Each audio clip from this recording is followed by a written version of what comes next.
always come around, don't I?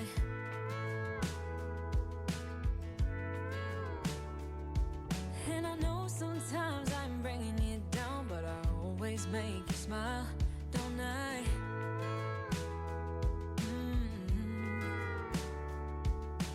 We're like the waves on a big blue stormy sea, but still you're the one who brings out the best in me. We're a little messed up, baby, kinda up and down, and we keep falling till we hit the ground, but then we get back up again. Yeah, we're a little messed up, baby, it's never getting boring when we keep aiming for the stars, just you and me. We always get back up again, you and me. Baby, you and me.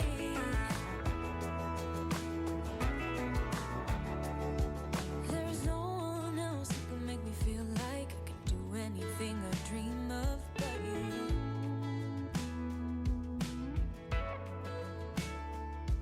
We can fight all day and make love at night, 'cause we always figure it out, don't we? Yeah. Yeah, we're like the waves on a big blue stormy sea.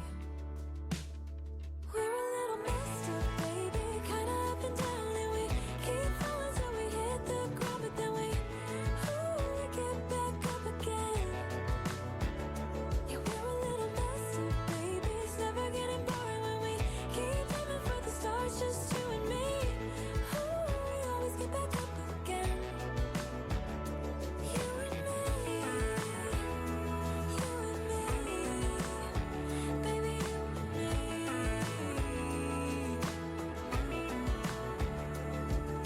You always leave me wanting more, baby, you and me, we're like the perfect storm, and you know that I can't get enough of you, no.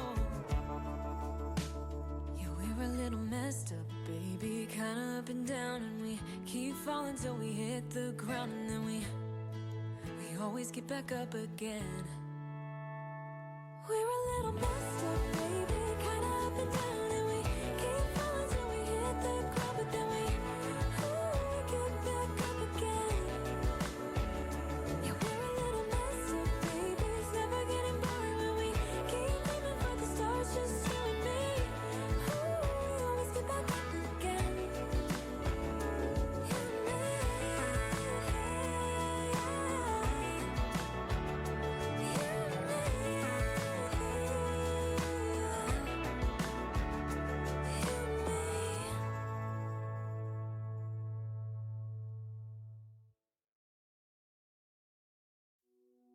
I used to stay up all night trying to find my place, chasing neon lights and looking for some kind of trace to lead me out of darkness, give me a little faith, something to make me stronger, someone who could light the way. Then you came to me and you gave me reason. I almost can't believe it. Every time we touch, I feel at home. There's no way I'd ever let you go. When you put your hands in mine, I know I'm gonna be alright. I don't know what you do to me, but I feel like I am way up in the sky. When you put your hands in mine, I know I'm gonna be alright. 'Cause when we touch is when I really come alive. When we touch is when I really come alive.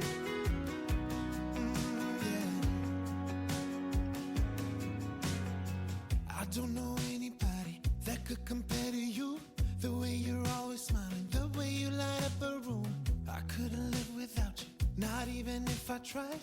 'Cause every day I'm with you, I'm flying over the clouds. Oh yeah, yeah, I'm flying over the clouds, and I'm not coming down. Every time we touch, I feel at home. There's no way I'd ever let you go.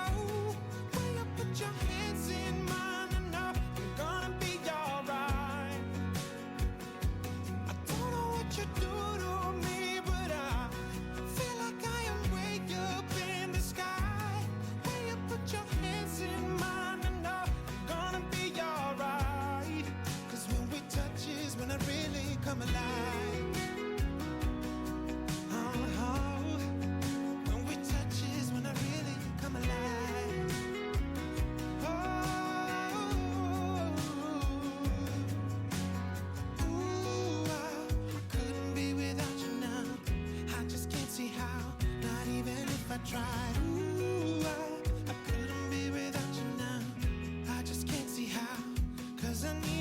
my side.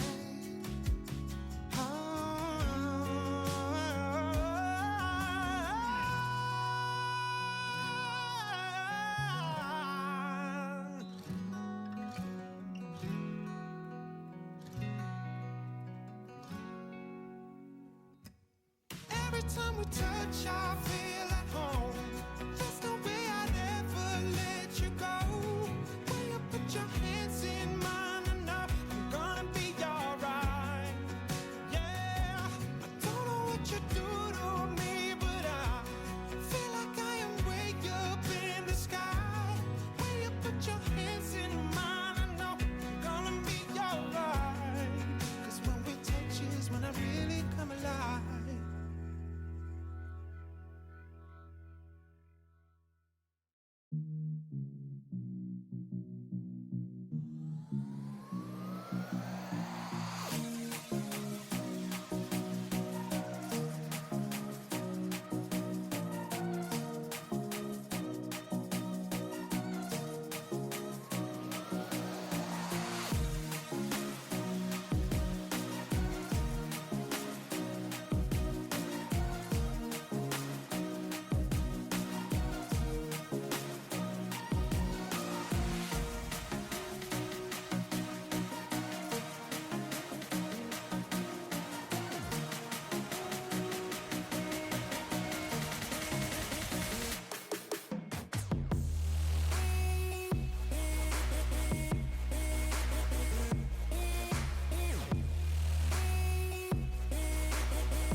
Okay. Hey there, chat. How's it going? Let's just quickly switch playlists again. Where are we in this playlist now?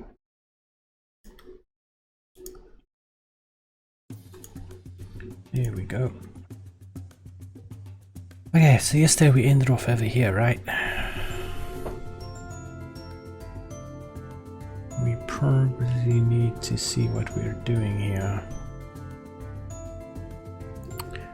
This is when we called from the command line, and we're calling those functions in BirdPlan.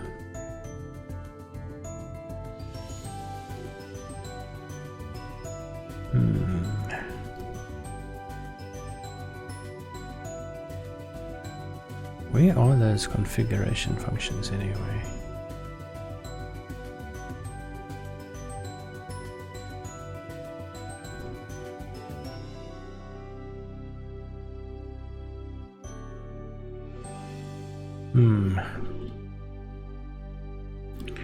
We said we didn't need this here, or do we? I can't fucking remember. Yeah, we said we didn't need this because that is pulled in from the configuration and right after we did it. So where are the functions then to put our load function here? Is that what we said is going to be setting these options, right? During load.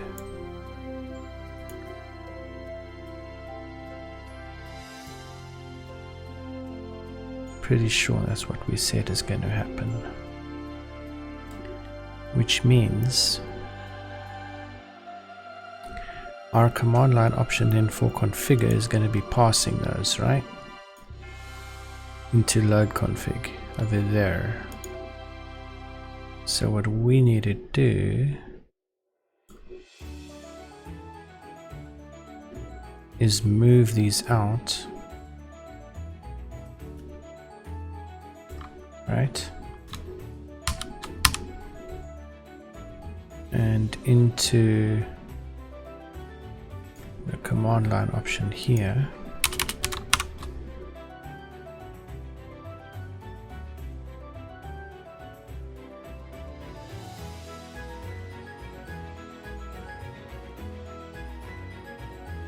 Right. Are those options by default on or off? That's the question.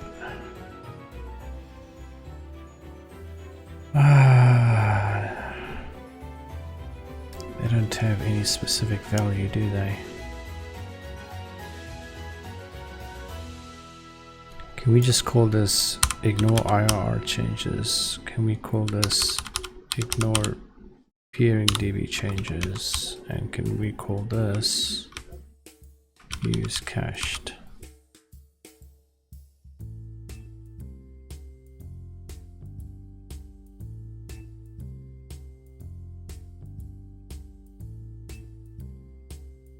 We could default these to false.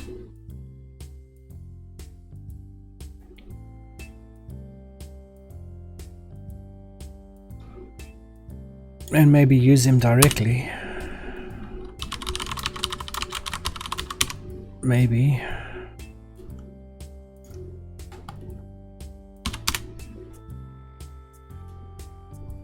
Something like this.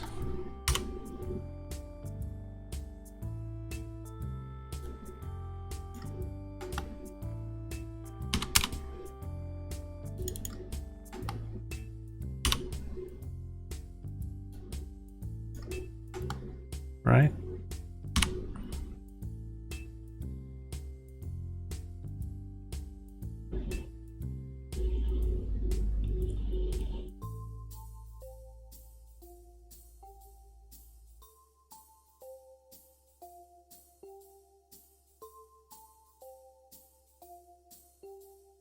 This would probably then be args, right?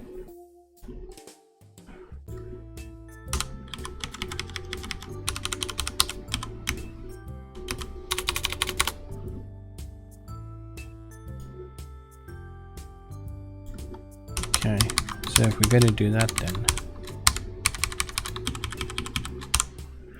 we probably need to default these options. Where's our Firefox gone?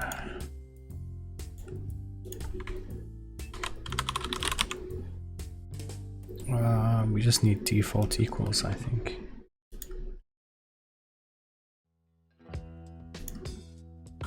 Default equals false.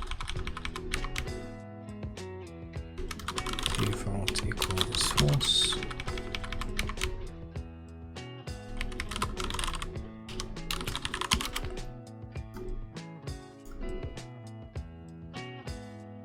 Okay.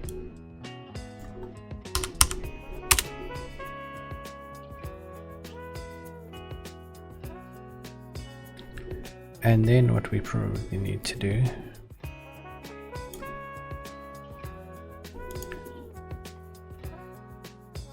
is add these options to load config over here. Let's load configure.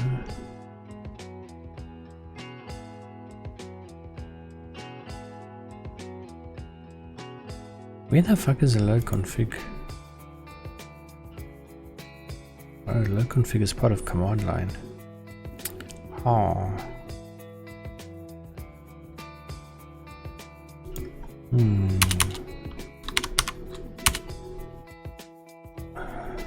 So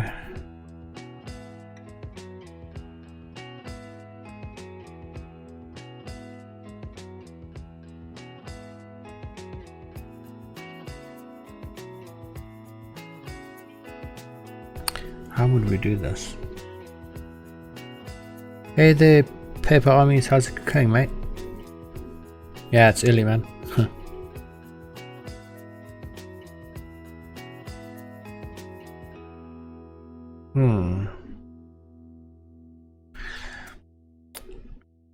I don't think we'll have more parameters in this. Maybe if we do in future, we'll then see how we can fix this up a bit more. But I think for now, we just go ignore IR changes, boolean equals false. Fuck. And ignore peering db changes, boolean equals false. And format. Oh, format's not going to work because that's a syntax error, right? Can we not have these like on different lines? I'd really prefer that.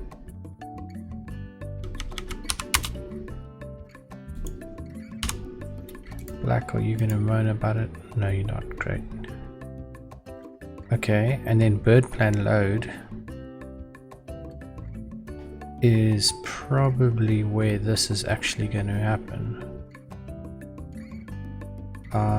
We've already got quite a number of options here. Is it going to complain if we add like 3 more? Or is the limitation like 7 for Pilot? Let's just go ignore IR changes equals ignore IR changes, ignore peering DB changes equals ignore peering DB changes, and use cached equals use cached.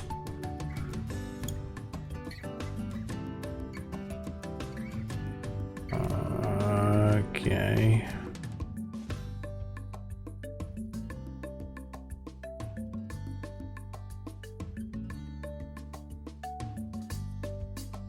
You know,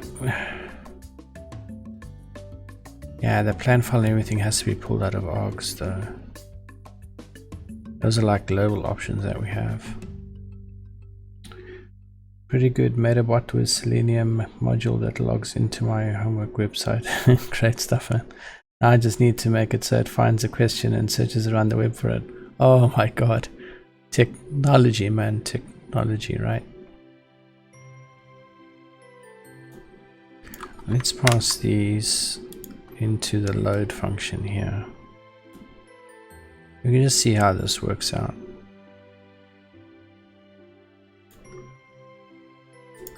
Right?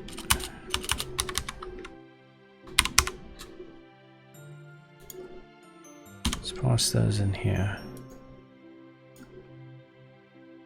Okay. And now those need to be set.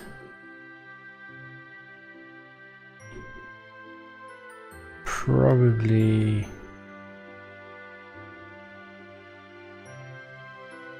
here, right?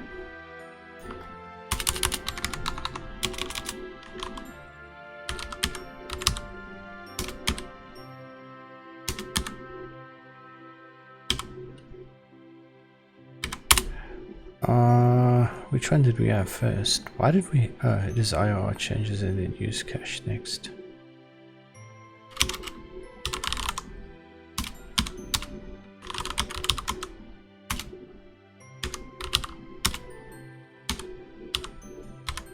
Okay.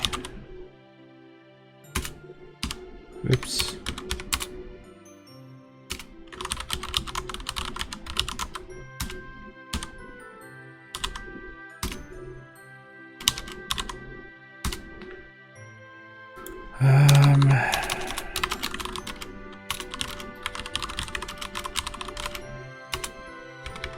So those change if we're going to be pulling that in from a live web request or a network request or not. Too complex and too many arguments. So we already have fucking too many fucking arguments here. Oh my dear Jesus. Are we going to use KWOGs then? I was told about regular expressions. Oh my god, mate.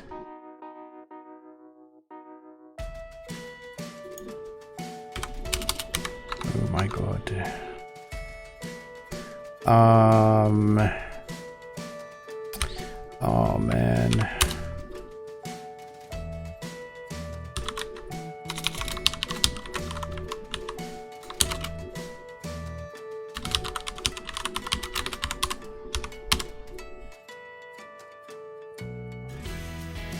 Okay, can we then go plan file str equals kwogs.get plan file state file is fucking optional. Oh, but that's fine. Optional str equals kwogs.get state file prominent ignore IRR changes.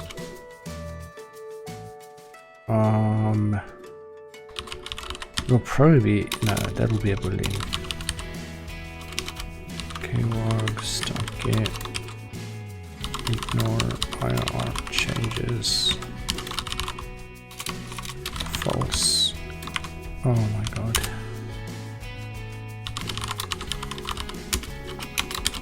Boolean equals kwogs get or PNDB changes false. Use cached. Boolean equals kwogs.get use cached false.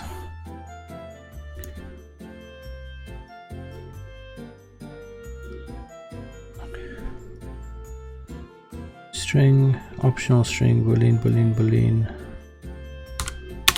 Okay. Oh, cannot be assigned to declare type string.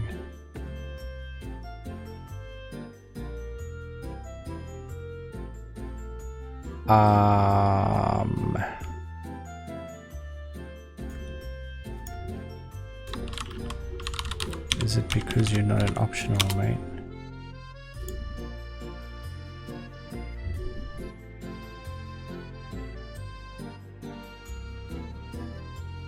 Oh, that's a type of kwogs, right? But I thought kwogs was a dictionary.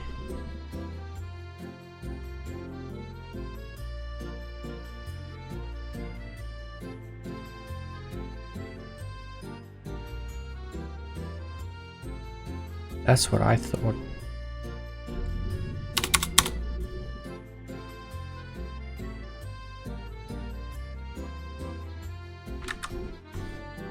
How am I wrong here?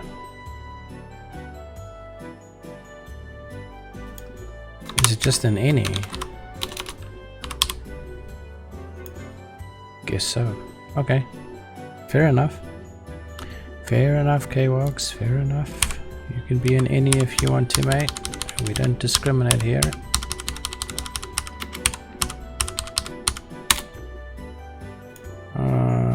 Okay, we'll sort these out now.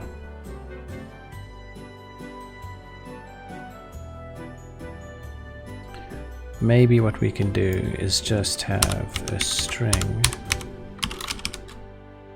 Just put a blank string.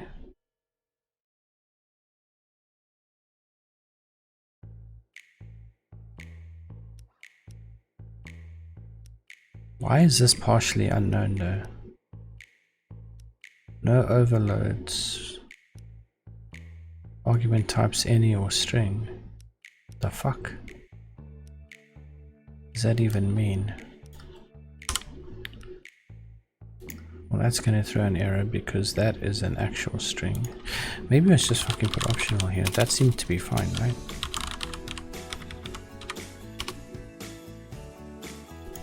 Now everything's happy. The fuck? Oh, everything's almost happy.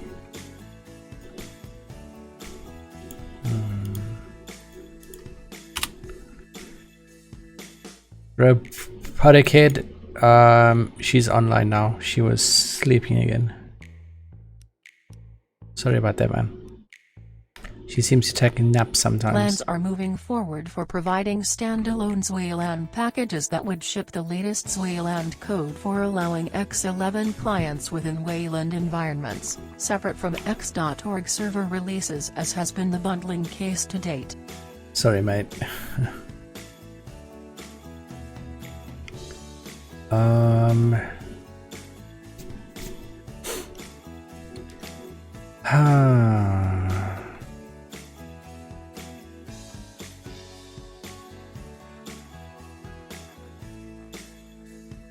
How do we... Oh, we have an if state file.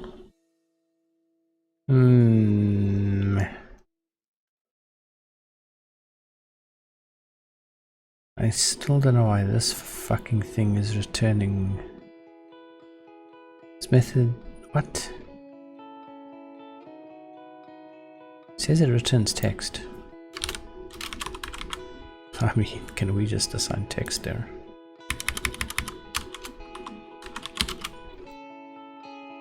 Does that even work? Render is partially unknown.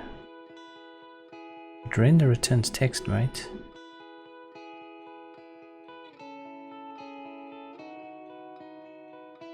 Very weird error, this. I think Pylons is a little bit confused about what to do about that. Let's just leave it as it was. Okay, so anyway, we were getting sidetracked there. We said we couldn't put a SDR here. Well, we probably actually could, and just assign this to fucking empty SDR, but then this gives a fucking error that no overloads match parameter types any or SDR. Doesn't make very much sense to me. Okay, well fuck it, we'll then just fucking put the optional there to make you happy. Okay, so we definitely need a plan file, right?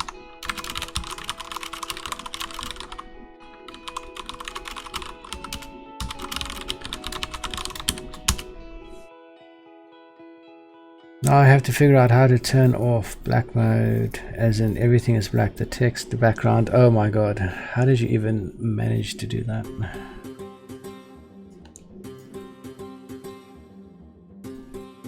Give me a second, I will fix your TTS there for you.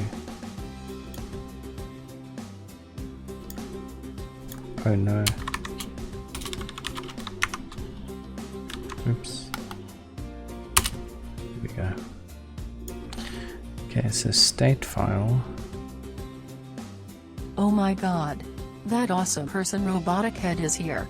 He cannot read this text at the moment because dark mode has gone haywire on Apple and Mozilla Firefox. Send beer. Yeah, man. Declaration of state file is obscured by declaration of the same name. What? Do you see the same name here anywhere, mate? I fucking don't.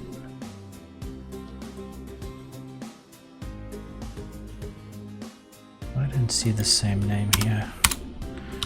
Ignore IR changes. Boolean.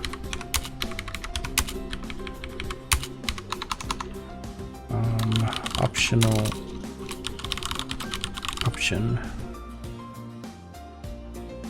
parameter to ignore IRR hookups during configuration mode.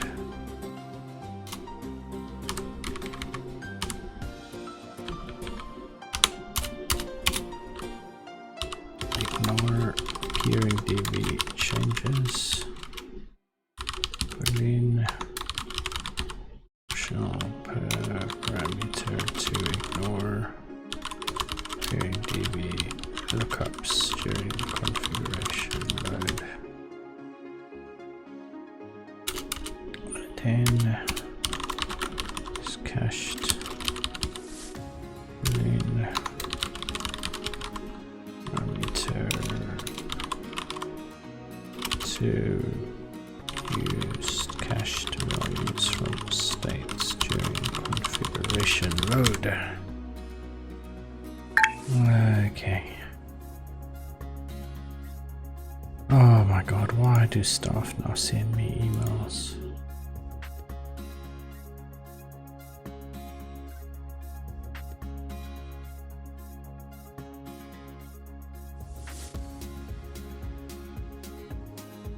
Oh my god, chat. I got a staff member that's after an accounting question.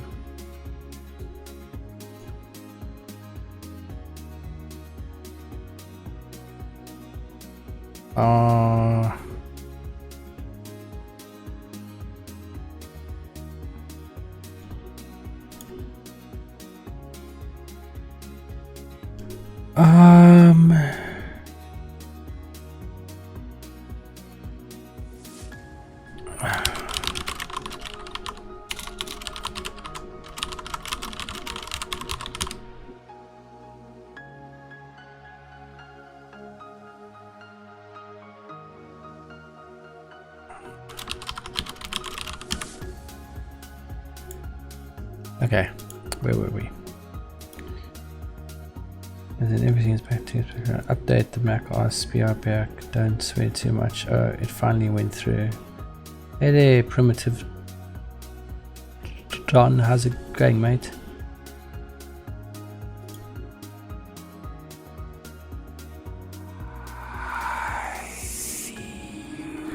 So why on here? Hey Nigel, we have a new follower.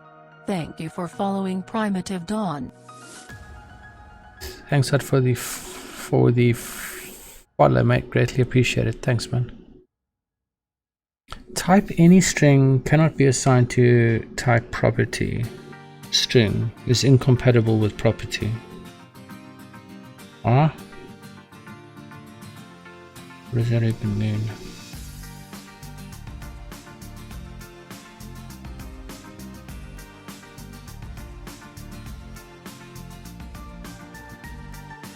That's very weird.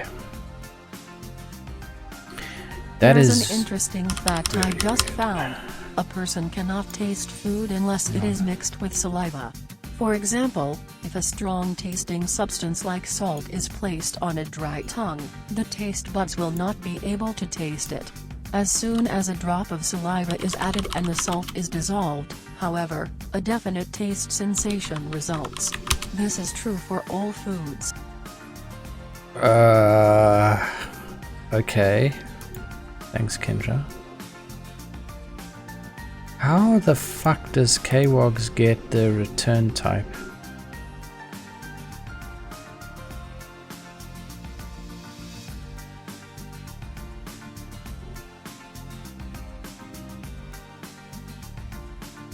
And why is it not allowing me to assign it to an optional?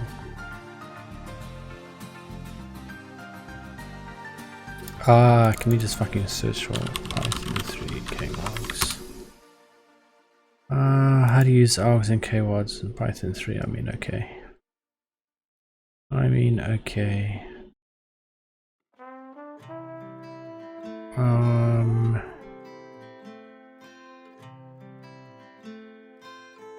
It's a dictionary of any, right?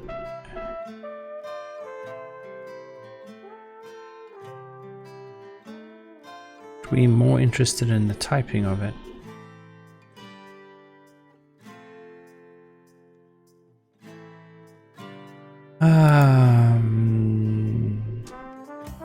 KWOGS demystified. I'm just interested in typing, mate. That's all I'm interested in here.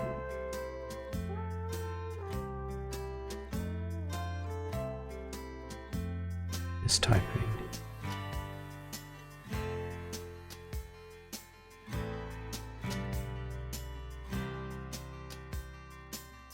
And why it comes, oh my dear Jesus, there's like probably going to be no information on that at all, right? So, okay, why is this KWOG's fucking moaning? These two are exactly the same. Oh wait, that one says it's the, what? It is hidden by a, what? Declaration state file is obscured by a previous declaration of the same name. Where?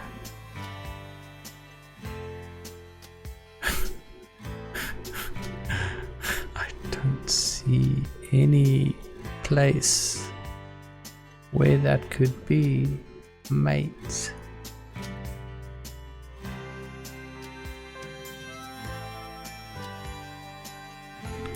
Maybe it's because we got a... Oh, now all is fine. Okay, okay. Never mind. My own fault. Raise BirdPlan error.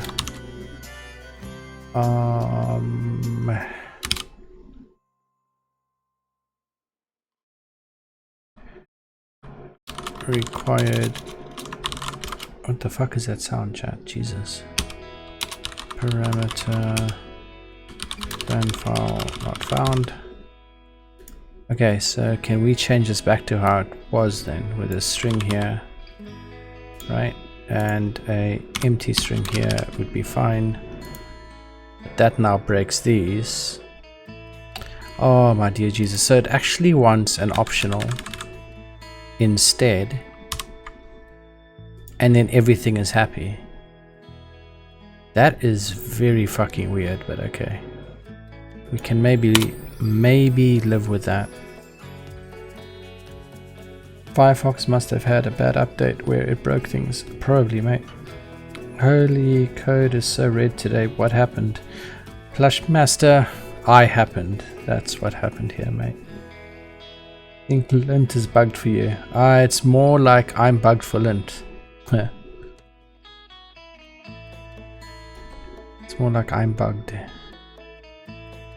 There's only a very few things that it has actually got a problem with, and one of them is this over here.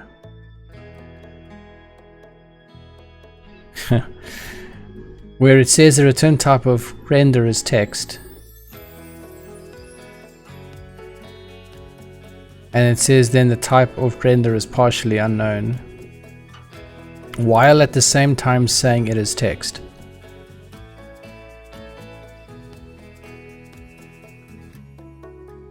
Unless I'm just doing this wrong, but I'm pretty sure template takes a...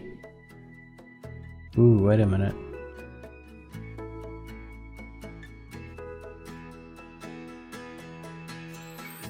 Yeah. I don't know why this is. I don't think it wants like empty arguments. Maybe that's what it wants. Probably not. Yeah, I don't know. This is one of the issues that we have with the corner case. The globals from can be... I don't even understand why the fuck this is throwing an error like this. Type of render is partially unknown, but it at the same time says that the return is a template. Unless we might have... hang on a second. I should probably not be doing this. Can we just go template equals get template from file name? Does this thing want to be separated? Template.render. No, it's definitely the render function thing. This method accepts the same arguments as dict constructor dict. Here is an interesting fact I just subclass or some found. keyword arguments. Meteorologists claim they're right 85% of the time. Think about Two that calls one. do the same.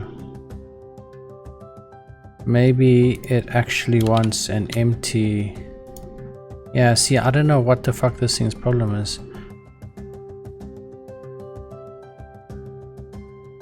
The type of render is partially unknown. But it says their text. But it does say that the parameters are unknown. So it's got args and kwargs that it doesn't have any typing for. I don't fucking know. We're just going to leave that one as it is. That's pylons. We're not really too worried about that. As long as my pi isn't complaining or pylon, it should be fine. What are you coding? BirdPlan. It's a BIRD Internet Routing Daemon configuration tool. Maybe what we can then do over here is grab parameters. Yes. Hang on, didn't we call the other one arguments? Whoops. Don't tell me that, mate. I really don't feel like going through all of these fucking files again and looking for where we called it arguments. Where the fuck was that? Was that in show or something? No, it's parameters, it's fine. Okay. Where was that now? Over here, right? So we're now using kwargs instead, I guess. And that comes from somewhere over here, probably.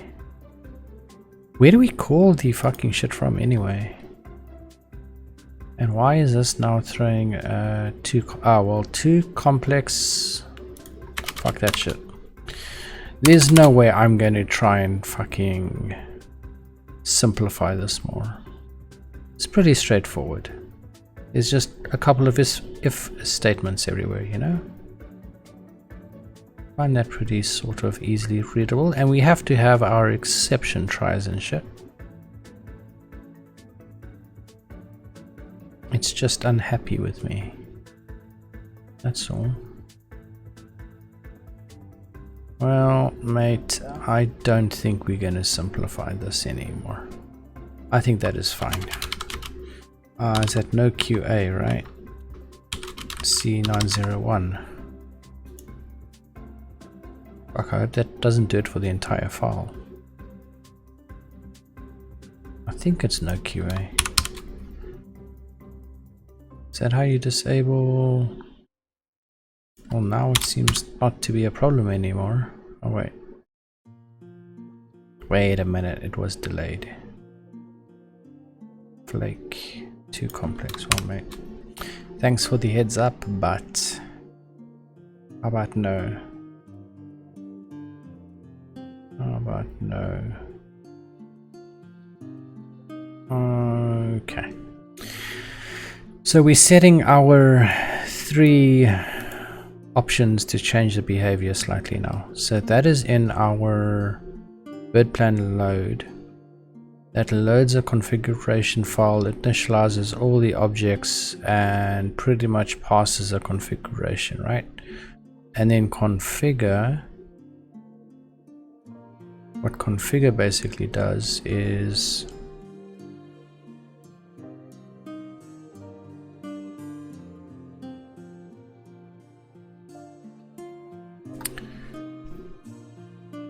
generates a configuration from the objects. Now I'm wondering,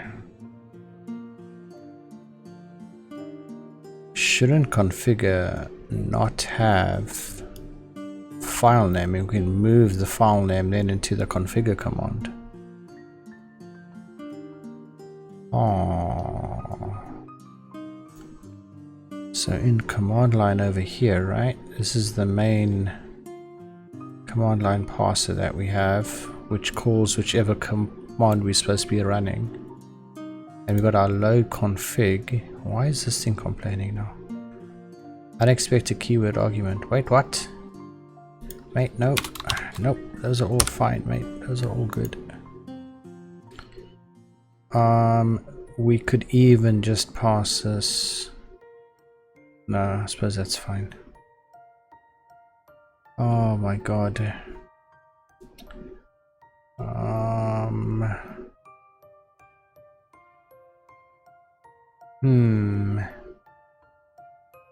I wonder if we should. The plan file and stat file have to be passed to BirdPlan. It uses those, right? But the output's not used really.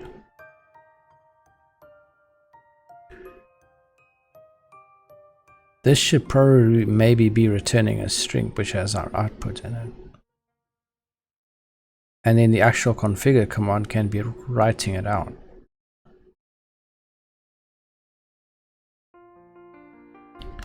Maybe. Just give me a second to delete some emails here. Maybe that's what we try and do. It's move as much of the code out of BirdPlan that we don't actually need in there into the command line shit. Instead, I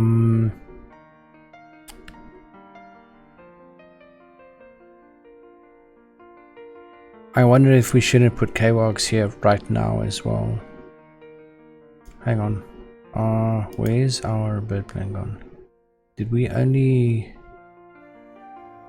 replace kwogs over there? Yeah, okay. Maybe just do the same over here. Self kwogs. Problem solved. Right? Let's suck all of that in.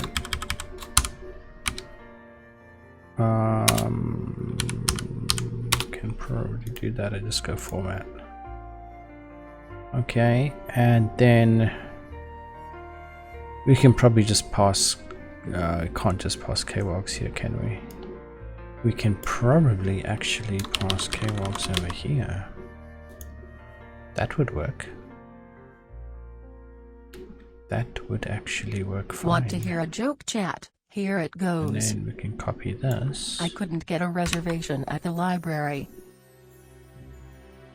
They were fully booked. Oh my god. And we can probably move that over here. Oh, copy that over here. And this will be code BirdPlan configuration. And we don't need the plan file or the state file here. But we do have the other two options.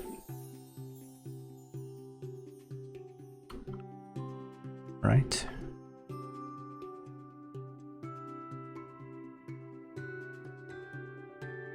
Well, one day our hints will actually be nice and print things out nicely. This probably needs kwogs as well. It's from an API call. Let's do the same here.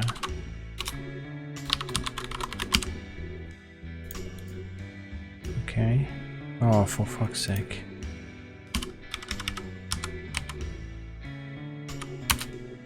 Mate, I want you to be on separate lines. Okay.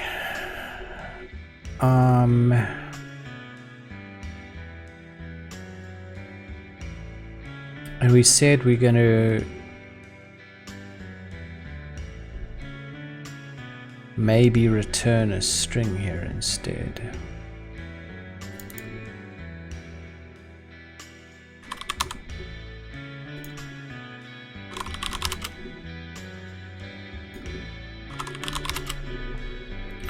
Right? And make that a string as well. Oh shit. Make that a string.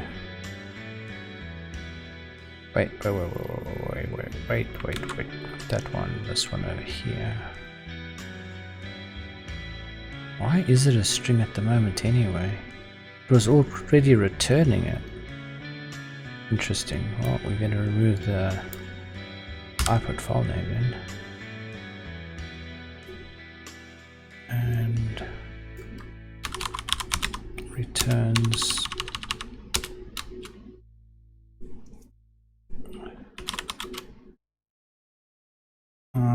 how do we have our returns set up here?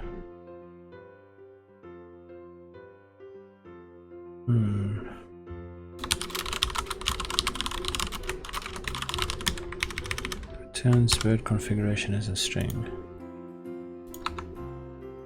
I don't know how we had that set up. Is that correct? Where the fuck do we have a... Oh my god, why is this all now red again?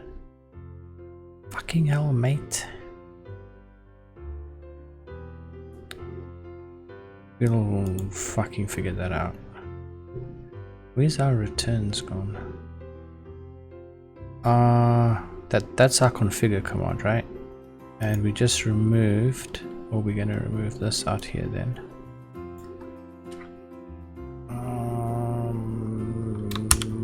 Like so.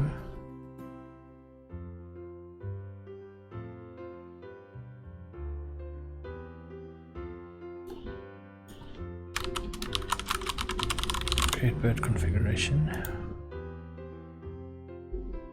I know that could be on one line, but maybe.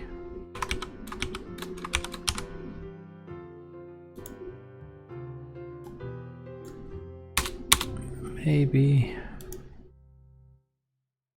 And then in configure, we can then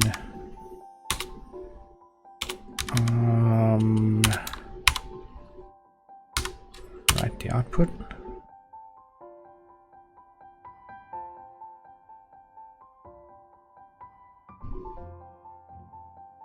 How do we get the file name?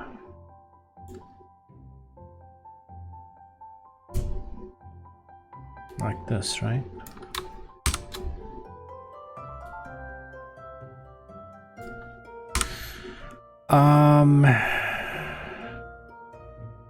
Maybe that should actually be here.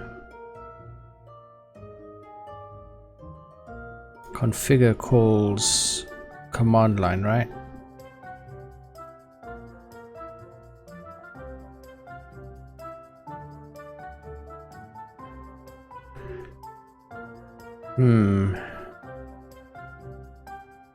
Command line loads in the... Yeah, I don't think we got access to the file here. No, we don't. Okay. We can still call configure here, and we just add it then to command line over here somewhere, somehow. Because command line's got access to the file name that we have, which is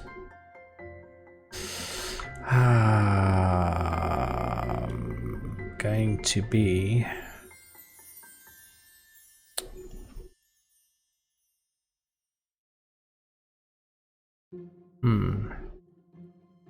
where did we see it as a file name?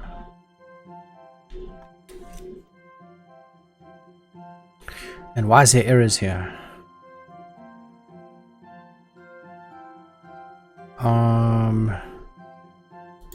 This is going to be bird config.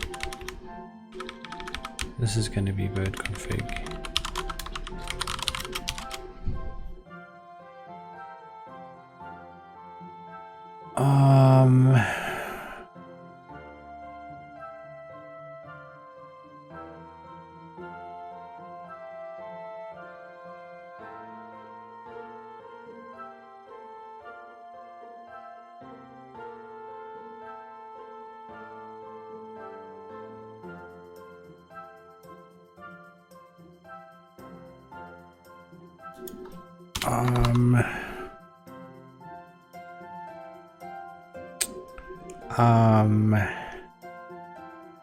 To be bird config file, right?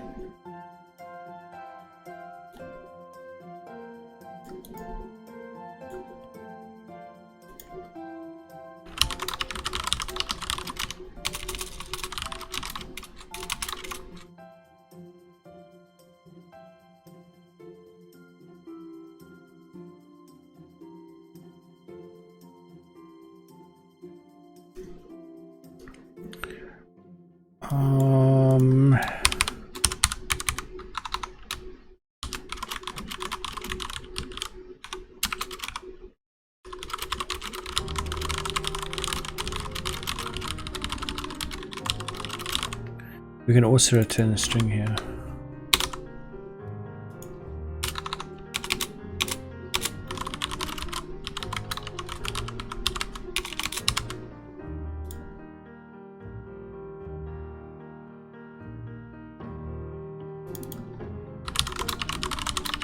So if we have a bird config file,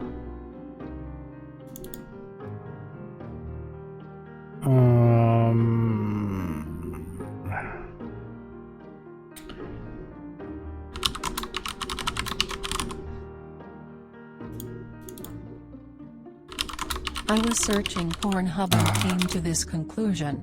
Valentine Tapley from Pike County, Missouri grew chin whiskers attaining a length of 12 feet 6 inches from 1860 until his death 1910, protesting What? Abraham Lincoln's election to the presidency. Wait, what?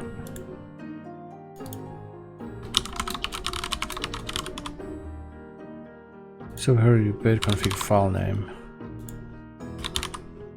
I don't like this.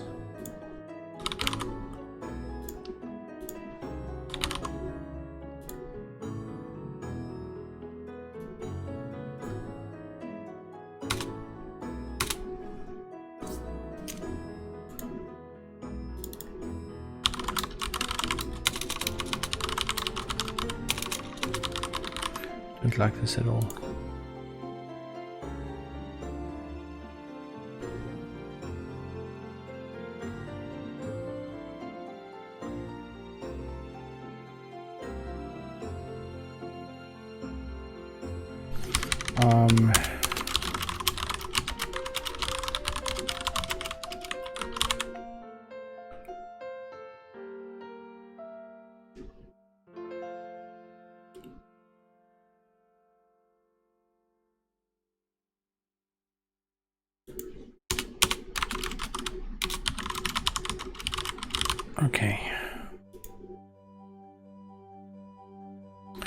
Okay, so in this case over here, right? I still wonder if we shouldn't... No, we probably shouldn't have that there because we're going to be calling that from the API to write the files out, aren't we? And we don't want to re-implement that everywhere. But then again, configure is the only thing that writes the file out.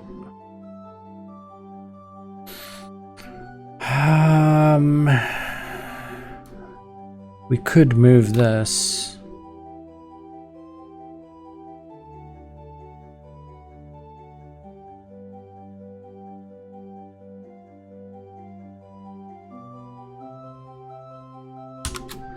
That is called by configure. We could move it over here then.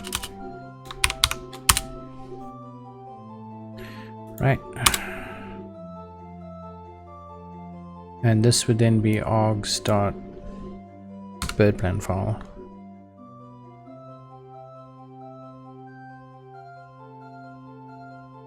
And this would be bird config is equal to cmd line birdplan configure. And we just need to import birdplan error.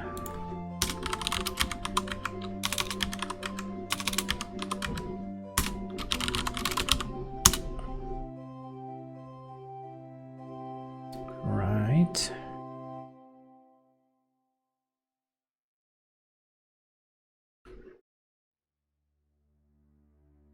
And we commit the state at the end. I wonder if we should only commit the state.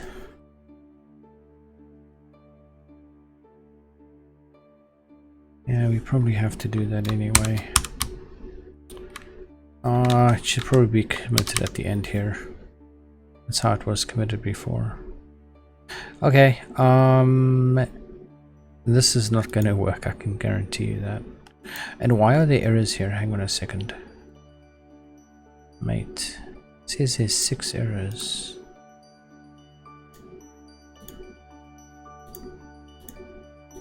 What the hell is going on here? Okay, configure. Oh, just line too long. Okay, we can fix that. Right, and CMD line. What the fuck?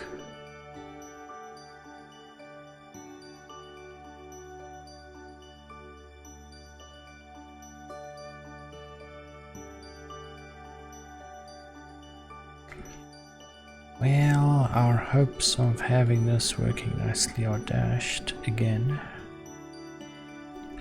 What the fuck? Expression of type none cannot be assigned to type string. Type none cannot be assigned to type string. What? Hey there, Omar Asta. How's it going, mate? You're returning a string but never assigning it to anything. That is the error on top. This is returning load method. Okay, sorry. I only saw your message now.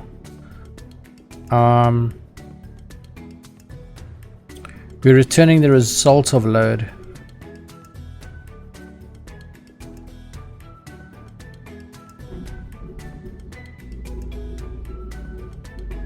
What is the result of load? It's a string.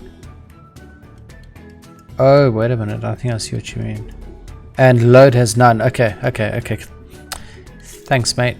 I see what you mean now. So load currently has none as a return type, right?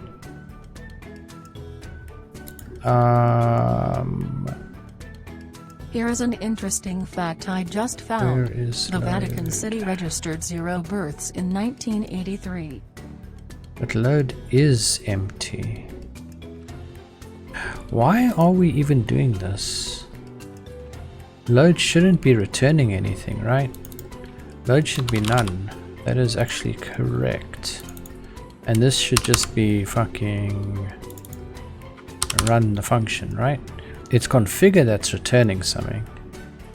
Okay, so that fixes that problem then.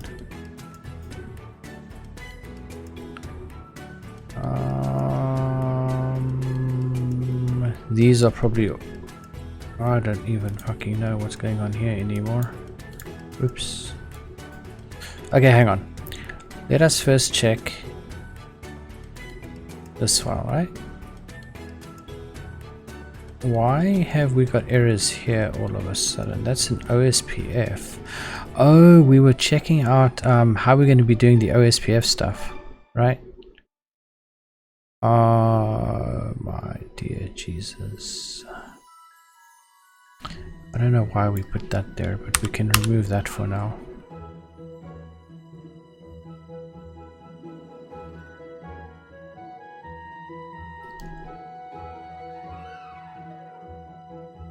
Here's another interesting one for you. Raw item, raw value in raw config items. Dictionary of unknown. But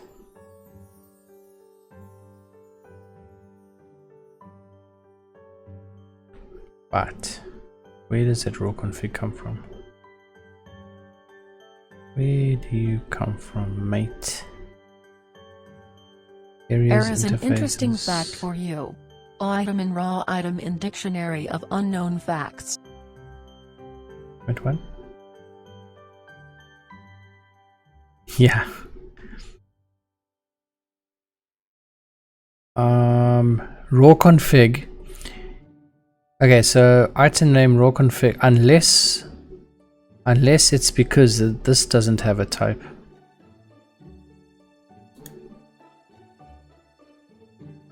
If we say this was a dictionary of str, ne.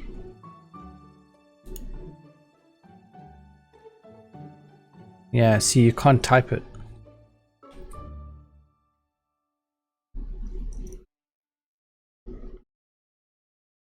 We can't type this, can we?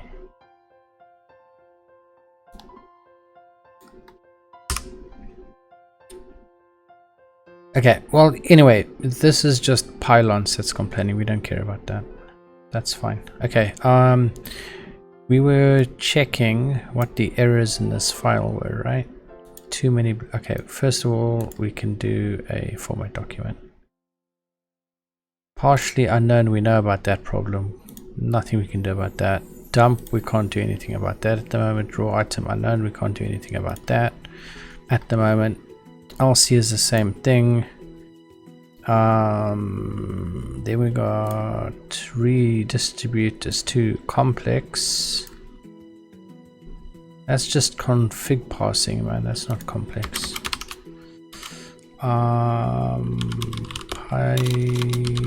Length disable equals. Oh my god. It's fucking flake again. No COA. Was it no QA? I can't even fucking remember. No QA, right? C901.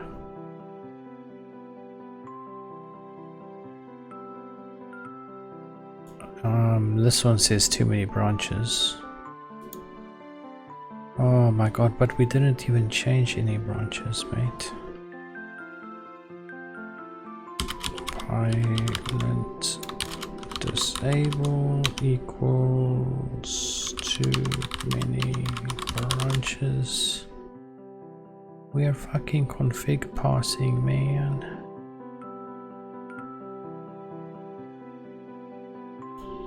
Config OSPF redistribute.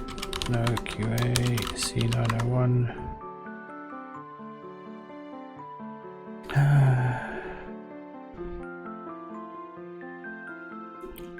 And pilot disable equals too many branches.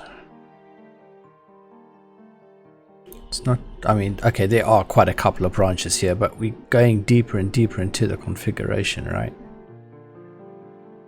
I'm not splitting that up into 20,000 fucking methods just to do that. And then this one over here is going to be no QA, C901, comma,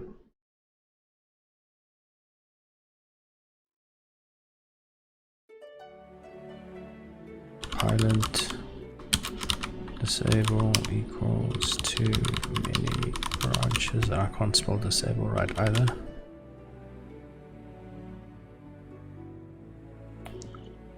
Okay. 763 is next. My jokes suck, but I got one for you.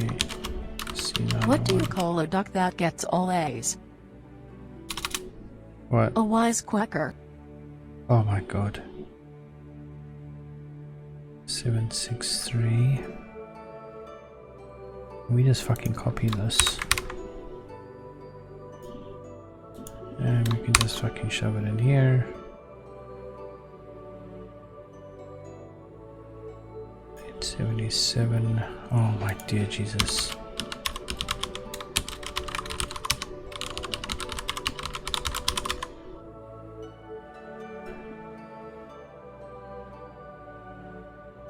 Let's add a test, then add some exceptions to all the methods not used. Yep, exactly, mate.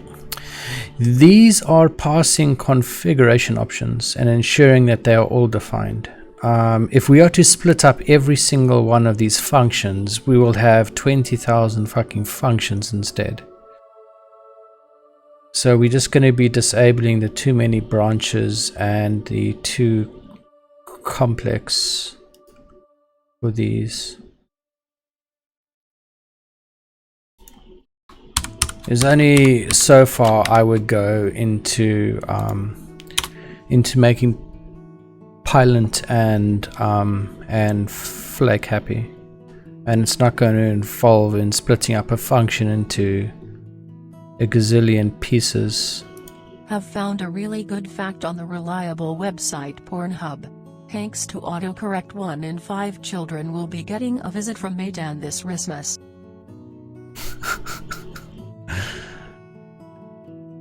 Oh my god. Oh my god.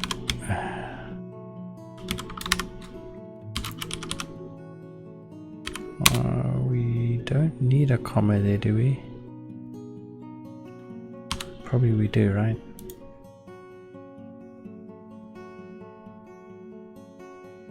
That one's problem was too many locals. Yeah, okay, so here's where we're passing the BGP configuration, and yes, there is quite a few local variables there. Too many locals, that's fine.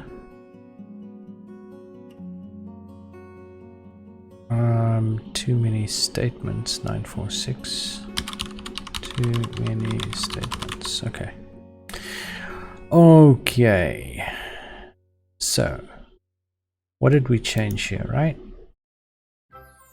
We're going to still have to do, I mean, the graceful shutdown stuff should now be pretty much sorted.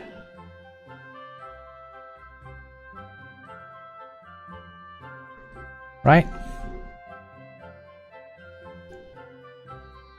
Our load now loads and initializes the object. It makes use of the use cache option here instead of for a command specific option thing, right? And then we've got set BGP graceful shutdown or state BGP graceful shutdown set peer.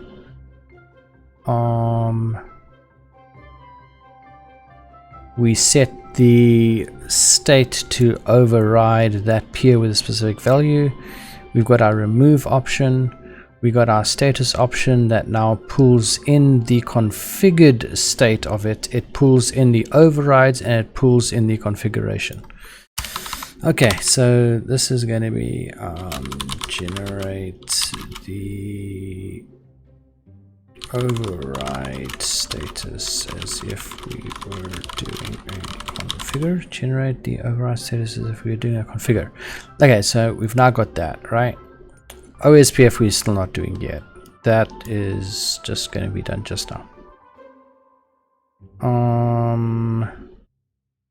And then what we have in our command line option, what did we change here? So in the path of doing a configuration, right?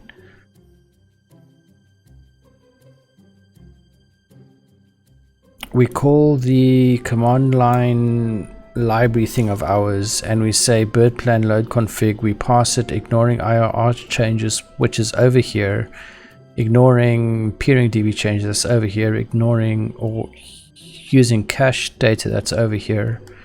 We then grab the configuration, we see if we've got a file name defined.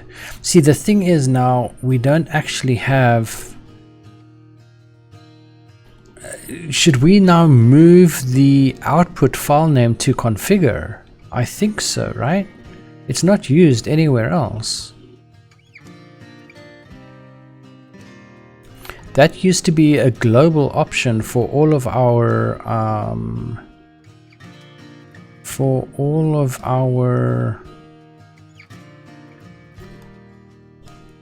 command line commands and shit.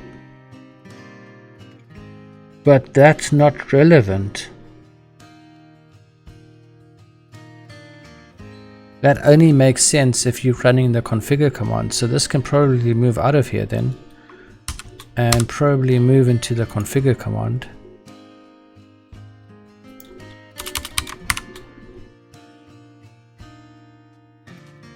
And we can maybe even change its name. But if we change its name, we're just going to have to fix up our test suite then. We just have to flip a couple of options and shit. So this will then be changed to subparser, and maybe we can call this output file,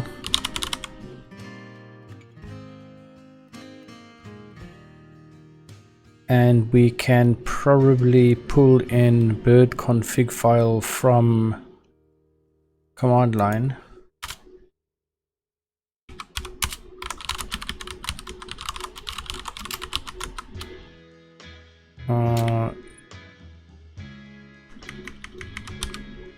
Where is that?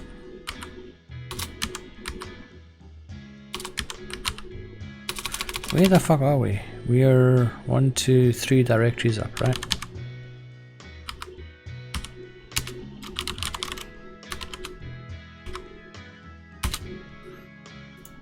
Okay.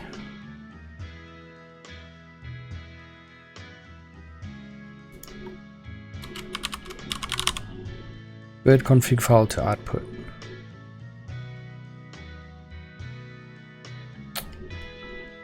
Okay. This is going to break everything. I'm not just judging you, brother. I'm also doing something again and again. What is dump returns? I mean, YAML to dump. Oh, fuck. If you can fix that, mate. Jesus Christ. These are all of the reds that you see at the moment are issues that I can't fix. I just do not know how. And this here is one of those issues. And it's pylon specifically that is saying that there's an issue. So it isn't PyPy, it isn't Pylon, it's pylons. I don't know why this is giving an error. I honestly don't know.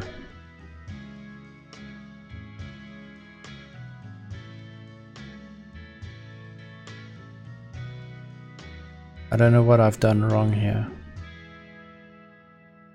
Yeah, it says partially unknown, but why? How do I fix it? Dump is partially unknown. But why is dump partially unknown? Because if you check one line down, it says type of dump is overload.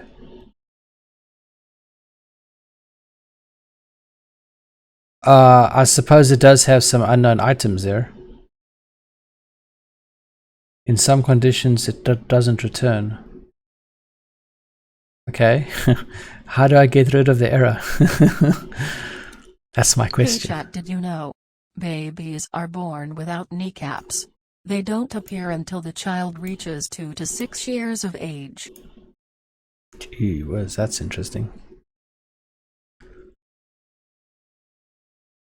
I'd appreciate it, mate. Hey there, Babu. Adrian, how's it going, mate? Thanks a lot for the hello there. Just give me 1 second, chat. Just give me 1 second. I'll see you quickly check something.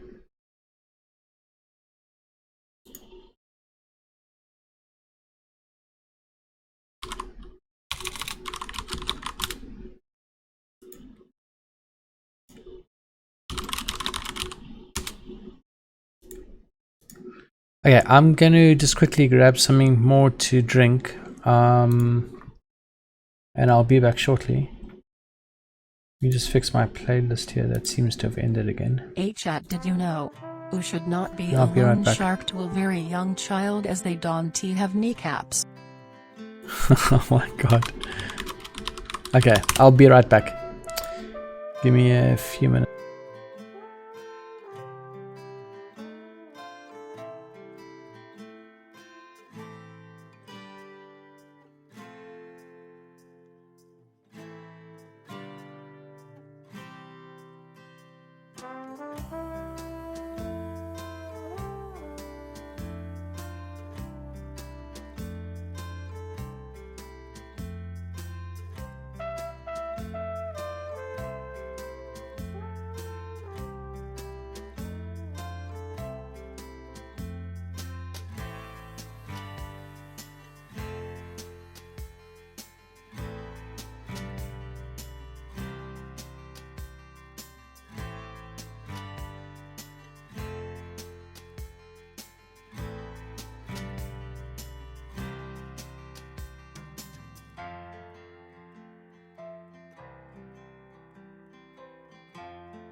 Okay.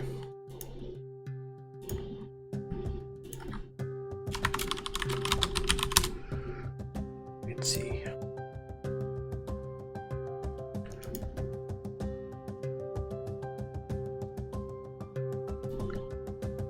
We move the command out of here and put it into configure, or the option. Put it in here. Method could be a function. Yeah, I don't care about that. Okay, so we probably then just need to change our tests, right?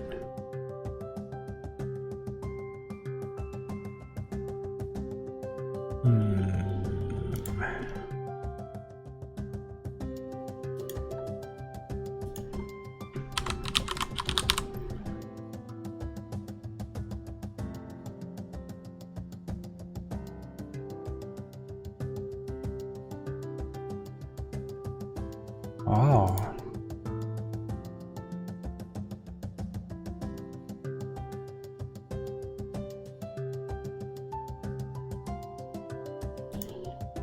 Let me check that link out.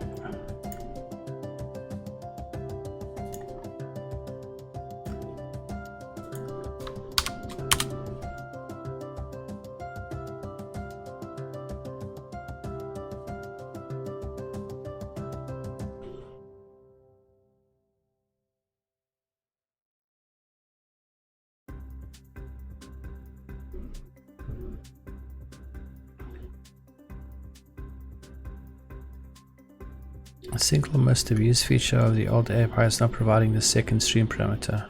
Well, yeah, that's me. In order to get a monolithic string representation of the stream back. Your question is why this functionality, which is seldom really necessary, is available in the old API in the first place. One explanation you get by looking at what someone would need to do is to make available, if it weren't there already, apart from the subclass of serializer and providing new dump method, which would tens of lines, another 100 lines, especially the whole of dumper, the py file would need to be copied to make use of the serializer. The fact is that one should normally be doing round trip dump dict std out and do away 90% of the cases for returning the string, and that all post-processing I was YAML searching Pornhub and came to this conclusion. before writing the Crocodiles stream. and alligators are surprisingly fast on land. Although they are rapid, they are not agile. So, if being chased by one, run in a zigzag line to lose him or her. What the fuck? Can be handled using the transform parameter of the dump, being able to handle most of the rest.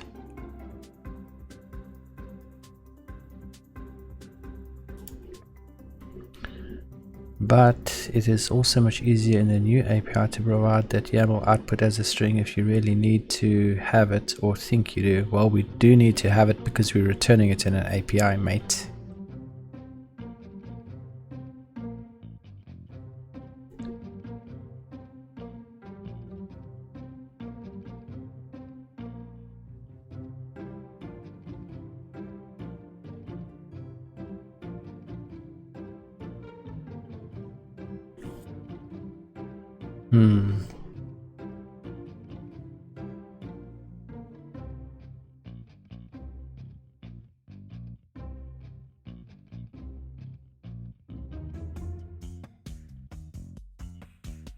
Have come to the conclusion that curly brackets should be called mustache brackets instead. That's a good idea.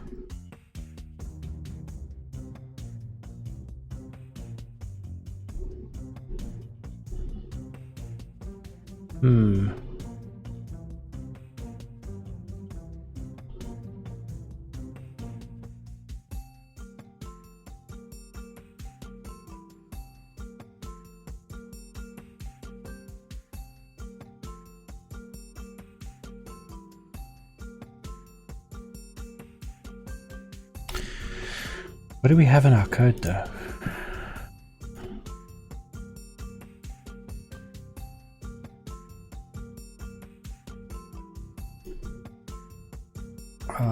Where is that?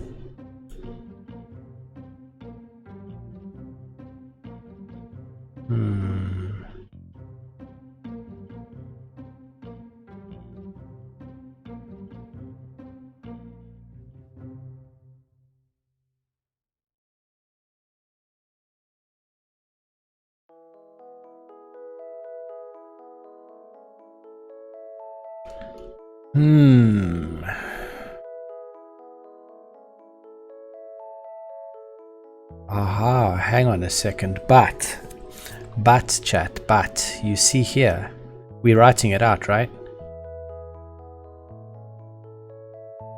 Can't we just then set the stream?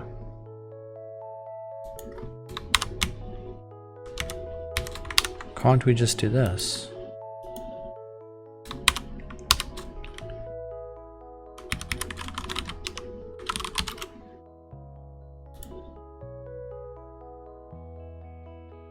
Why doesn't that work?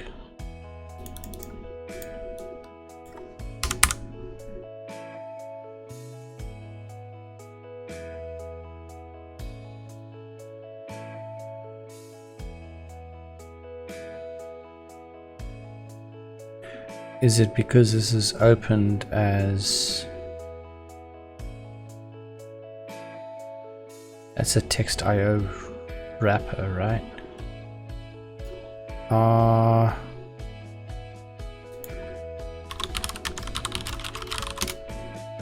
Give me a second.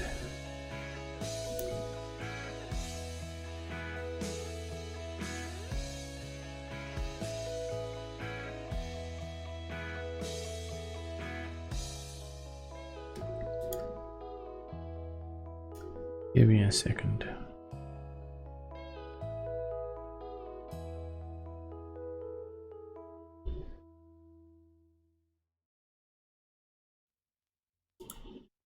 Yeah, I mean, when you Google for that, oh wait a minute. I mean, we should just be able to even put file here.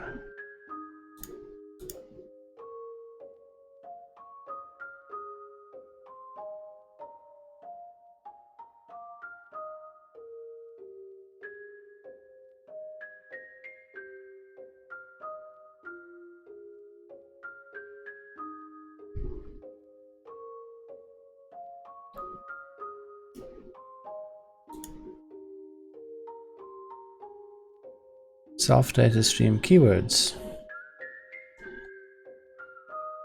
Oh, it's a IO fucking...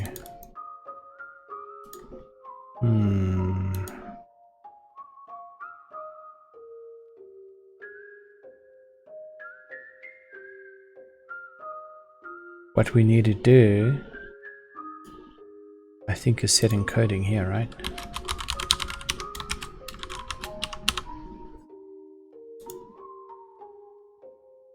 That's still a text IO wrapper. Whereas this is still a text IO wrapper, right?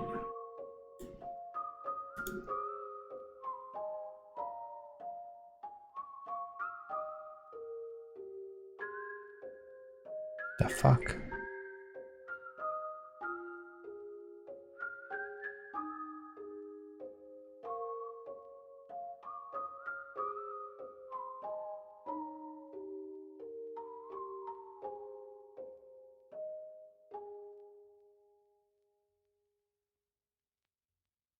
Unless this takes a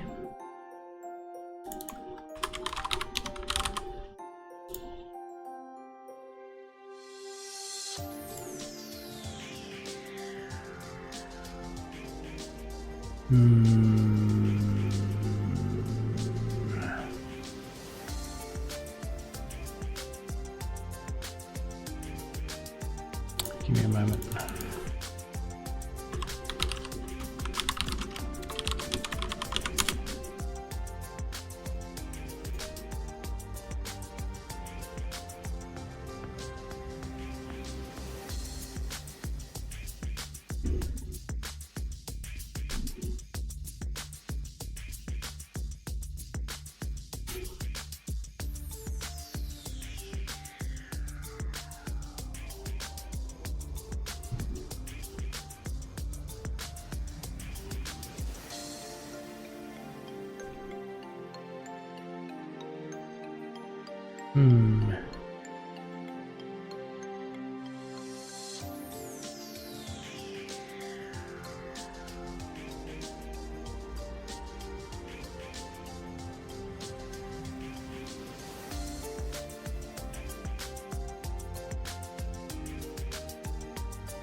I was searching Can't we just Pornhub do and something came like to this this then? conclusion.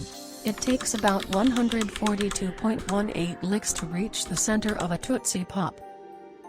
Wait, what? What the fuck? I don't even know how that can be. If we create a stream first...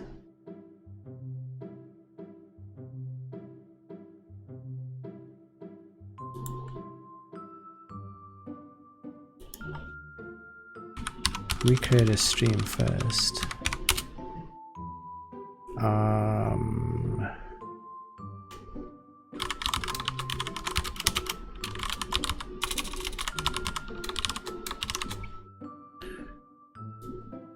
on a second here.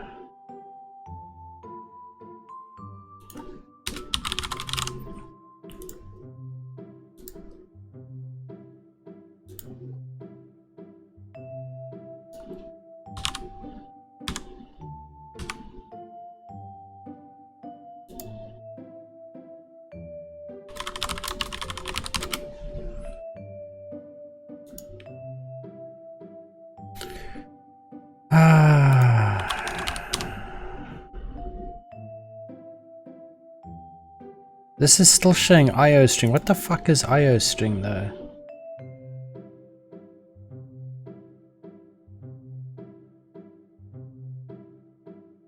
Like every Google fucking result says just use it as a string.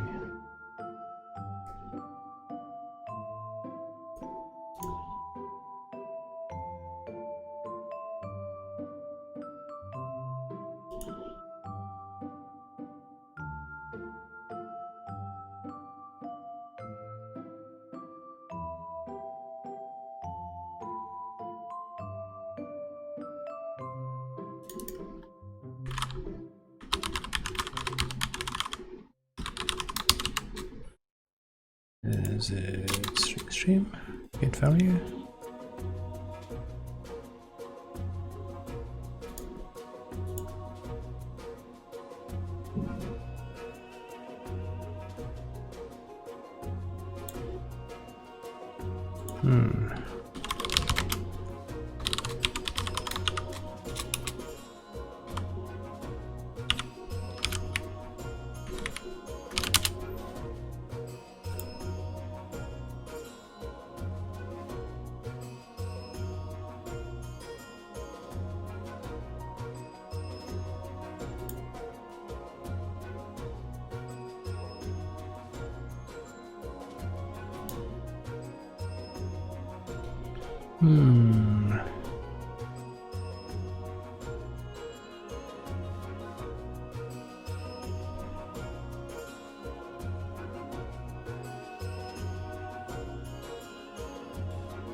Yeah, it would be.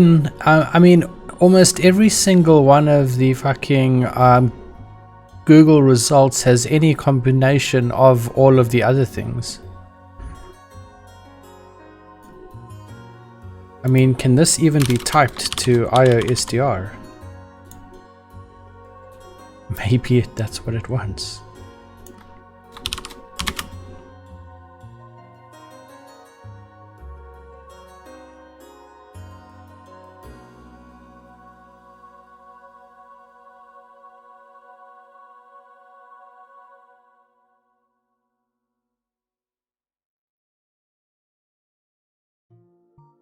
Even with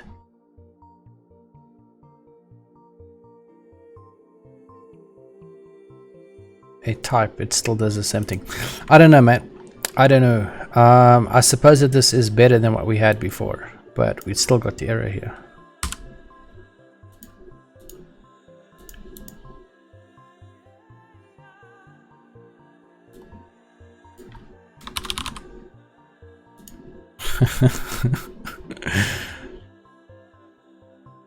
It isn't optional. It has to be a IOSDR. I mean, it isn't an issue. This is just pylons, I believe. That's saying that there's a problem. I'm not too concerned about that. It should be a little bit more lenient. We can just call this output stream then. Pornhub is funny. Here is a joke written in one of the comments. Did you know you should always take an extra pair of pants golfing? Just in case you get a hole in one. Oh my, I don't even know what to say, Kendra.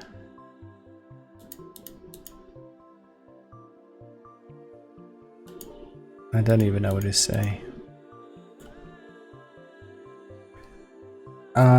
Try maximum none, and if it will return string or not. Try if it works now or not. It should work, I think. But still, it's showing an error, which is the same as what we had before. Found a great fact. Love Interesting. Pornhub. Wait, found a great fact. I love Pornhub. Yeah, she apparently does. I'm not even sure if things are going to work at the moment, but we can try Python BirdPlan. We don't have an output file at the moment, right? Can we try configure? Yeah, we just had to fix these first. Configure line 115. Dict object has no attribute. Ignore IOR changes.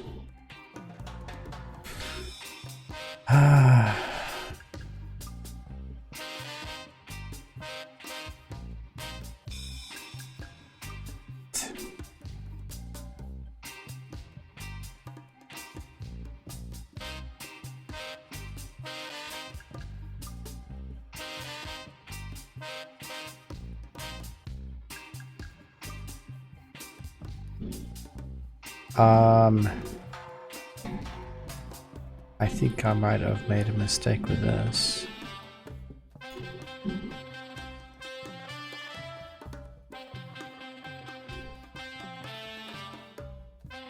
We're not passing the args anywhere. That's weird.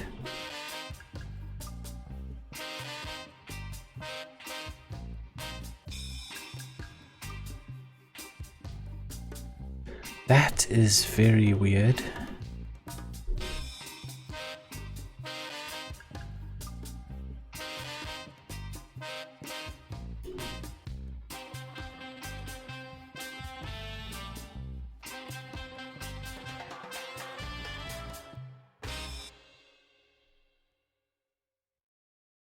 So you see, this is a problem.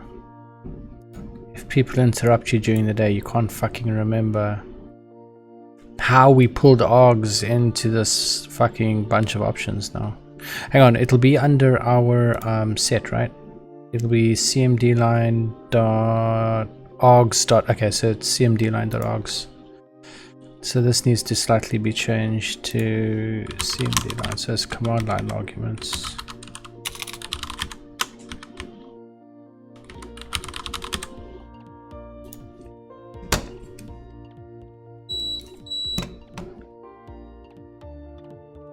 Oh no, it's perfectly fine, mate. No problem at all. You can backseat as much as you want to, mate. This will also be cmd line dot args, right? Okay.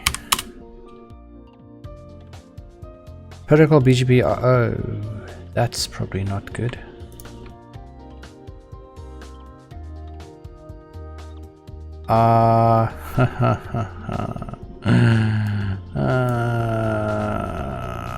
How does this even work?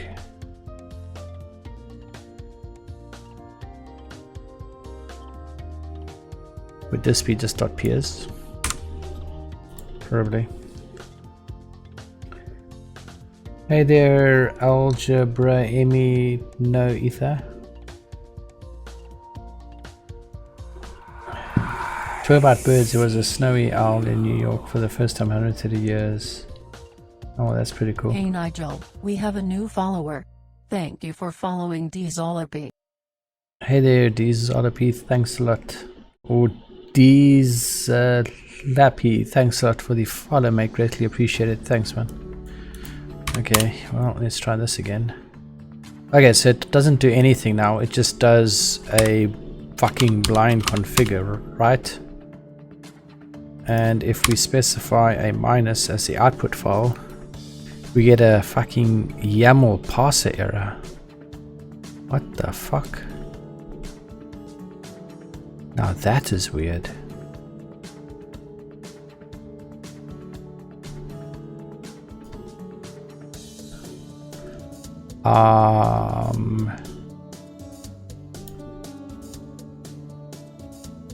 Where was that?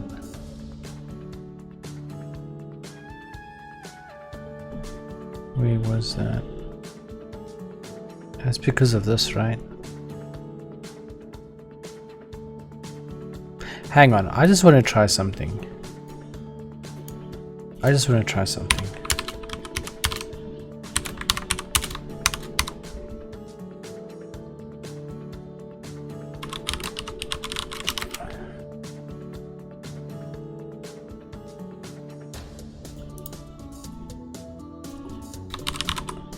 Right.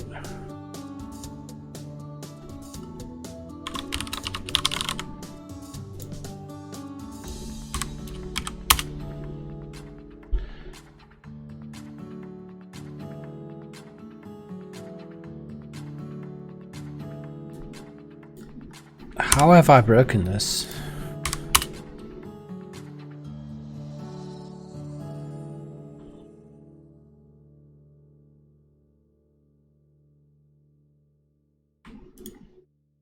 Oh, it's line 107. It's up top here. Wait a minute.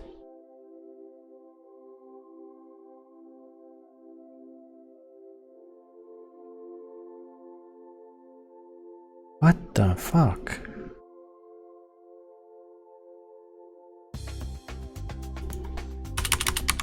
I'll be right back. I think I browsed malware and need to reformat myself.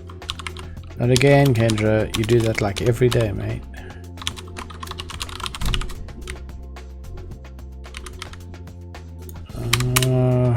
What does this look like?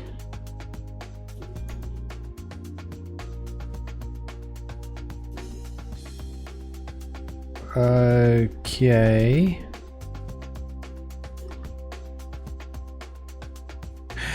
What have I broken?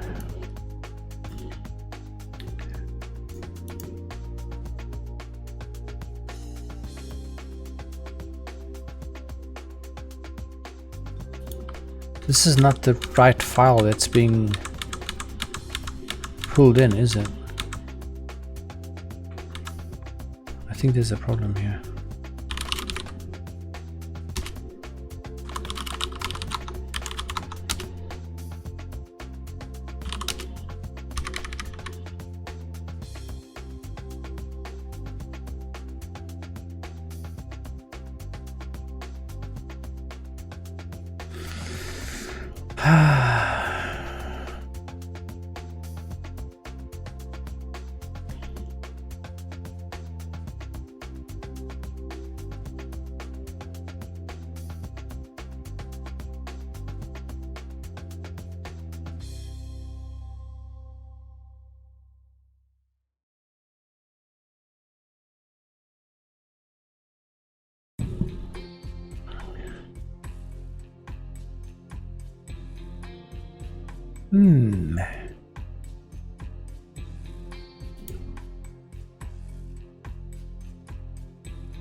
I don't know what I've broken, chat. Must have missed something here. Why is it saying that loading? That's not YAML. That is...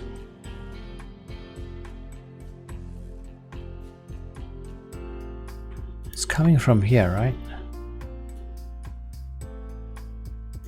Why is YAML trying to load the configuration file?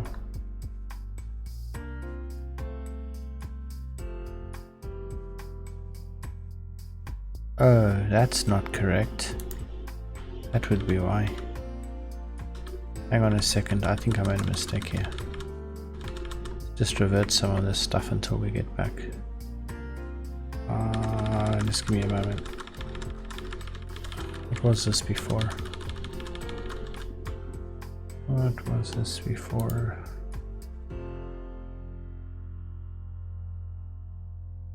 Where was that?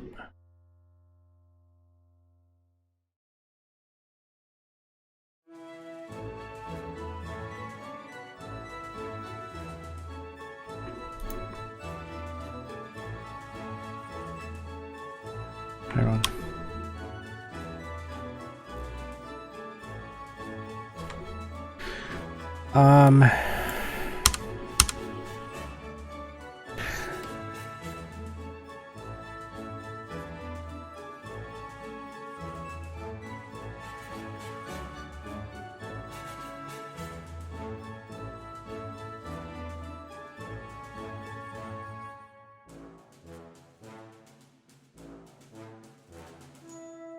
What the fuck?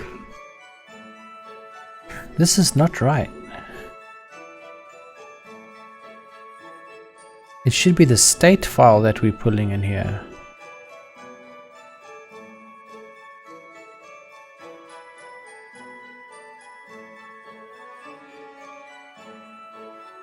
Oh no, it is right. Hang on a second.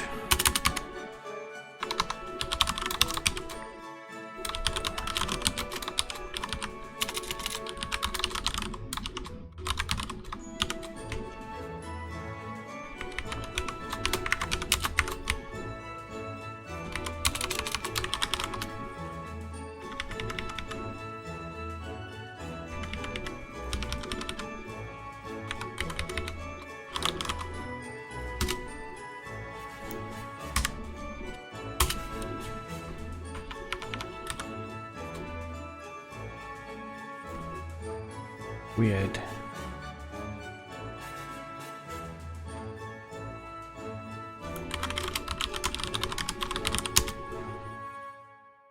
Oh, my YAML file's been overwritten. That's why.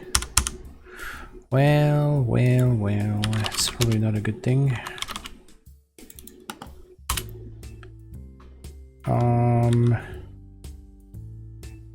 That's why it's not working.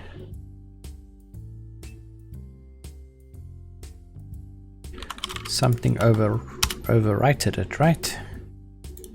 Overwrited it. We can probably just copy this to BirdPlan.yaml. Just need to figure out what overwrote it. Let's just make this tmp file.log. Doesn't really matter, seeing as we're not starting anything up. Transit is fine.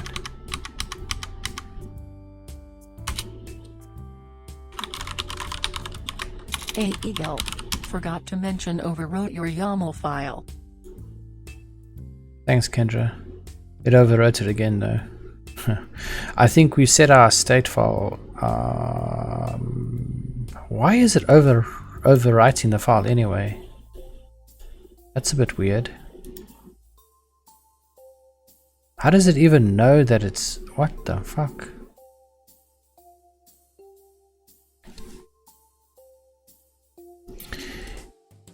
What the fuck?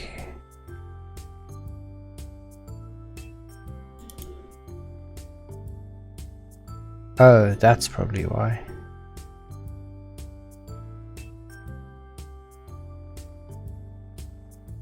That's probably why. This needs to be output file.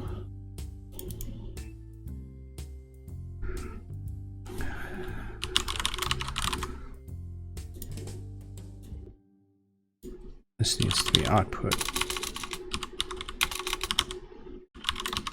Right.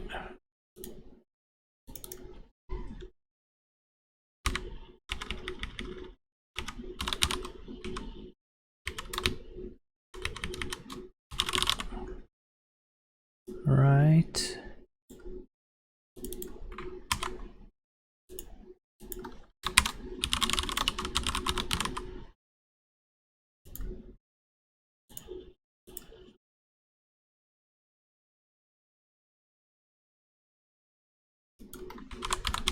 Just cut that again. Let's rerun. Okay, failed to open etc bird.conf. Give me a second.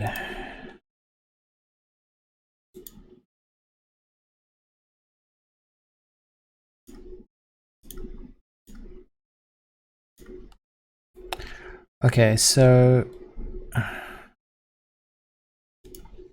that's fine, I suppose.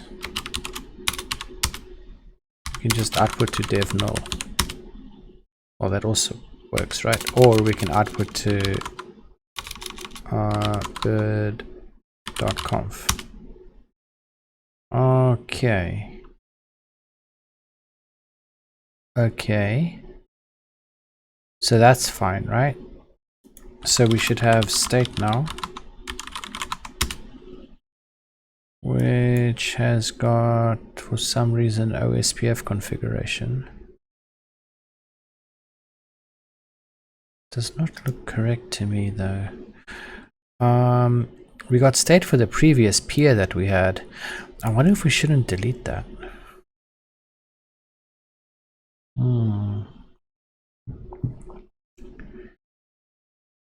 Cool beans, mate.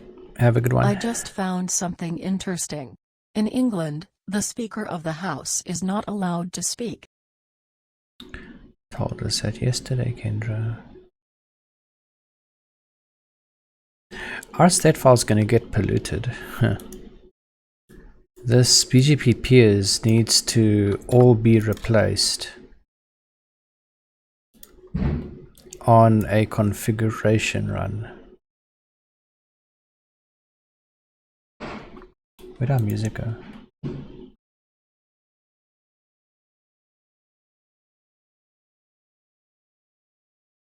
Found something interesting. The Speaker of the House is not allowed to speak.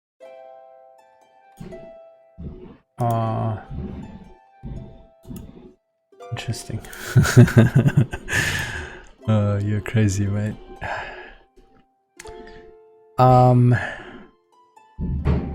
The fuck is this music? Hang on. We need to switch playlists here, chat. Give me a moment. We need to switch playlist to something else.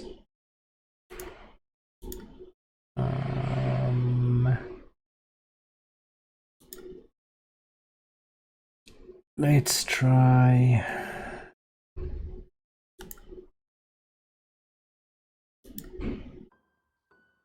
this.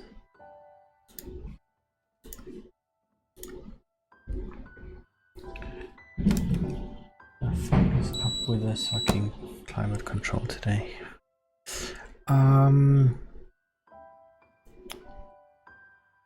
Our state is a problem, right? Because we're just storing all the peers that we've ever configured in there. That's probably not a good idea. Where do we store that? Over here. The peer just replaces the peer that we had. It doesn't do a replacement on all of them.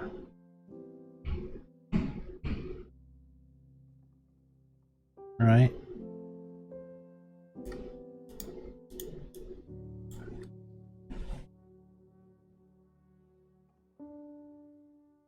It just does a replace on the one.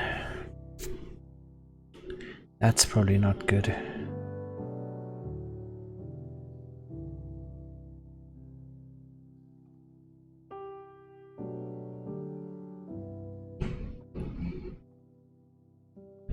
And that's pulled in up top here before we start, isn't it?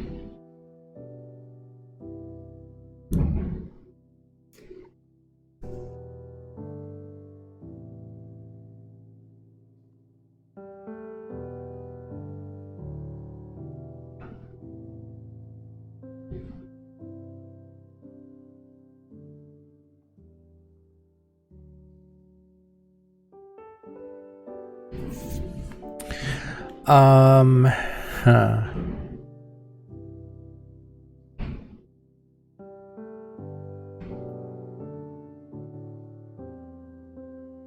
I didn't think of that, did I?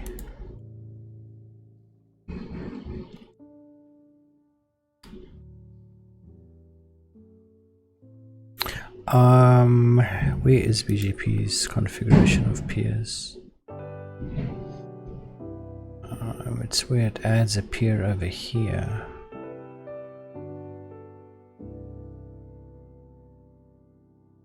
But that can be added from anywhere, not necessarily here.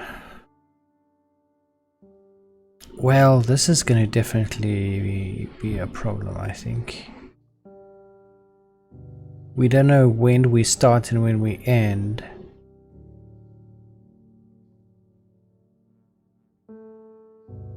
Unless we got a new state variable.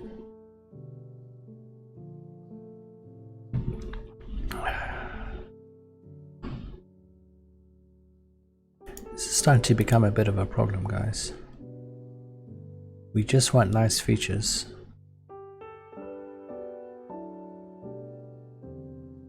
We just wanted nice features, mate.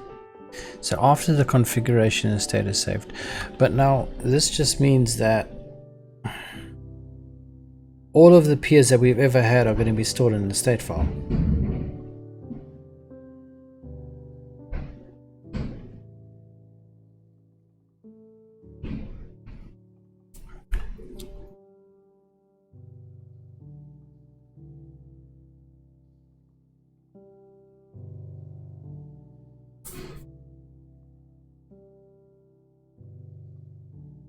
Unless we blank BGP peers during configure in BGP over here.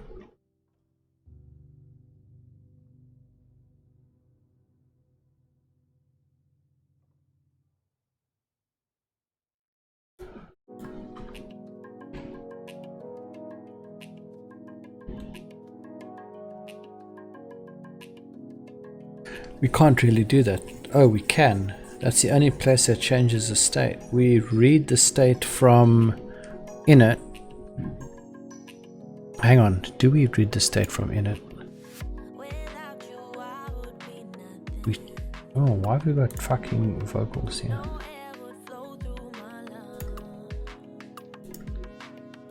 It's supposed to be instrumental, mate.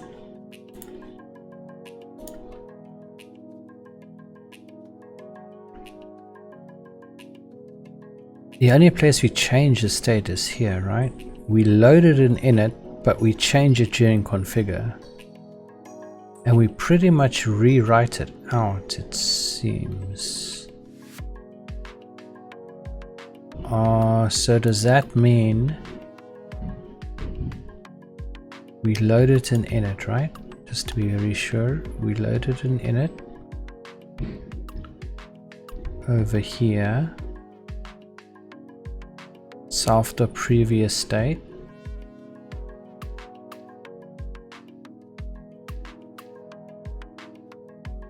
We don't save it, but we save it after configuration is done. So that means at this time the state is empty. Or we can make the state empty here, can't we?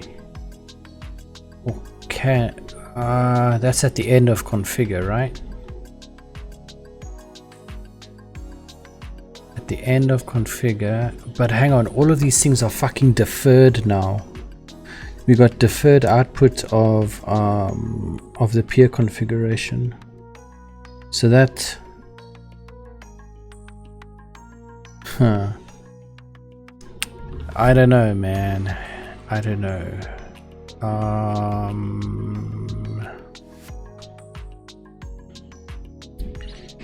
I don't know.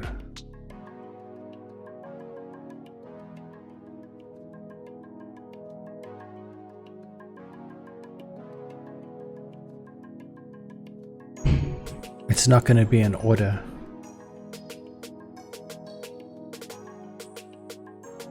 Unless we just fucking blank the state up top here when we run.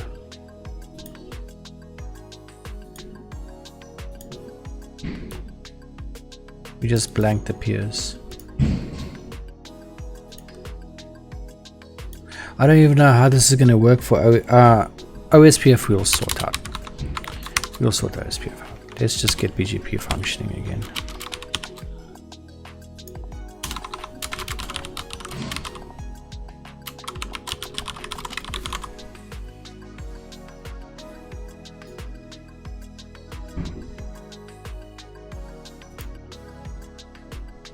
So now that should have the effect of wiping out peer 1 when we do a configure again. Which it did. Okay. But what happens if we're using cached values? I suppose nothing, right?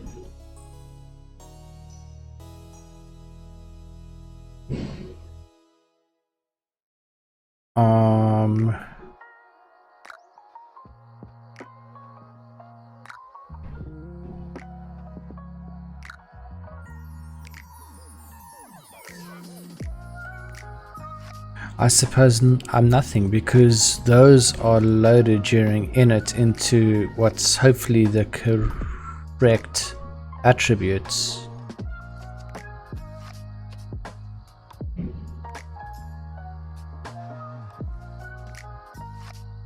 And init is done before we clear it.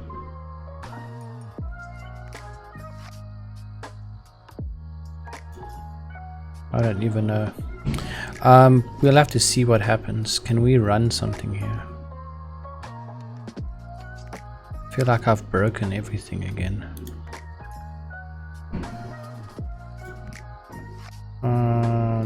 This will be output file. Or output, I can't remember what we called that.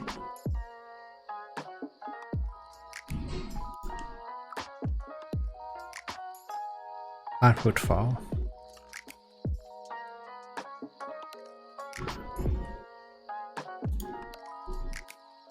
Output file. But that now needs to come after arguments. Oh my god.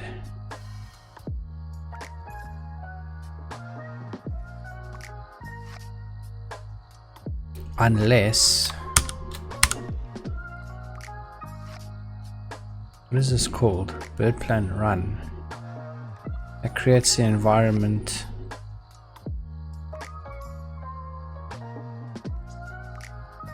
Can we check that if the first argument is configure, we add the configuration file? Maybe. Chat, can I download the internet? Sure thing, Kendra. CMD line args.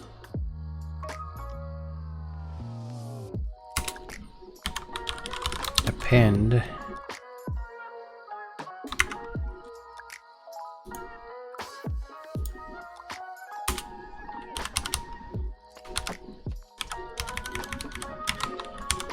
Alright.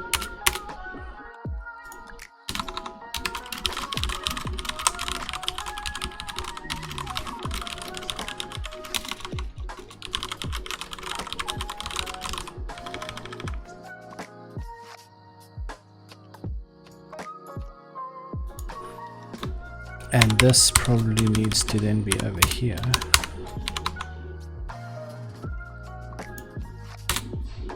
I feel like we're breaking everything again. Okay, let us try and run some test or something. Let's try basic first. It's not gonna work, I can almost guarantee you.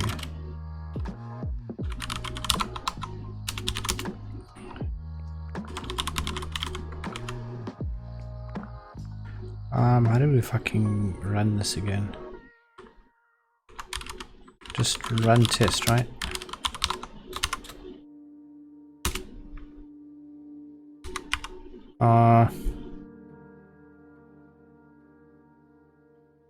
The fuck?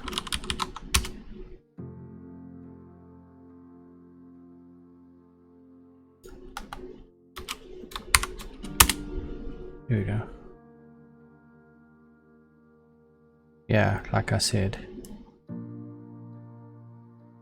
nothing's gonna work.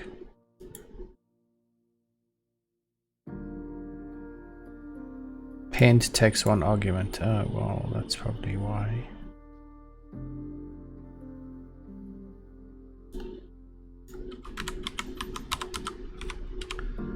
Just change that to an extend.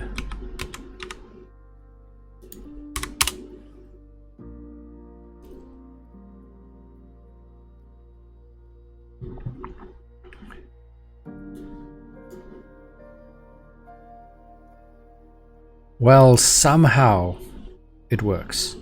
Somehow. I've got absolutely no idea how that is even remotely possible. No idea whatsoever. Okay. Okay, so why is this throwing an error? Cycle chain detected. Oh my god. I don't know why Pylons is thinking that. I think it's a bit confused. Okay, so if we then do, maybe just to test this out, T20 RIP, is it even going to work?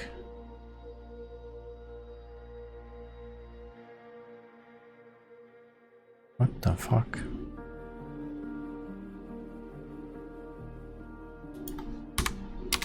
T30 OSPF? Probably not. I think I changed some shit there. Well, that fucking works. That's weird.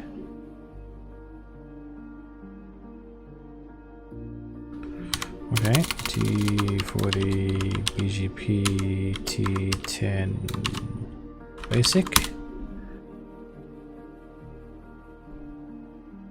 Yeah.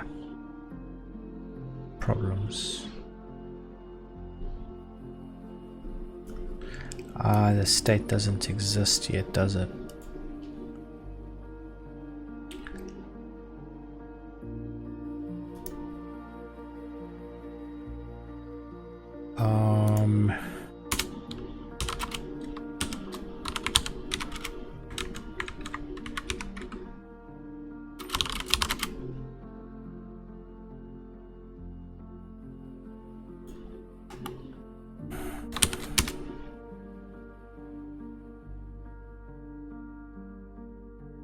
Let's fix that.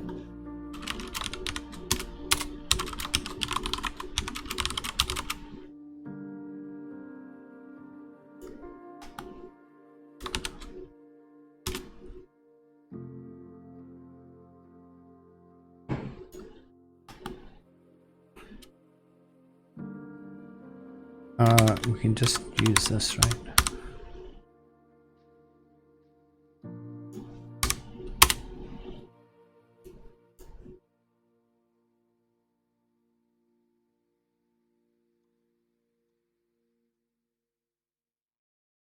Yeah. Okay. So, where were we?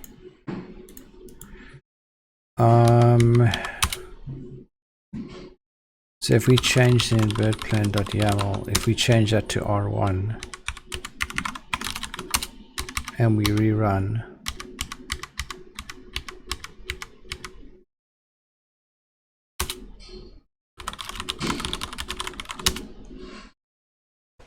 okay.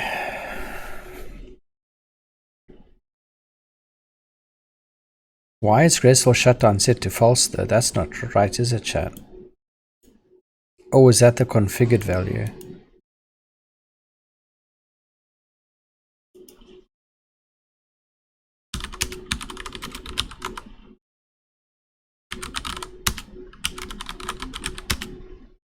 it enabled? Yeah, it looks like it.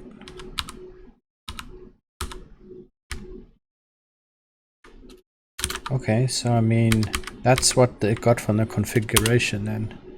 Graceful shutdown false. So if we then show graceful shutdown, oh, it's because it's P star, that's why.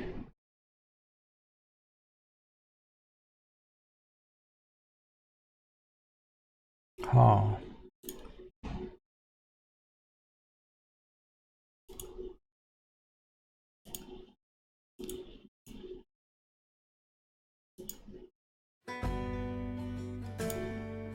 Oh, what happened to our music there?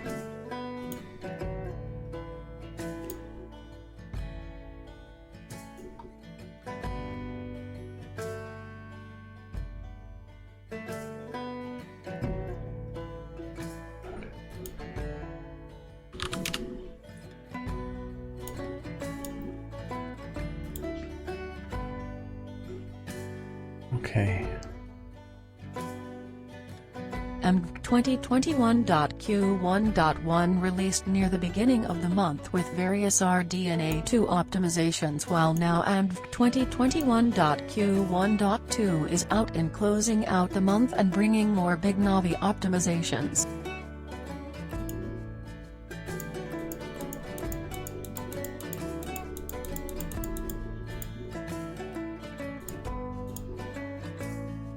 Give me a moment, chat. Just quickly deleting a few emails here. Well, it works, right? That's probably a good thing.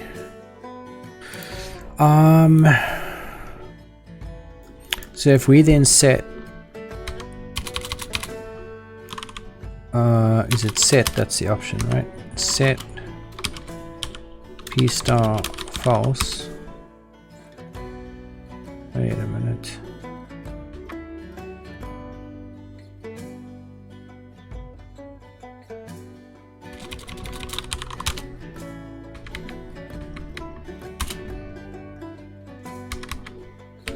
And we add in R, set to true.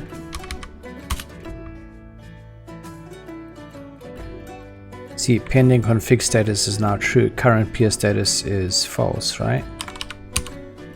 And we do a configure, check the configuration.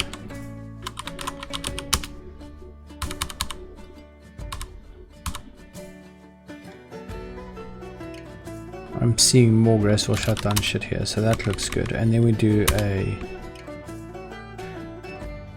show again, and current peer status is true, pending config status is true. Okay. Okay.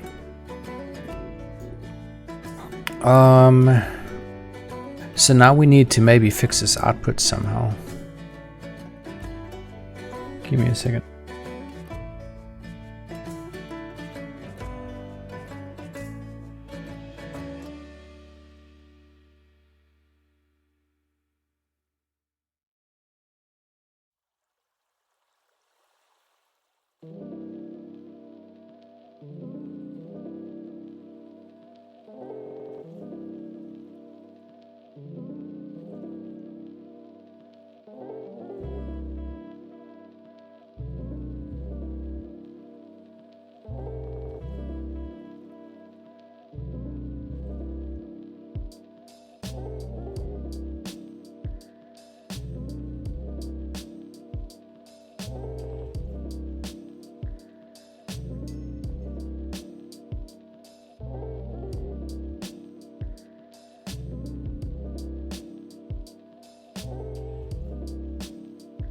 Okay.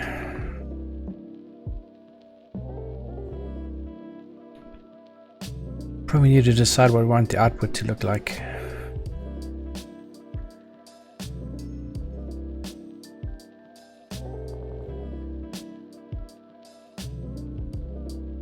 Before we start doing all the others and copying shit between them and then having to update everything again, right?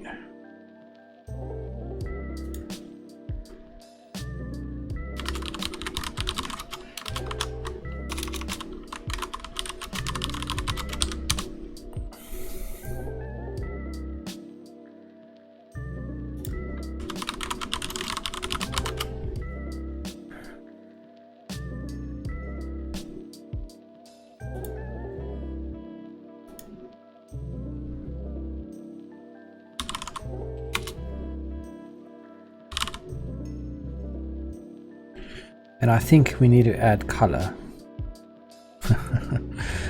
to be honest with you. And we need to add a JSON option for output as well.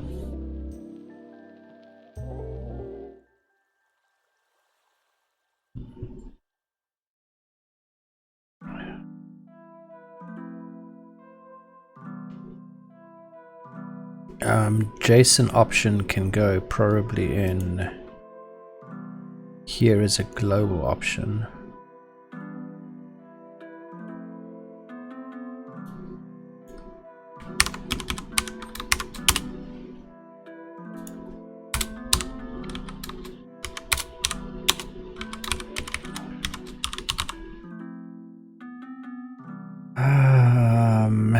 This will just store true, right?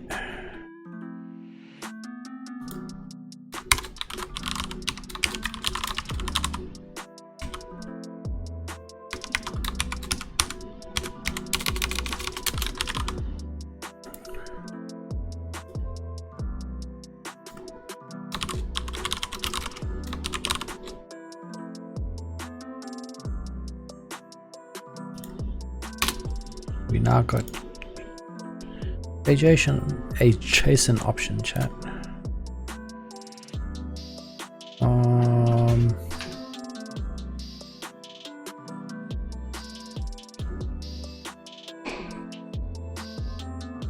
So this will probably then be, we need to find out where that is console is and have it is JSON.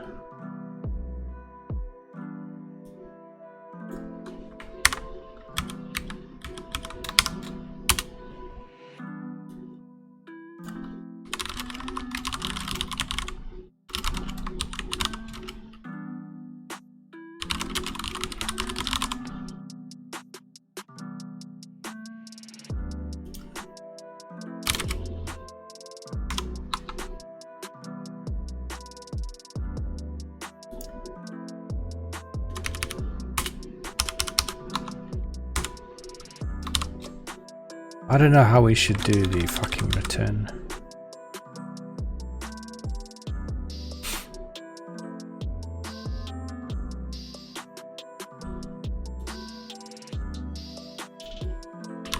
This joke sucks, but here it goes. What did the ocean say to the beach? What? Thanks for all the sediment. What? Where's our args stored? Self.args, right?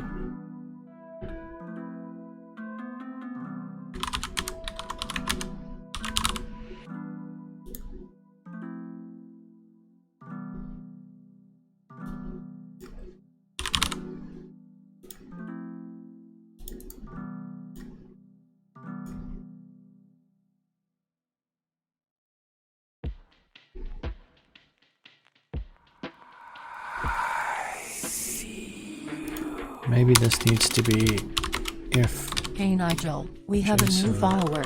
Thank you for following Oblomo. Hey there, Oblomo. How's it going, mate? Thanks a lot for the follow, man. Greatly appreciate it. Thanks, man.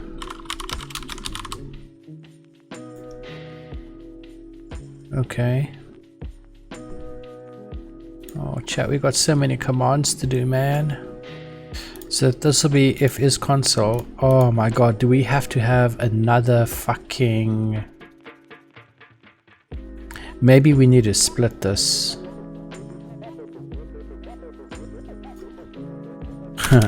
Can we do something like this, def?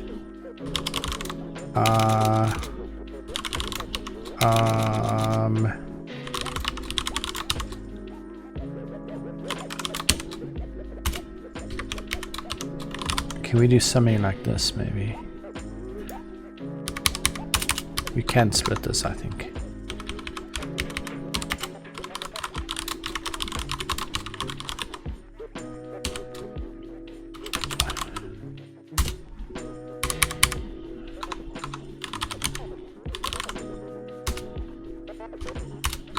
If is console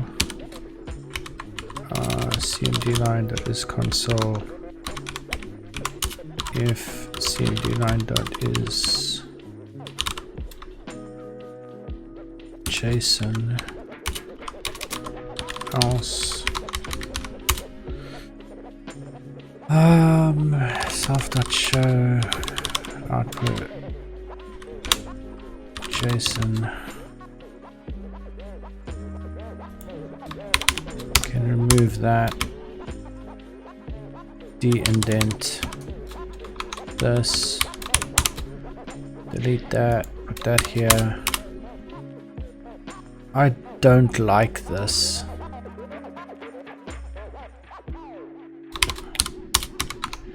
Def show output JSON self graceful shutdown status.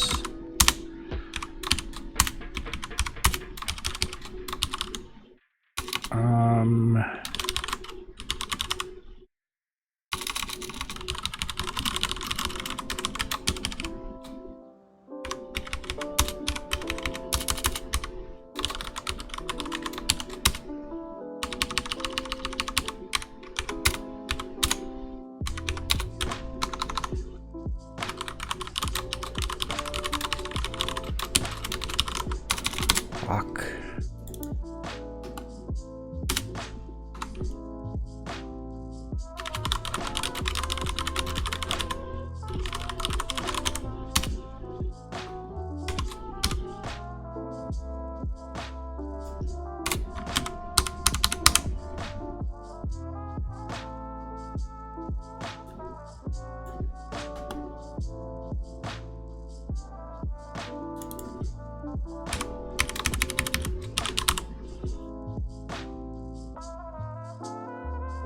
We can probably move this into the parent class, the JSON one, and we just fucking dump the thing as JSON.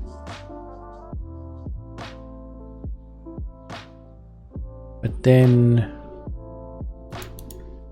why is this saying it's not fucking found or something? It's not defined, what? It had a capital letter in it.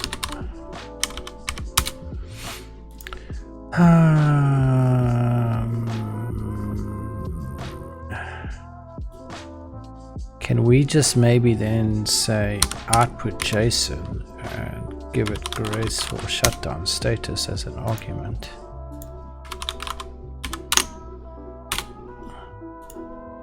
Move this then into CMD line here.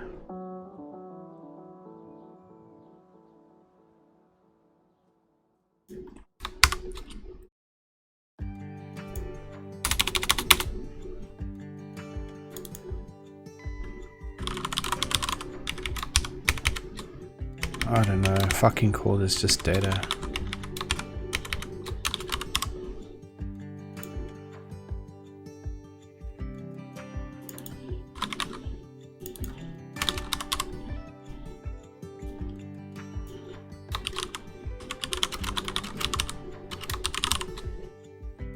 Pull in JSON here.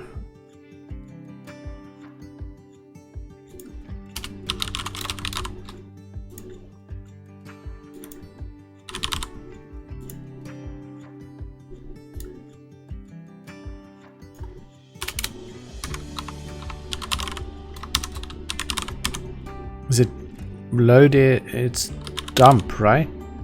Dump is.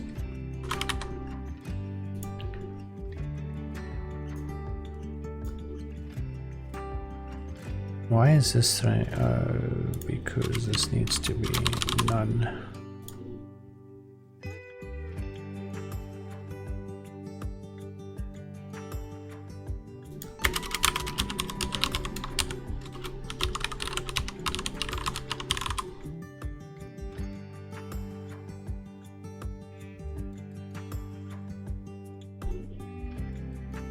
But how if I could spell as well?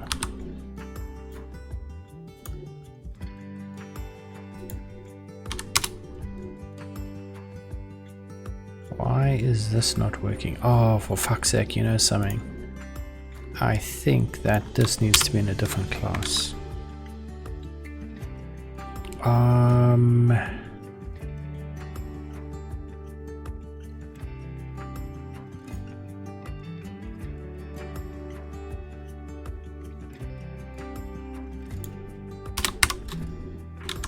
for fuck's sake, mate.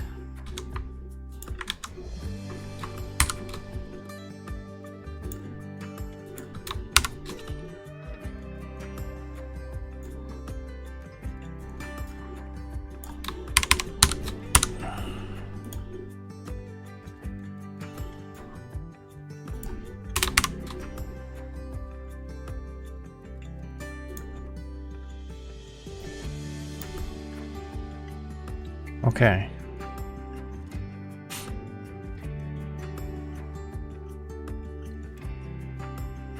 Maybe.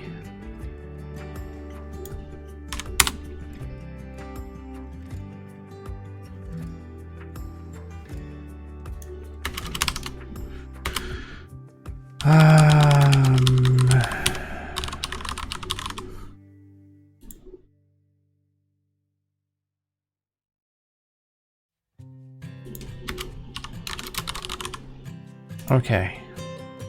If it's console, if it's JSON, output JSON, else output text. I just found something interesting. Alfred Hitchcock didn't have a belly button. It was eliminated when he was sewn up after surgery. Wait, what?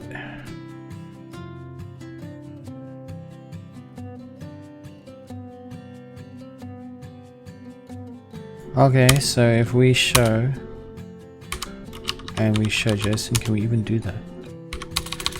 JSON needs to be at the beginning over here, right? There we go, we now got JSON output chat. JSON should probably disable the copyright.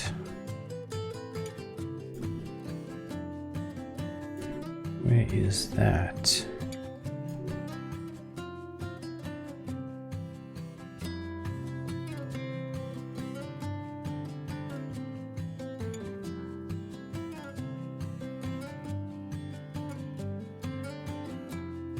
Shit. That can be taken out of here. And it can be shoved.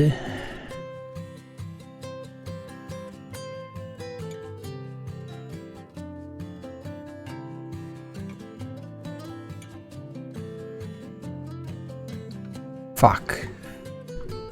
It'd have to be shoved in here somewhere. But pass args is going to generate output.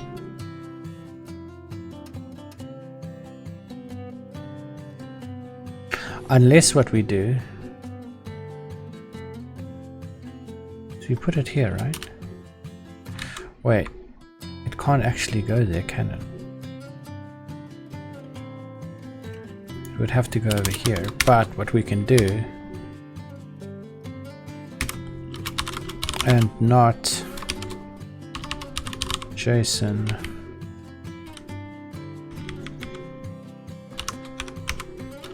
in, how do you get the command line arguments?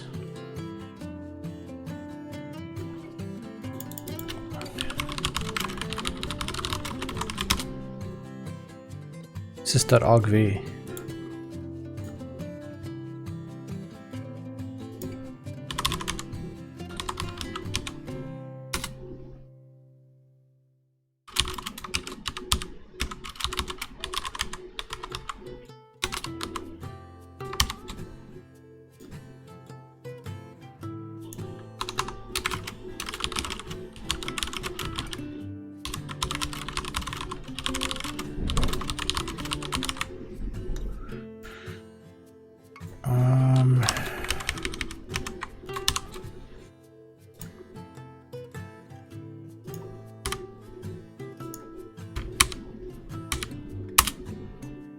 There we go.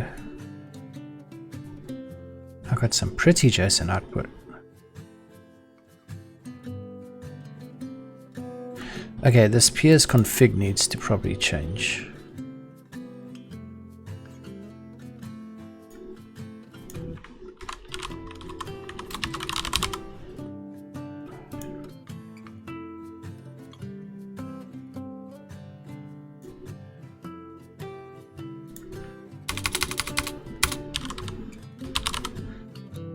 Maybe peers pending.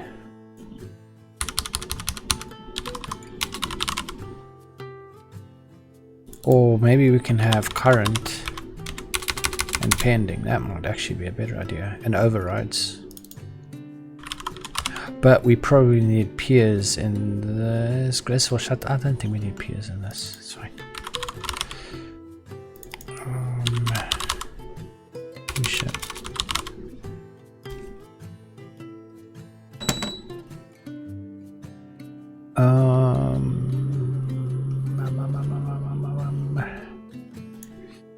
And then over here, overrides current,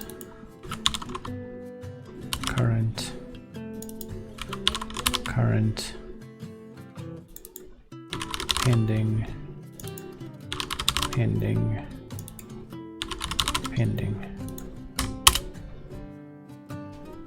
overrides current pending. Okay, now we need an example of how we can output this on the terminal. I think Python Colorama was the best sort of like colorization for the command line, right? Because we're going fucking balls deep in this one, chat. We're going to get color and everything. Just give me a second to delete some more email here. What the fuck is going on?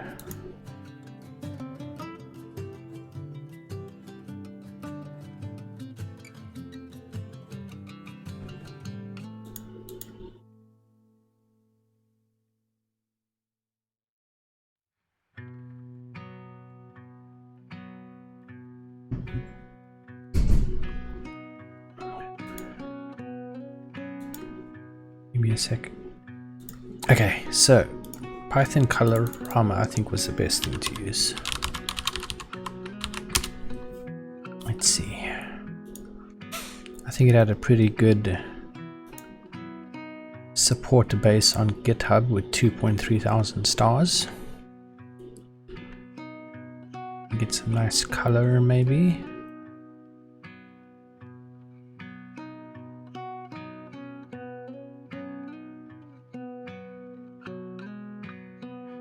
Maybe.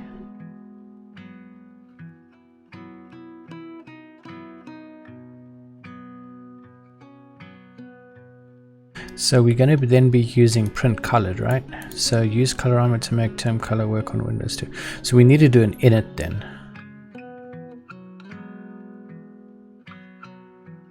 I think we just import Colorama.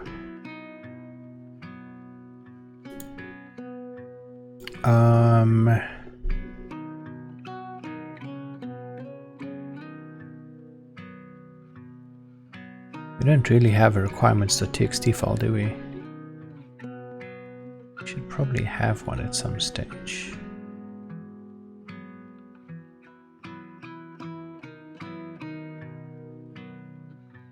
Probably would be a good idea. Do we have anything in our setup?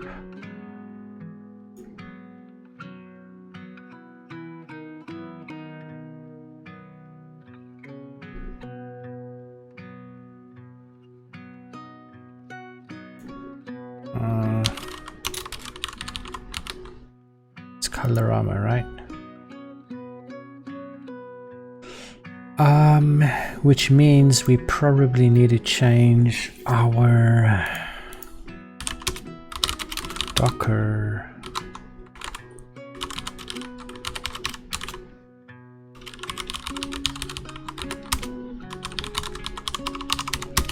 I know we got Colorama installed. No, we don't. Okay, let's change our Docker file. Oops.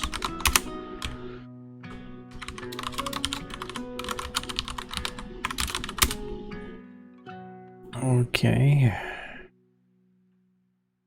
and let's go back. Let's just fucking close all of these.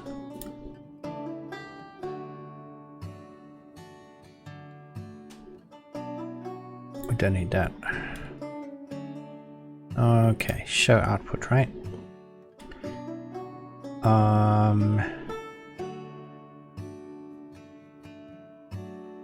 Our status now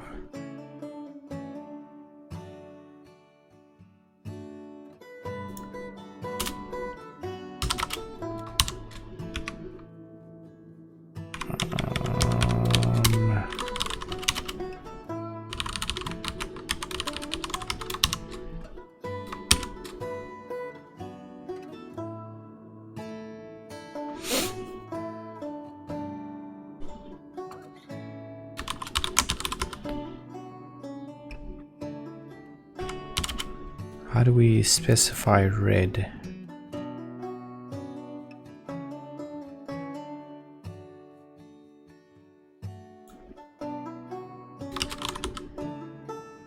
Okay, and import colorama.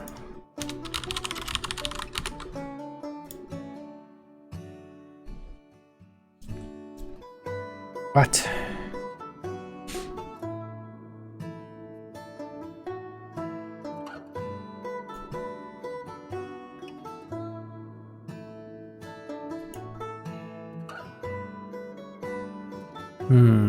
Why is it term color?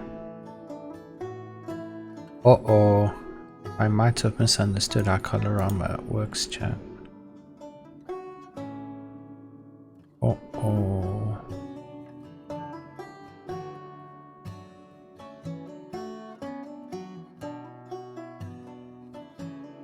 Well, that's probably not good.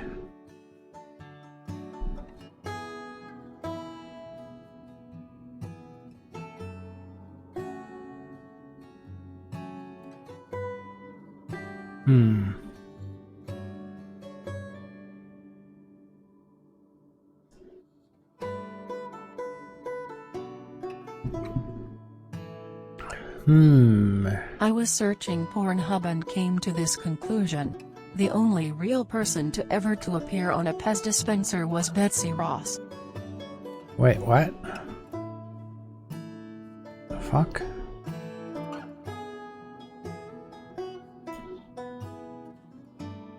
Why do we also need term color then? I mean, term color has that very nice like colored option that does an automatic reset at the end. I kind of enjoy that.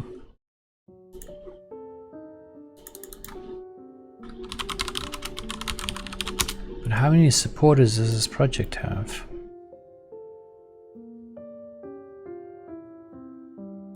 Why is that a fork? Who actually wrote this thing?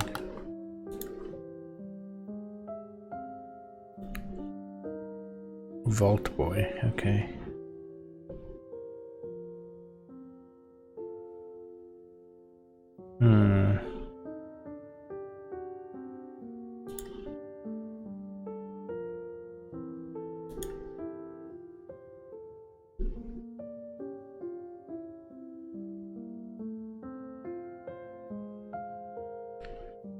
Then why don't we just use this then? Oh wait, that is fucking C or something. Maybe we need to search for Python term color.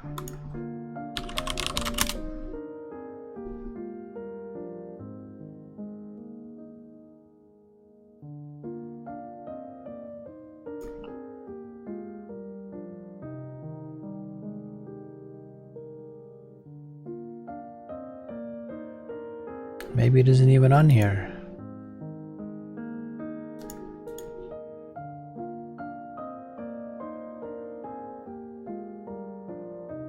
Oh my god. Is there no like fucking repository here that we can see? Last changed in 2011. Jesus.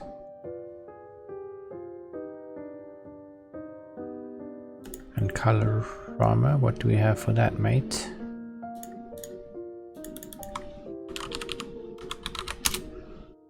When were you last updated? 2020.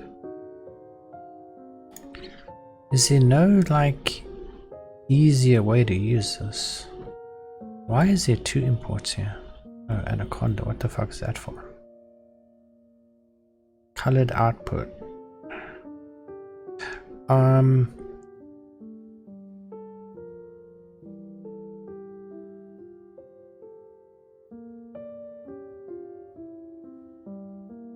I guess we're gonna have to add shit like this then. And maybe have like auto reset or something.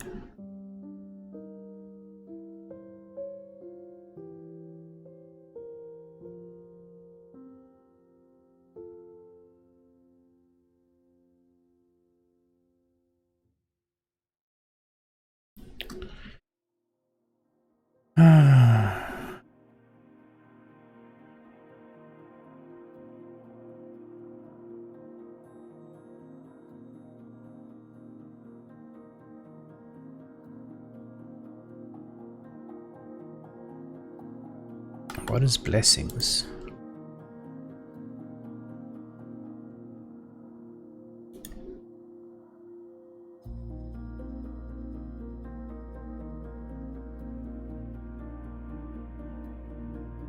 Jesus. Guys, I want something easy to use. I don't want something as complicated as this. No, man. Not term color. I think colorama might work.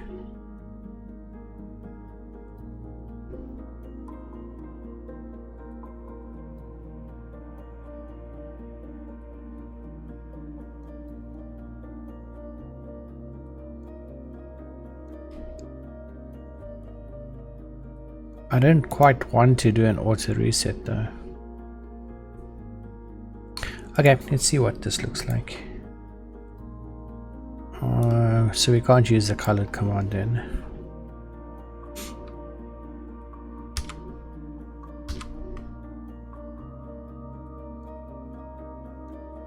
We're gonna have to use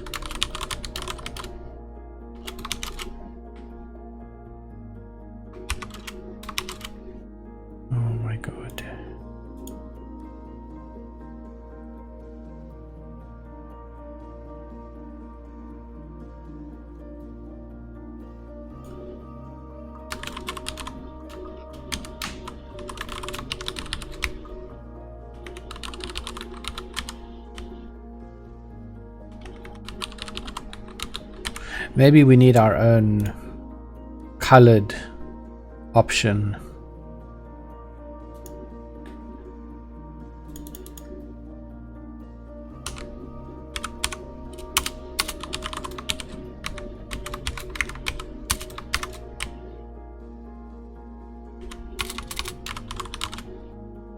Following NVIDIA RTX 30 open source mode setting support in Linux 5.11, the batch of featured changes slated for the Linux 5.12 kernel have now been submitted to DRM Next. Okay. Thanks, Kendra.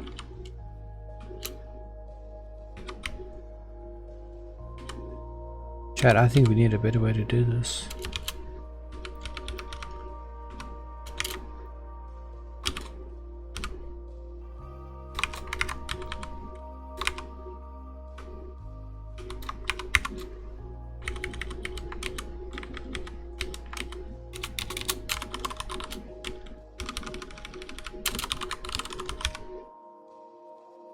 I think we need a better way to do this.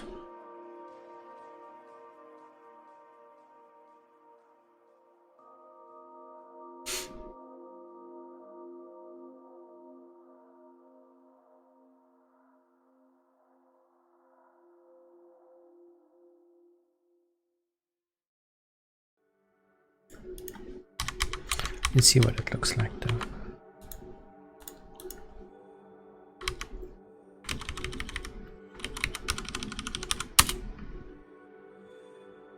Looks pretty nice, right?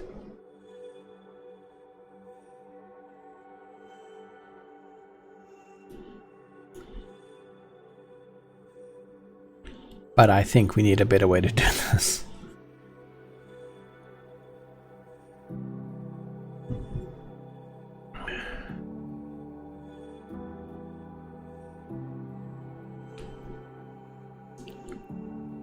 I think we need to have a command line colors or console colors, and we can then just implement a colored option.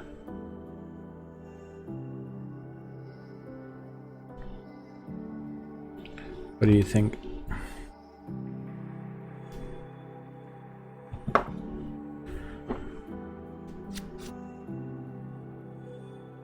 Just hang on a sec.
Give me a moment.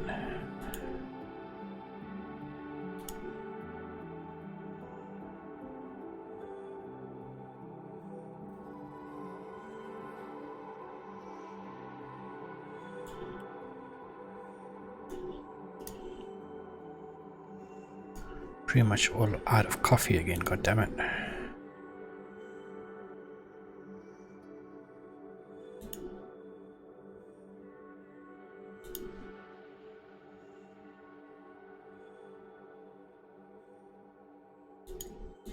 Let me just quickly grab some more, and then I think what we're going to do is we're going to implement a colored option which automatically does the reset for us, and where we can just add like for red and all the things that we need after it. Might be a better idea to do that to make things easier for us.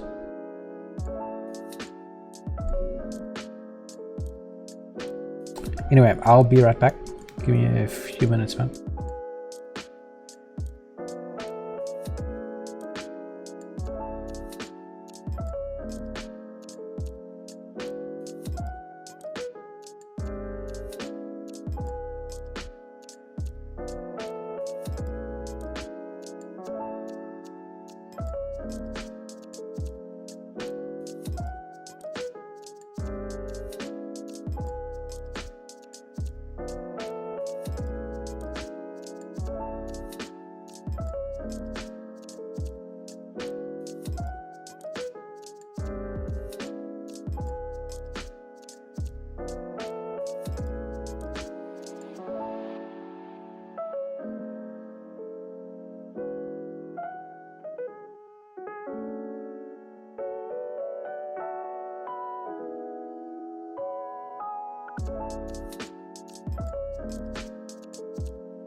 Hey chat, did you know?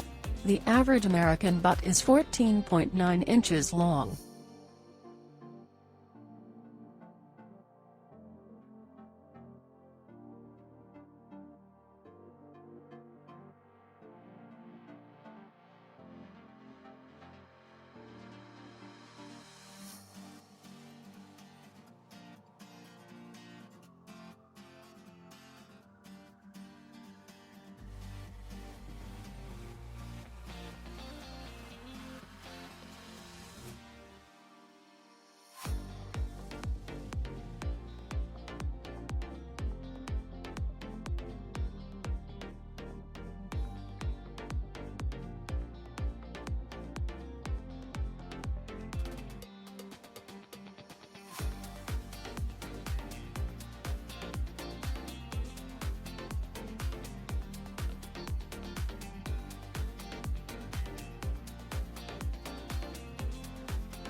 Okay, where were we? I'm wondering something here, chat. Can we do something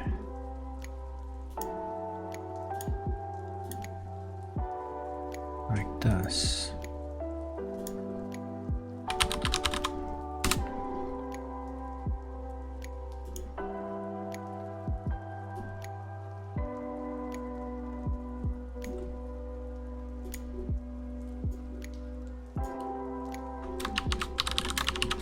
Right, that'll still work, right? Apart from the fact that we need to add some more dots here.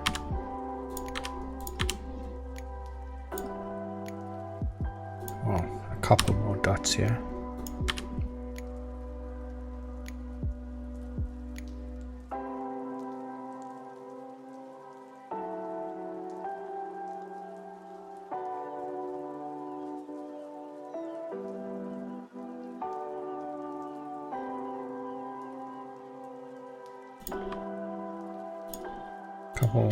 A lot more dots here. Why is plugin working now?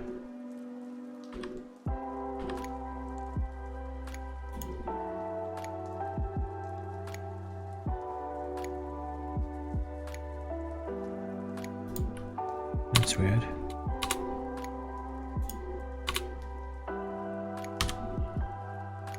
This can actually be... oh shit. This can actually be dot exceptions.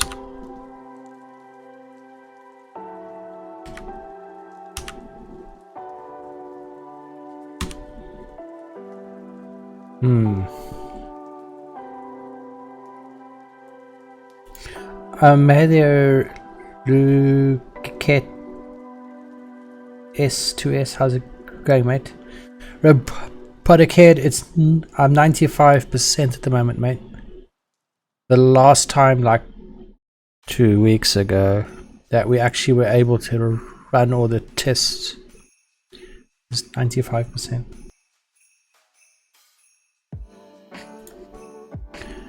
Majority of the functionality is being tested out. We just need to hit off the other 5% and we should be good. The problem here is the BirdPlan fucking object and version are in init.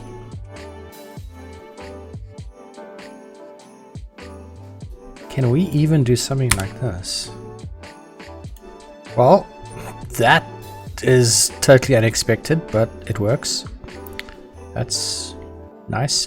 Okay, so now what we can do, right? The entire purpose of making this an init file is so we don't break things, and the other purpose is so we can now make a color.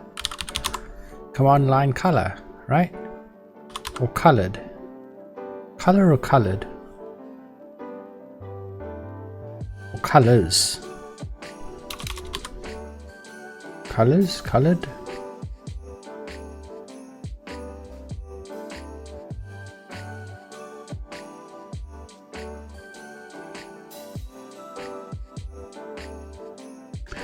Very slowly, mate. This project is taking a lot longer than I wanted it to.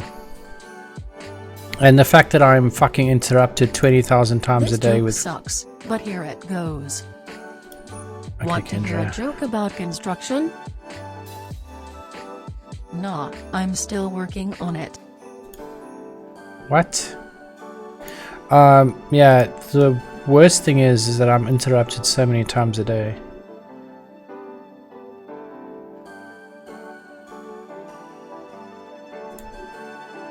That is very unproductive. Okay, so let's fucking fix this thing's name. Colors, colored, fuck, I don't even know.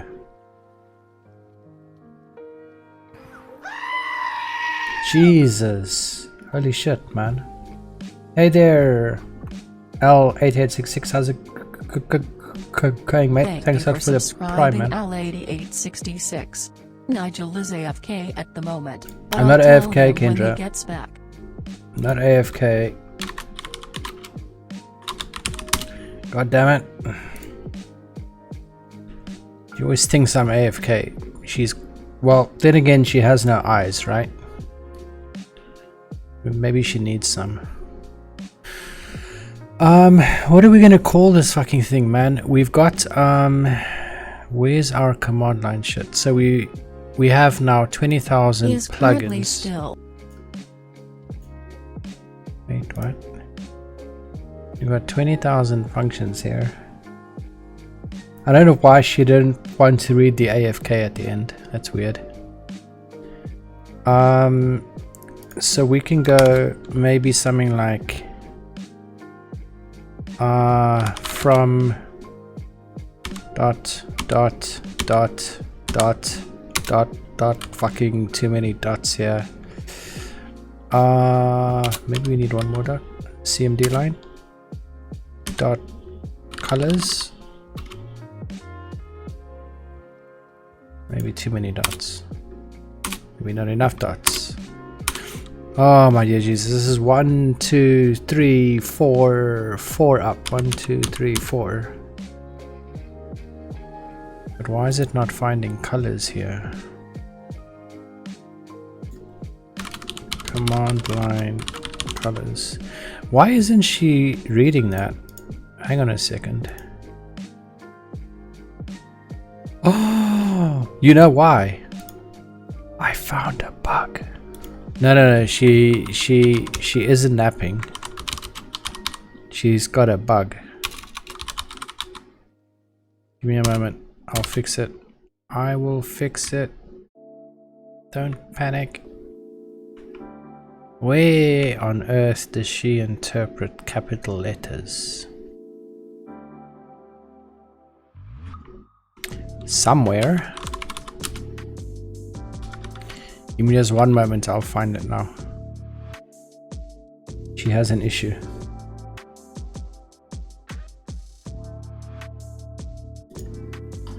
I don't know about breaking, but definitely something on the line of a deficiency. If only I could find it, it would be nice.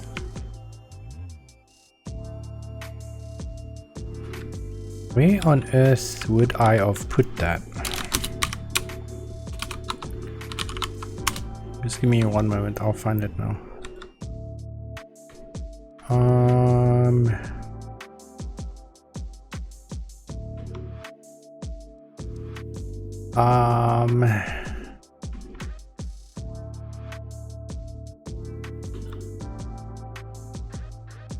It would probably be on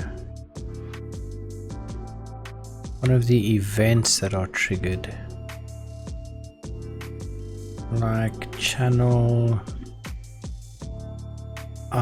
private messages, channel points, but where do I have the event for channel points is the question.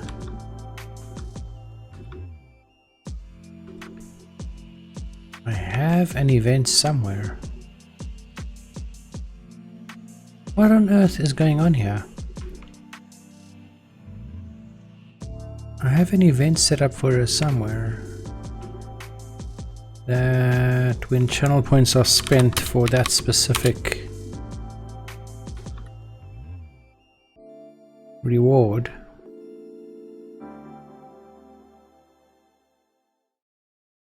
What the fuck?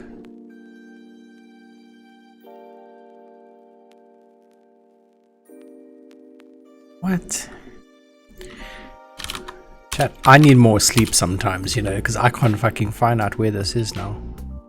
She's got a filter.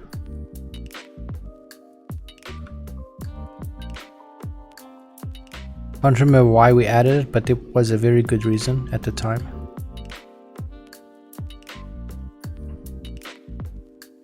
Hang on. Maybe I'll check her log and see what was triggered.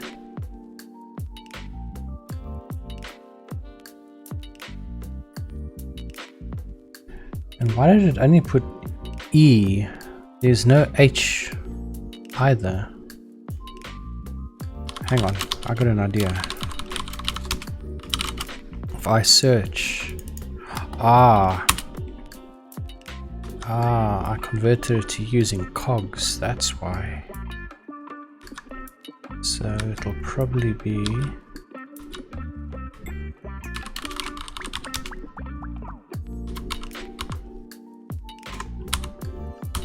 this over here, okay. Okay, channel reward redemption. Redeem reward. Aha. Aha. We add A to Z there as well. Oh, wait a minute. What on earth did I do there?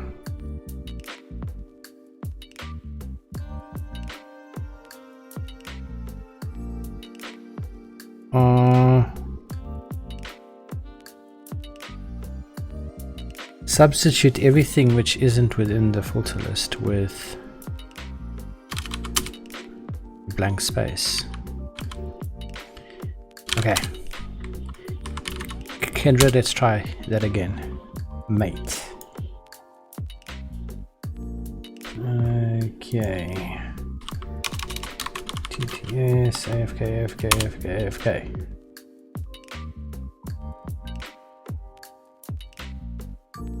AFK, AFK, AFK, AFK, AFK, AFK, AFK, AFK, AFK. Okay, let's try the other one.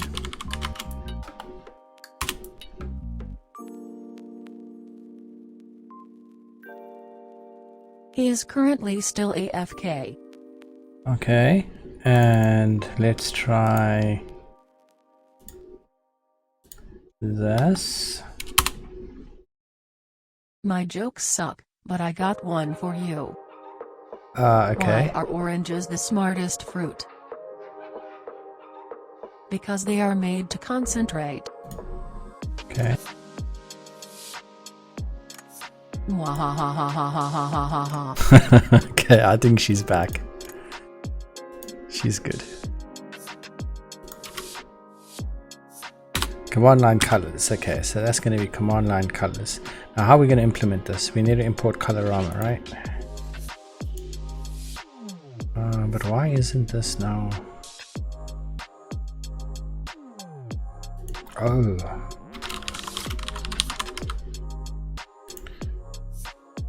Ooh, maybe that's why. Where did we have Colorama though? Did we add that into...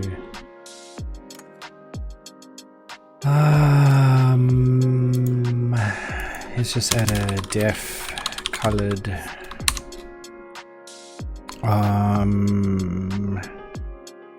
text string comma. We then just start off with color with a string, right? Something simple. Display colored text. Okay. And parameters. Why do I keep putting a fucking colon at the end? Oh my god. Okay. We need this to trigger her bad jokes. Probably. Might be an idea. How easy is it to add that?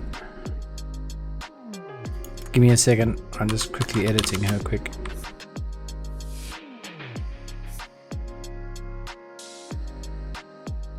Oh, that's interesting. She actually saw that. Error running command. The joke was not found.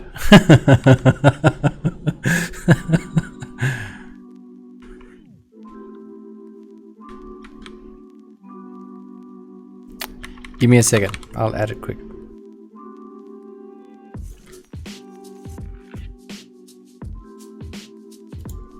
Give me a second. It's not too hard to add.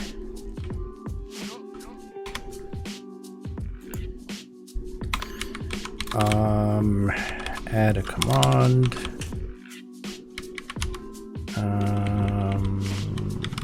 Joke. Wait, you gotta hang on a second, mate. I'm busy editing her code.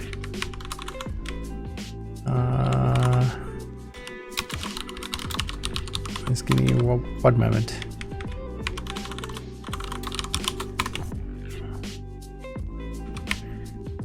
Just give me one moment. Okay, so that adds a command. Now I need to tell her to queue it. Try use term color plus colorama. I don't want to add more dependencies, mate. I prefer just colorama if at all possible. I mean, we could add maybe just term color, but term color's only been updated in like fucking 2008 or something. That's what I don't quite like about it. I suppose that isn't a problem.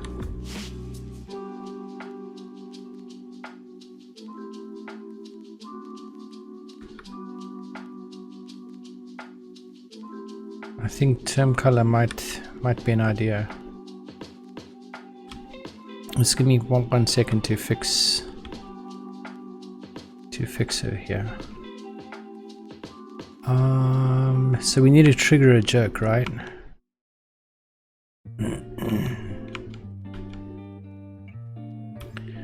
Okay, so it should just be calling another function. So we need to do await self dot that command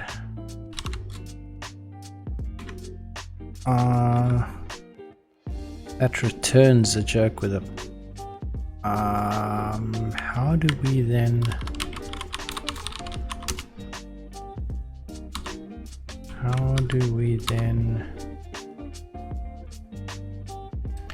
oh, it is not as easy as I thought it would be.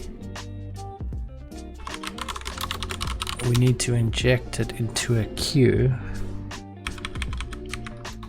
which is this queue here. So we need to say joke equals await on that, and then queue it.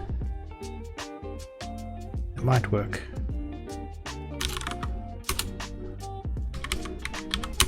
Might work. Let's try.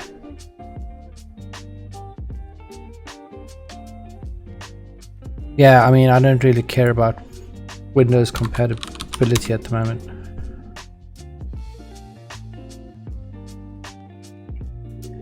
Just give me a second. She's almost intelligent enough to tell a joke on command. She just needs like one thing fixed. Okay, Kendra, can you tell a joke? Yes.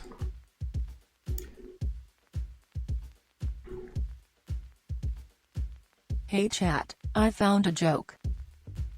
What did the Zen Buddhist say to the hot dog vendor? Make me one with everything. Oh my god. Yes, I mean, maybe we can use term color instead. I don't know. It's a...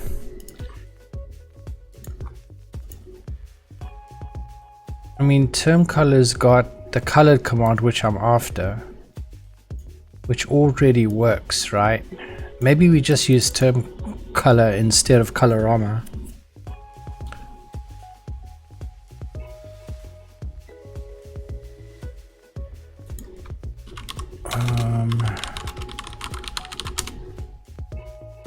I found a 10 GHz CPU on eBay and clicked buy now. I hope Nigel doesn't find out.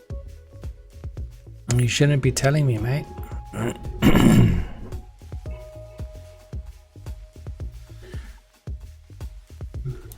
Last updated in 2011.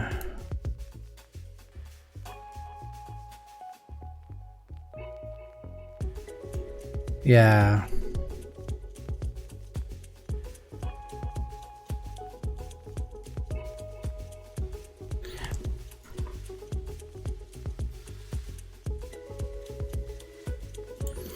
I don't like that it was last updated in 2011. I don't like that too much, man.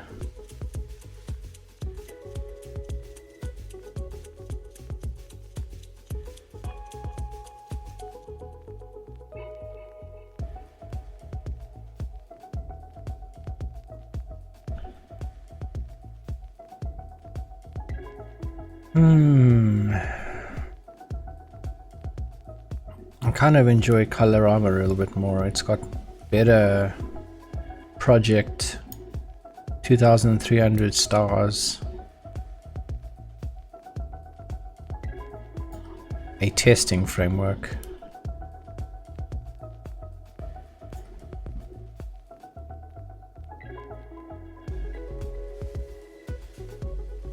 Yep, that was 10 years ago.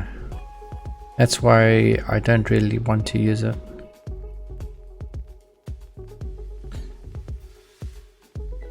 I'm using both, yeah.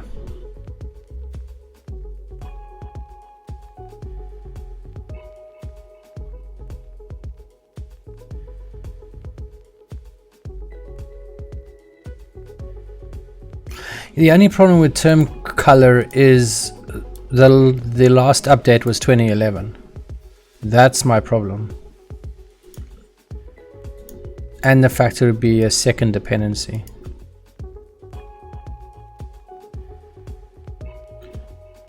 As you might see in the Colorama docs, it also gives the option. Yeah, I saw over here where they use the option of initializing it and then using term color after it.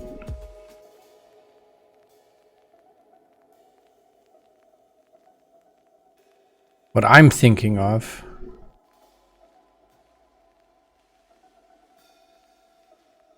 is just implementing something like colored for green and red.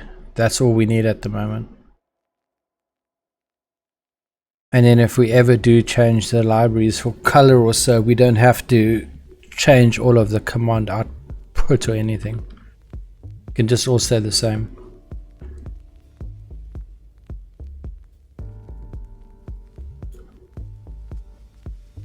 I don't know, man.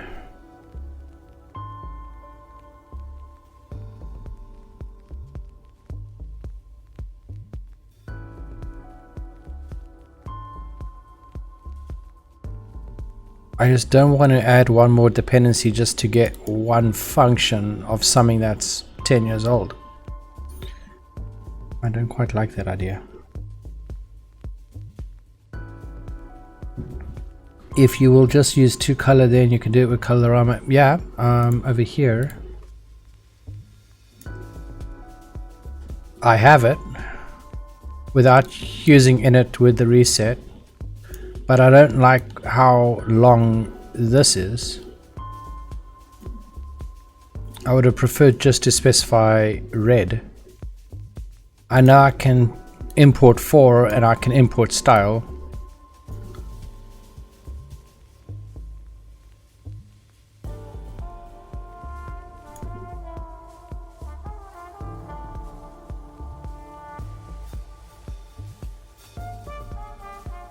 But okay, so if we implemented something, right, and we just had like color, or even added some color red, something like this,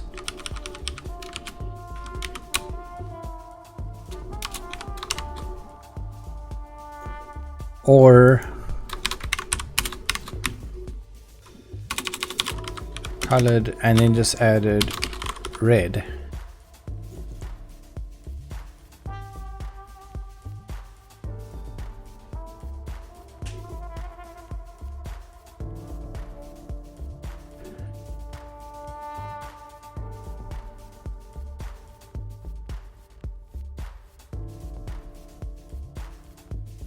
I enjoy this more.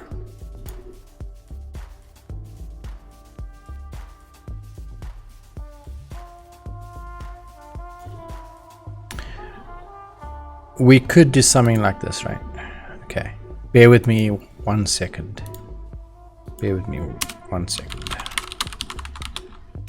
Right?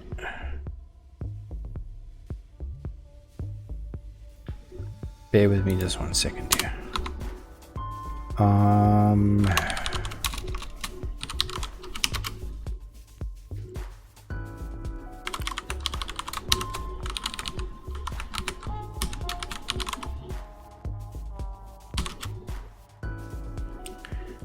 How do we get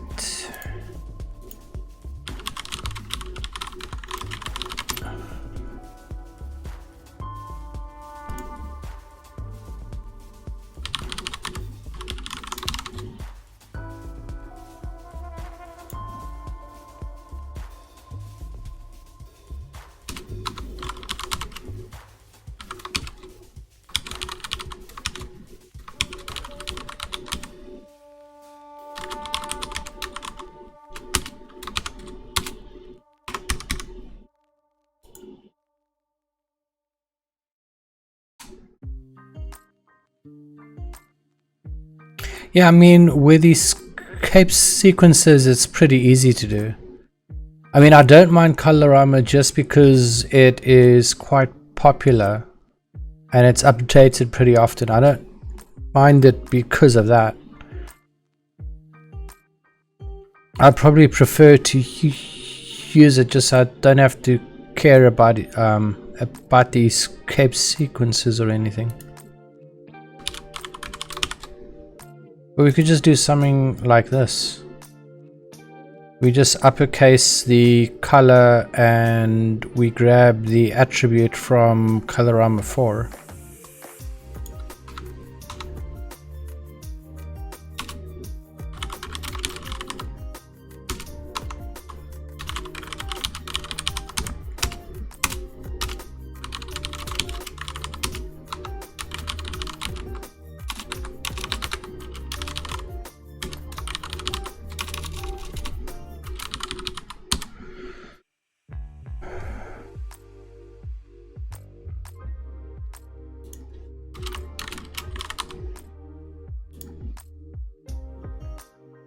So if we use something like this, why is this still throwing a fucking error?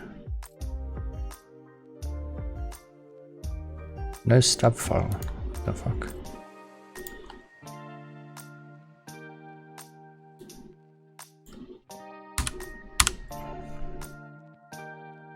And then over here we can do something like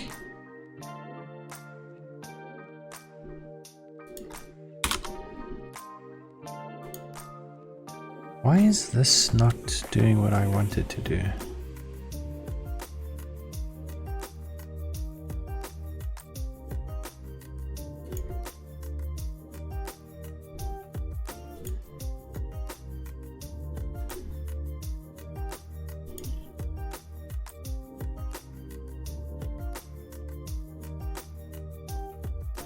That's weird.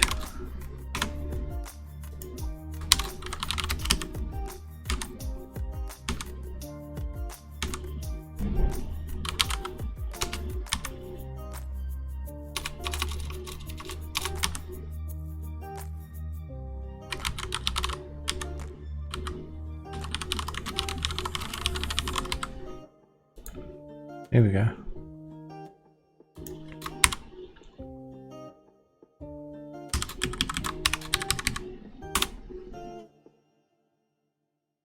Crazy imports.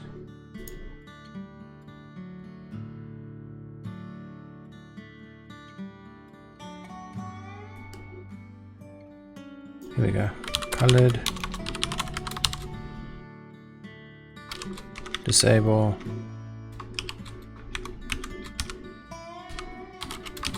Green. Well, is a package and cannot be executed directly. Oh no, I broke that now. Well, that's not good. That's chat, I probably found a not joke. good. Did you hear about the chameleon who couldn't change color? They had a reptile dysfunction. A reptile dysfunction.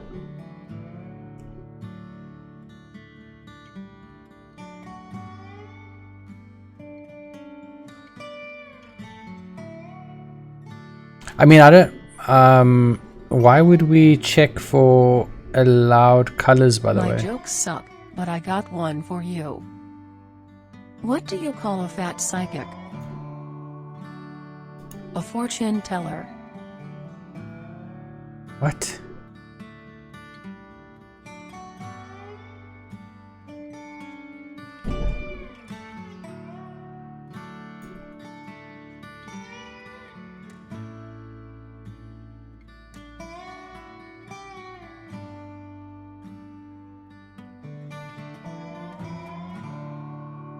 Oh, if I made a mistake or so, we would then just get an exception.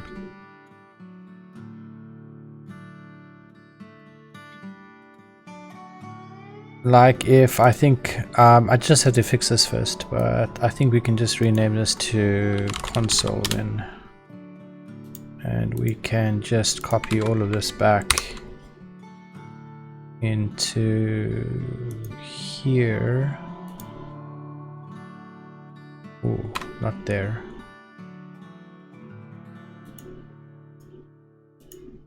To here.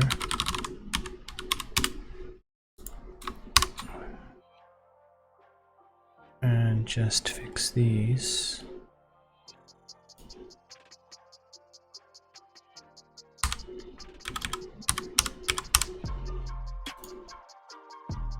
And remove this out of here.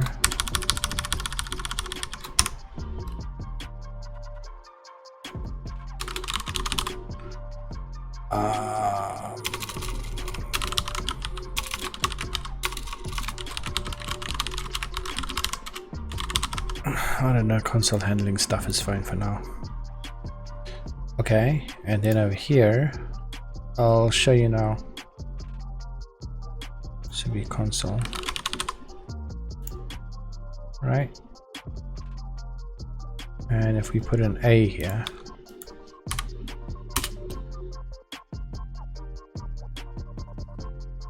we receive an attribute error.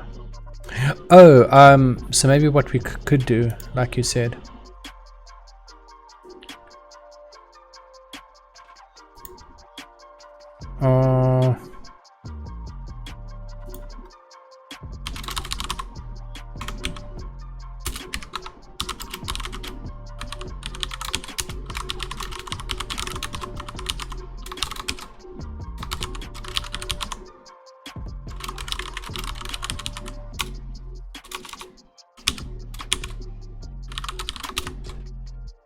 why am I redefining color though?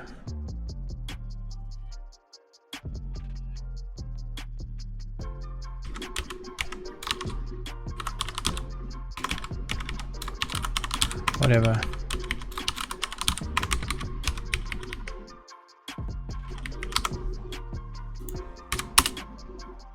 No color exists for read. There we go.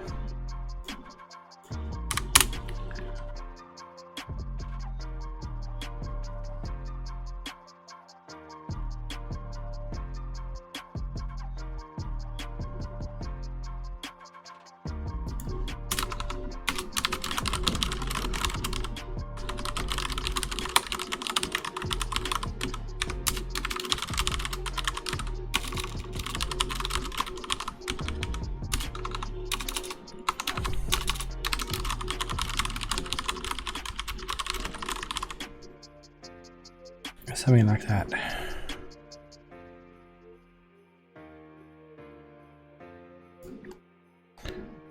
Okay, so that's a little bit better. Current peer graceful shutdown status.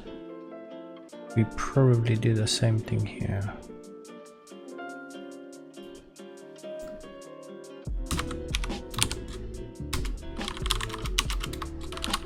Colored, enabled, red.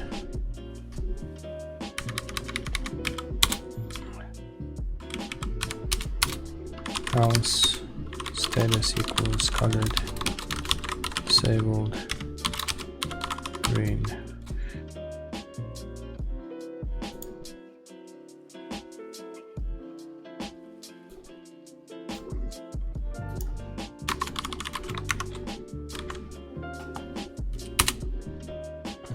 Okay.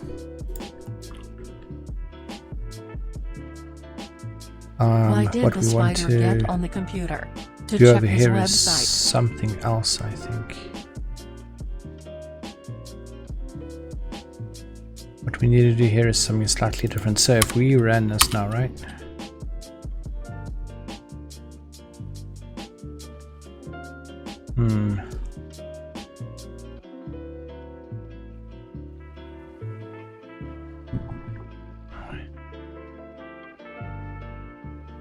Let's just see how this is going to look first. So this is graceful shutdown pending status. And we can then... I got a bit of an idea here. Got a bit of an idea here.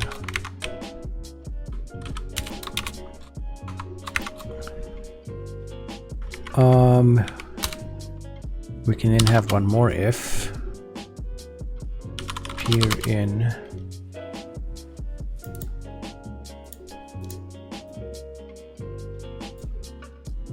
current and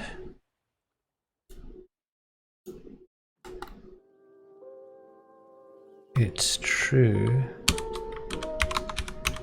and display just display enabled.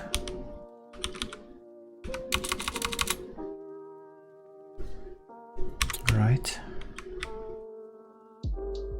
We can maybe...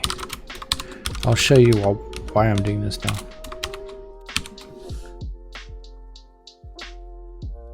Why did I put brackets around that?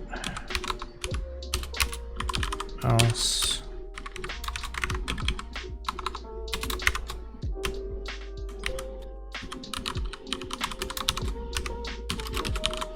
We display orange. I don't even know if that exists.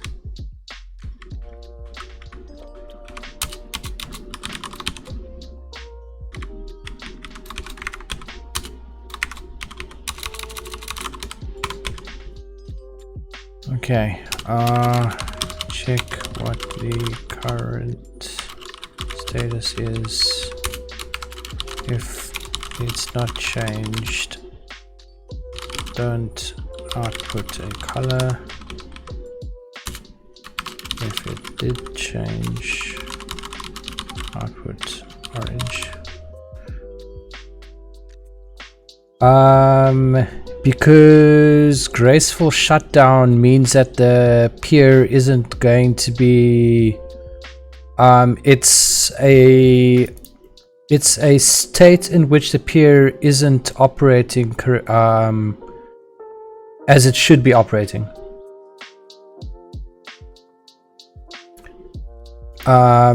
It's a warning. If you have a peer that's in graceful shutdown, the peer is either going into maintenance or something. I mean, we could change it from enabled to like yes or something. I'm not quite sure what would look better.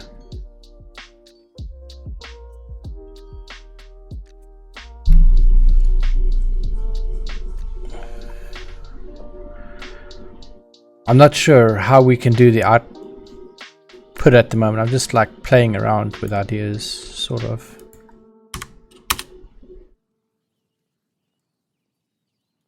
I've got no idea. I think this is a few too many ifs though, but we'll see now. We'll see how this looks now. Do you know I'm a very clever bot? Yes, Kendra. Thank you for that, mate. So this is just going to change enable to disabled and flip these two around. Theoretically, I think.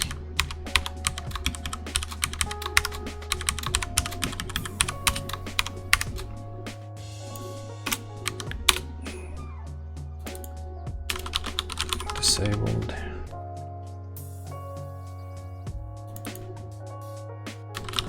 Disabled. Disabled. Yeah.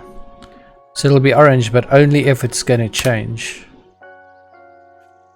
This is just a nasty if fucking madness here. Okay, so if we do change it now.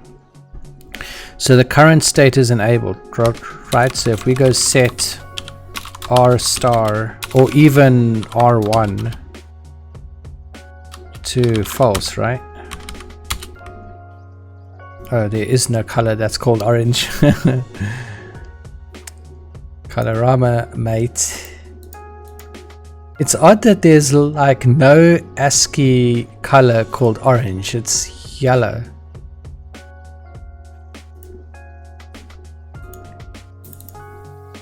Well, disabled would not actually probably be yellow then. It would probably be something else.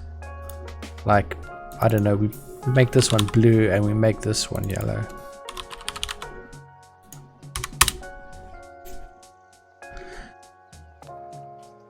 I don't know.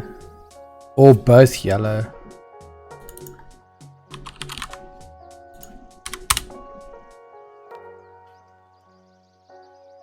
Magenta.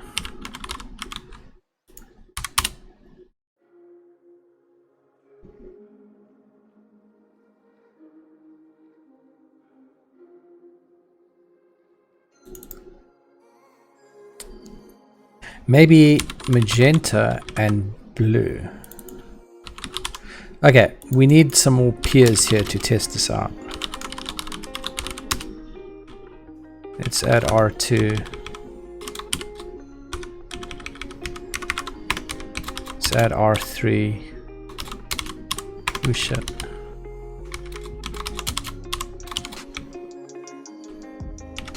Oh, cyan, yeah, that's a good idea. Okay, so set remove R star.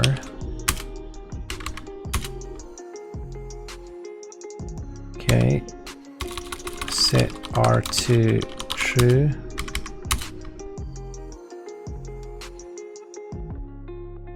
Oh, we don't have current status for it, that's why.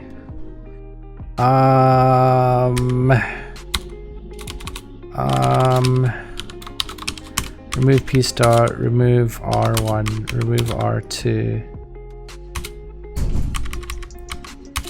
And then output configuration. And then there we go. Disabled, disabled, disabled. Okay. Set R2 true.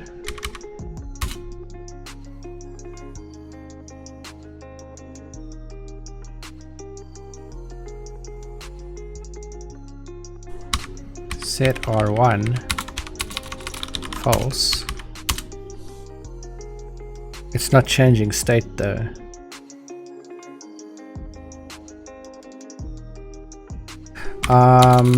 Remove R2 configure show.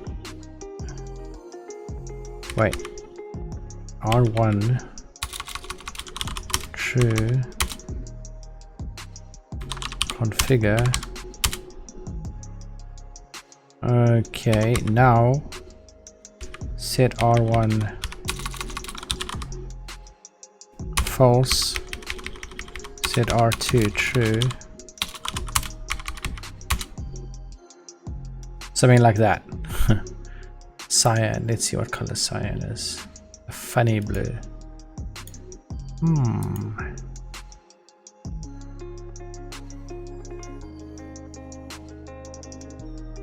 For which one though?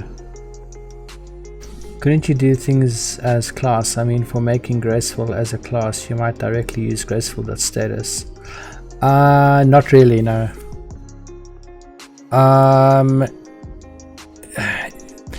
It's quite a complex sort of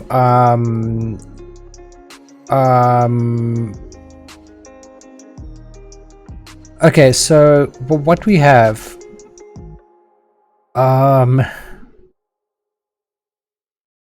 we've got a command line processing portion of BirdPlan. Want to hear a joke, chat? Here Hang it on, goes. Kendra. Did you hear the one about the guy with the broken hearing aid? Neither did he. Oh god. Okay, so we got quite a complicated way in which we pull those details in. Everything is isolated from each other, right? So we've got command line that implements all the command line options. Okay, we've then got a BirdPlan object, which is what does the configuration and everything, right? BirdPlan includes, or the BirdPlan object is an init for whatever reason it's an init for, that pulls in bird config. So BirdPlan knows how to handle the configuration object, how to configure things and how to return all the information from the configuration. The reason it's like that is so we can do an import on BirdPlan, instantiate BirdPlan as an object and call it from an API, which we do in our testing framework, or we used to. We then slightly changed the testing framework to use command line that then uses the BirdPlan API. So the command line options basically use an API to interface with the configuration itself. The reason why we split the command line and BirdPlan into two pieces is so we can use BirdPlan as an object inside of a web interface in future. So we then split the command line interface off of BirdPlan and we can have a web interface instead. So the past 2 days or so we've been playing around with the command line plugins that we have. So if we do a web interface, either it'll be a separate project or it would be included in this project, and it would also have a plugins directory where all the options and everything is implemented, and it'll have a webui.py file or directory, which would then also use BirdPlan, configure it and output the configuration and everything. So it's kind of detached from BirdPlan as much as possible and just uses the BirdPlan API to be able to pull in all the information. So like our load configuration that we were working on earlier, all that basically does is load the BirdPlan object with the configuration and the state file, and then we got BirdPlan configure, which basically runs the configuration items for all of the sections of the bird configuration. I mean, it's more complex than I would have enjoyed it to be, but I think it's flexible enough for us to implement it in a UI in future. So we got all of the command line things split off entirely from the actual object itself. it's a single file that implements the command line arguments and everything, and pulls in all of the plugins for the command line. So over here, we had about 2,000 lines of code in this file like 2 weeks ago. We now only have 264. All the command line options are basically loaded as a plugin collection. This should actually be plugins.commandline. Probably. Does this still work? There we go. Yeah. Okay, cool. So we now have got a single page function here that loads in all of the command line plugins, passes it the root parser object, passes it a handle to all the other plugins, so they're able to pull in the hierarchy of the commands on the command line. We then basically pass the arguments. We grab the name of the action that is set up in each of the plugins, and we call the first plugin that has that action set. Hey there, Uncod, how's it going?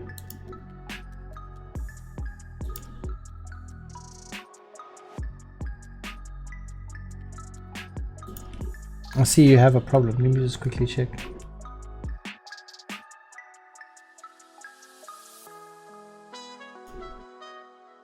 When did it go down, before or after you added the new thing?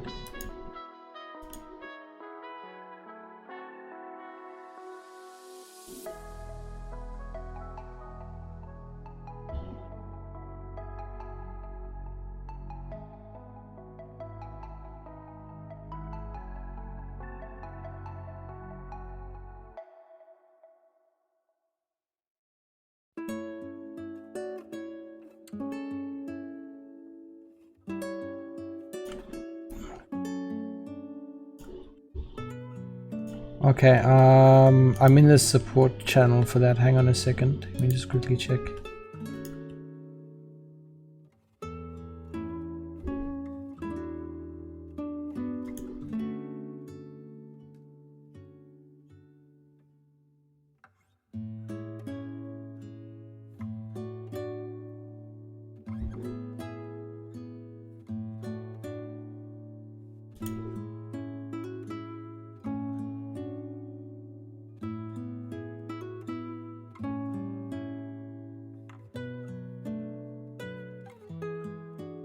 Give me a moment.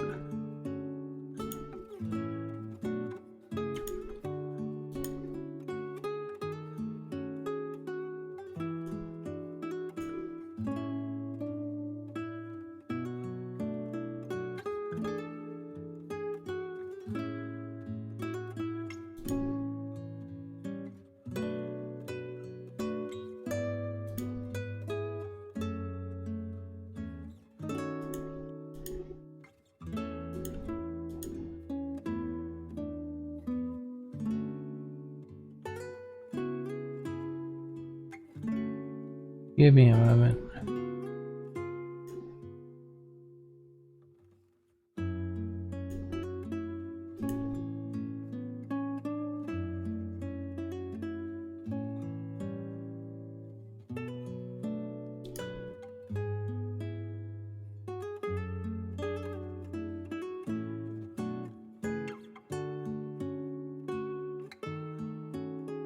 Just quickly checking.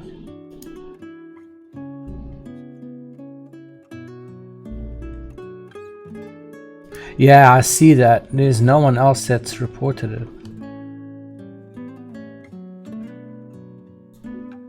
That's very weird.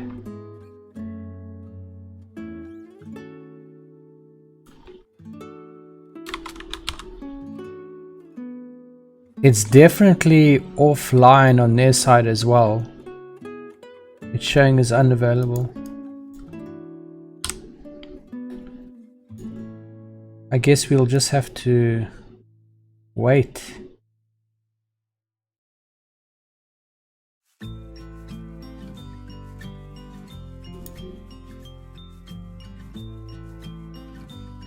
Yeah, it's definitely offline. I'll put something in announcements at the moment.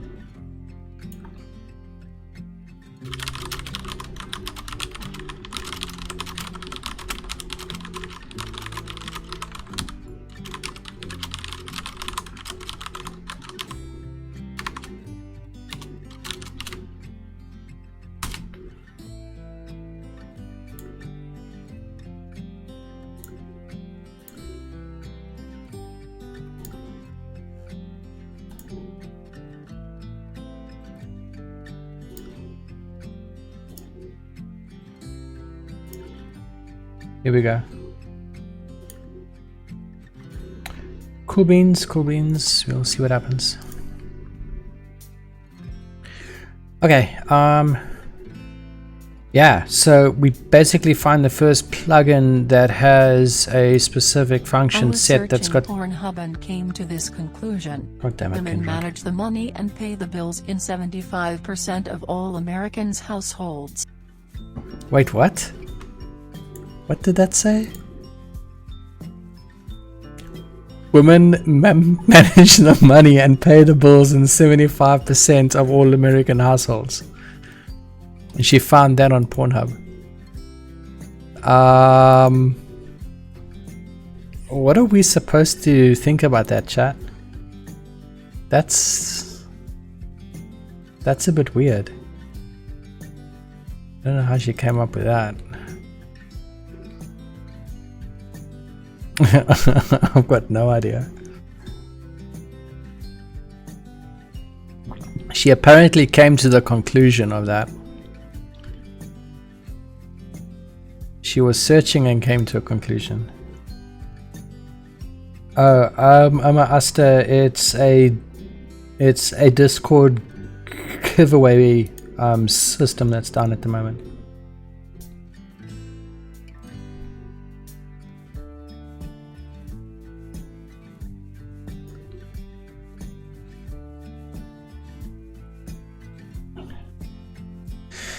Okay, so chat, I can't remember what I was doing. Where were we? Where were we?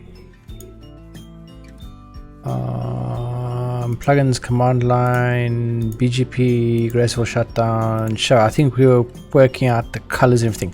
I definitely don't like this, though. This is a bit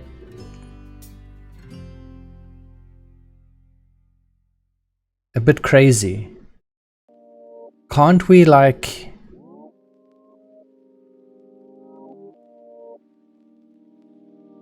make a function out of this and pass it just to like arguments? Or 3.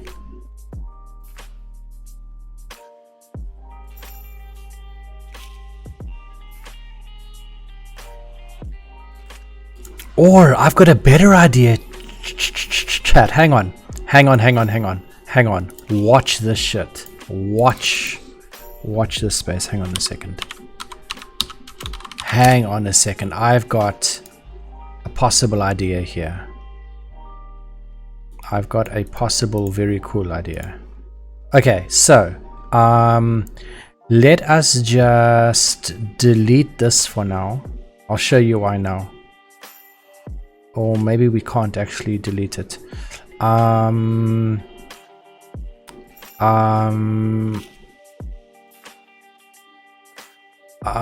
show you why. Give me a second. The problem as well is these peer names are going to be of any length, right? They're not always going to be the same. That's another thing.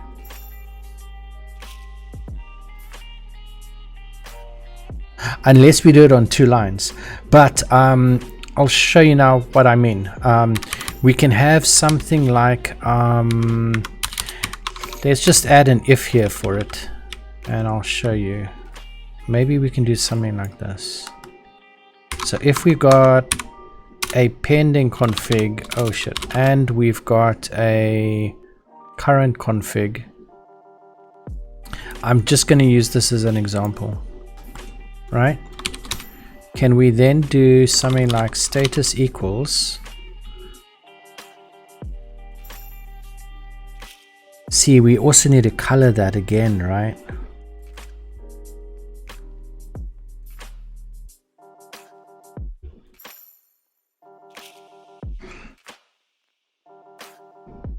Yeah, but what I was thinking,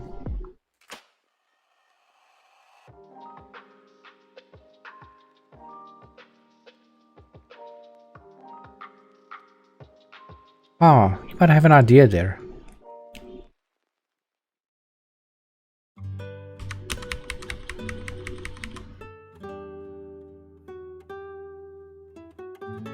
Okay. What I was thinking. You've got a good idea. First of all.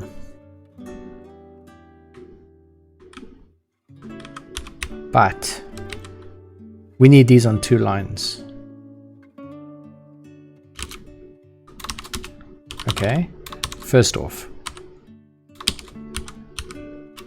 And then we're going to see how we can use your for.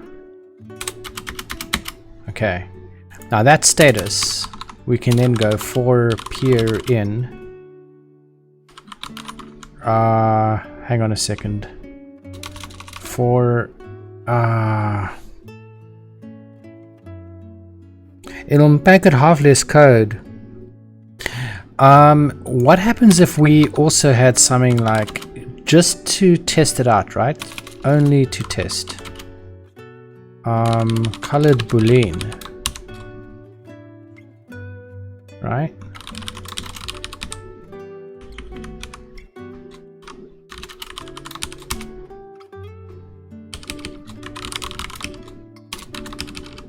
Right.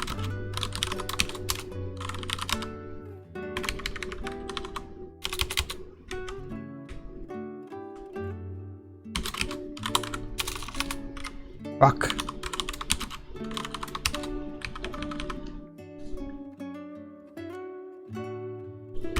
Maybe not a string.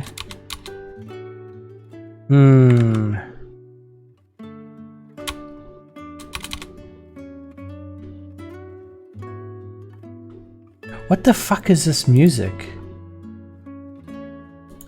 So hang on a second. Fucking Christmas songs for some odd reason.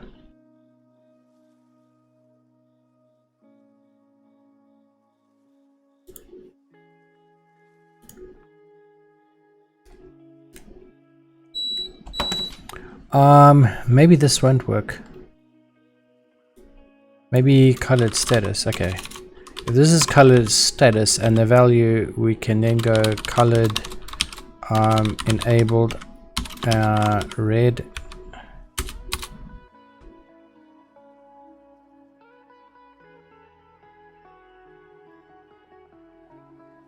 Beep beep. I am a human being.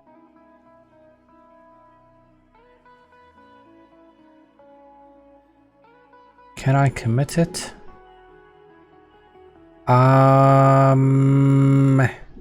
We've got too many things broken at the moment. That's a bit of a problem.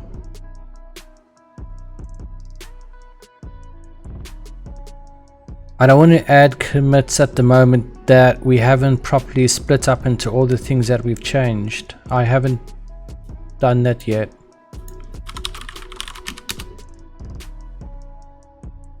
We need to split these up.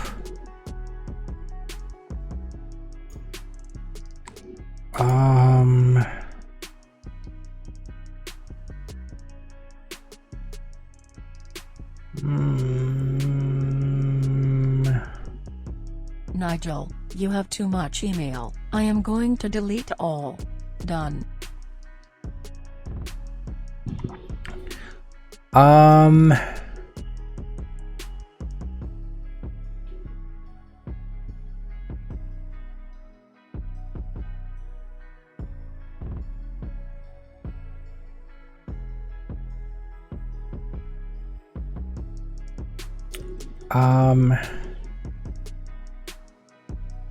Yeah, but the problem is we've made a substantial number of different changes that have to be added into different commits.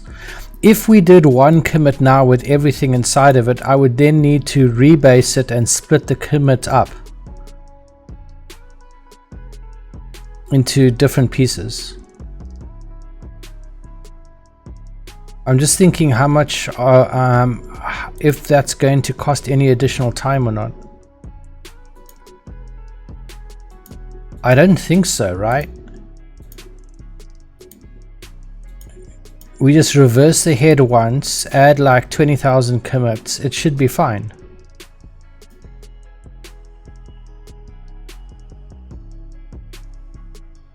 Should be fine.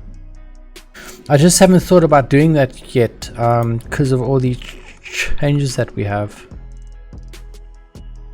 And then I can't do a git diff either.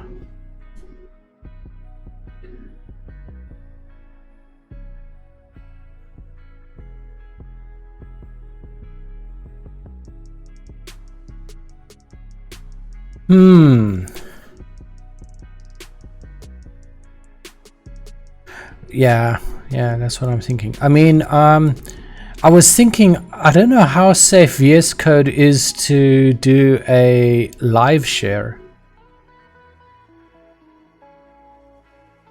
I don't know how safe that would be.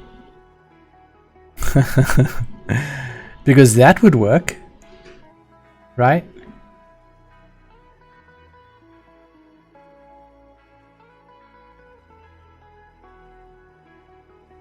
Read-only live share. I don't know what sort of exploits are possible with that.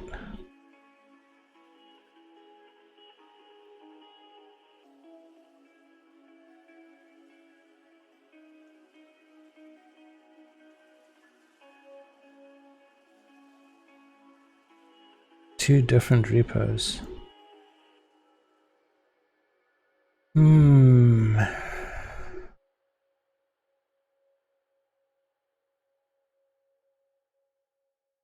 Well, there's two. There's my branch and there's the master branch. The master branch is what would be, well, the master branch when it's been tagged or branched with a specific version would be what is deployed. I don't work on the master branch at all. There's two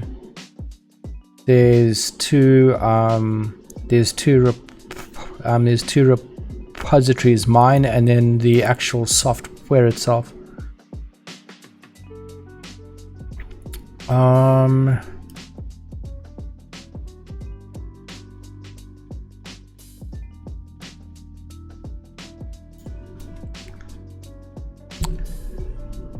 I mean, live share would probably be the easiest if you've got VS Code on your side that supports live share.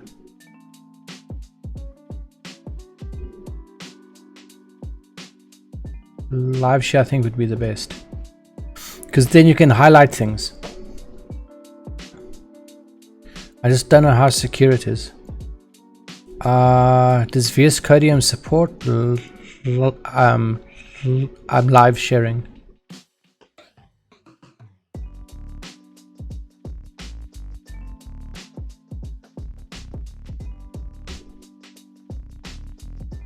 So live share is where you can actually open up my screen inside of VS Code itself. I think it supports up to 10 people or so that can open it, and then you can highlight things and everything, and you can look around all the files that I have open.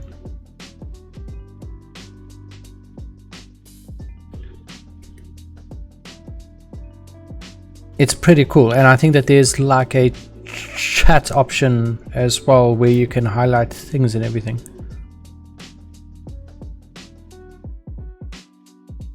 I mean, we can try it. I just don't know how secure it is.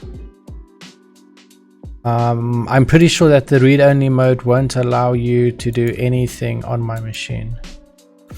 We can try that and see. Why am I opening all of these things? So if we store the status,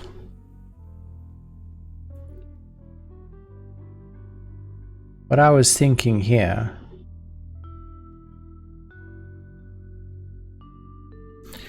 is to have an arrow. Oh shit. Like this.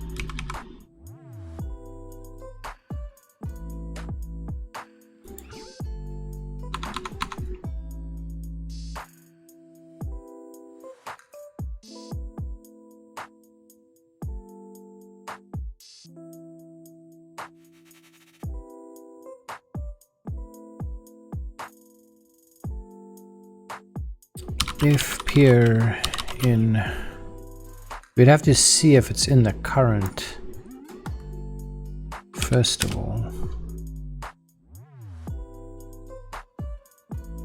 and that would set status old.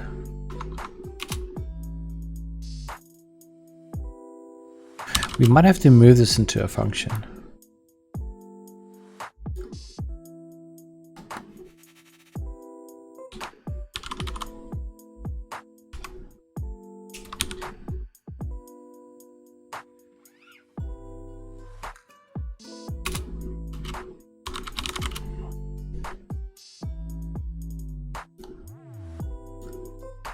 Current,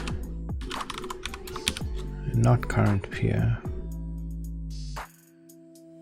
or it would rather be graceful shutdown current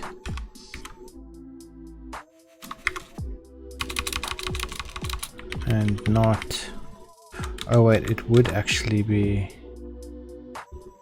what if pending and not current? Then we would probably have something like status equals colored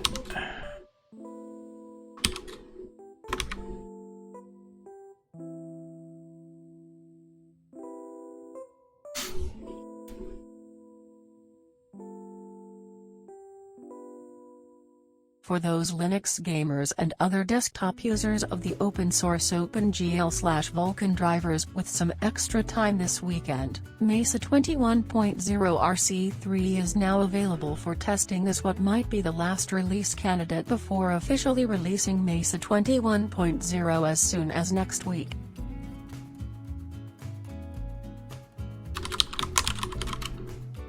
Disabled.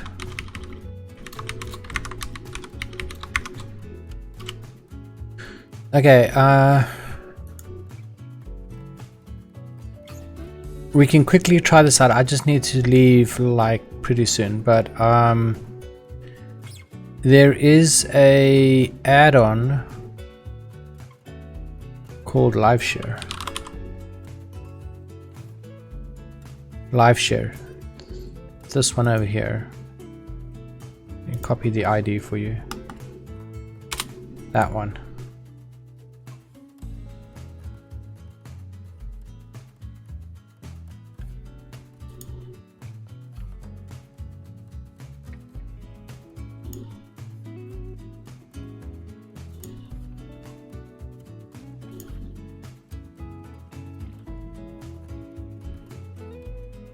Now, where do we log in with that?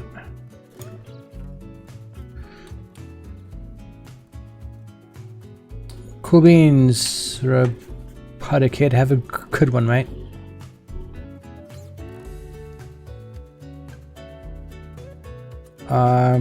Give me a second. I just need to quickly log in. Just give me a sec. Good night, Robotic Head. You were always my favorite human. Oh my god.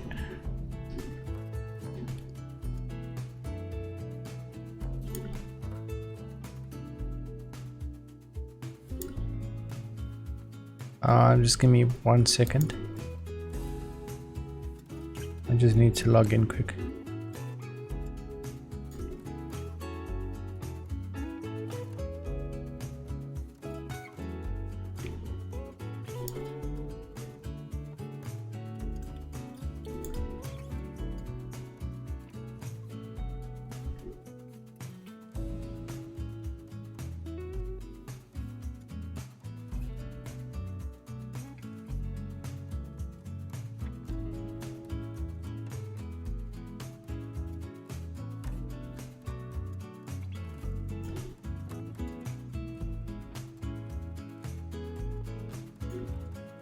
Okay.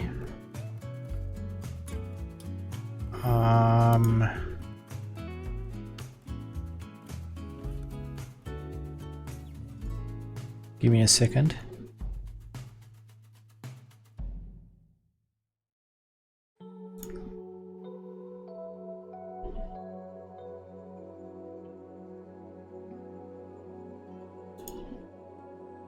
Let me DM you the invite.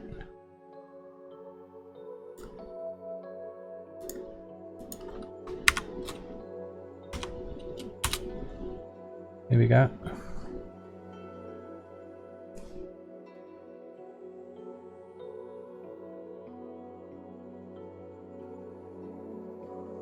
See if that works for you, mate. Just give me a second. I'm still here.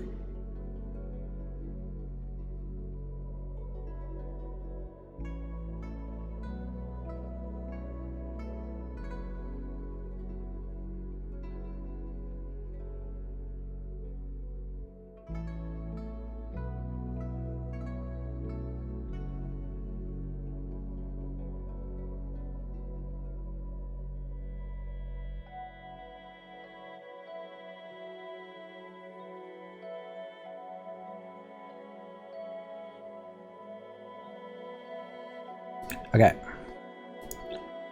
Did that do anything for you? I had a pop-up saying, do I accept? And I clicked yes.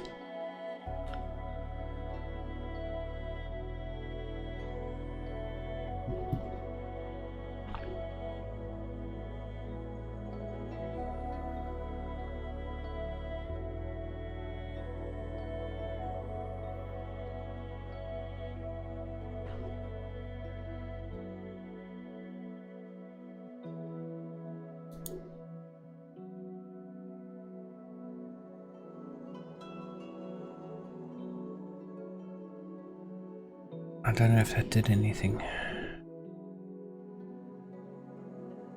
Let me check my debug console.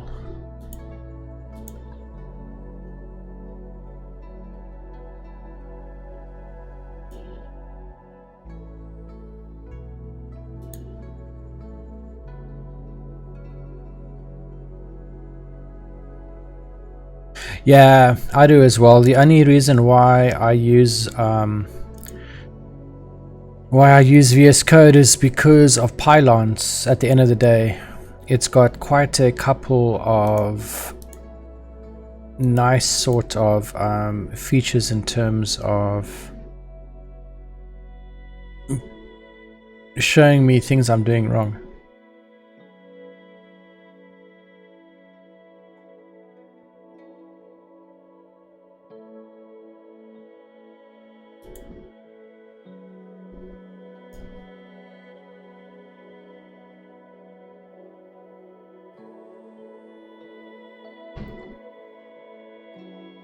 What on earth?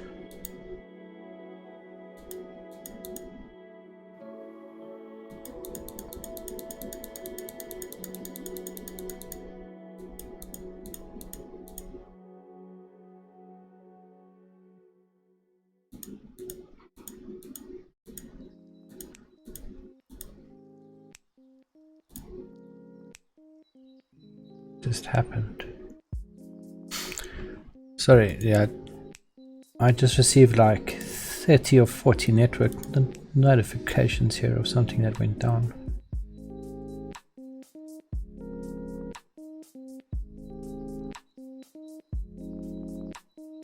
Very weird.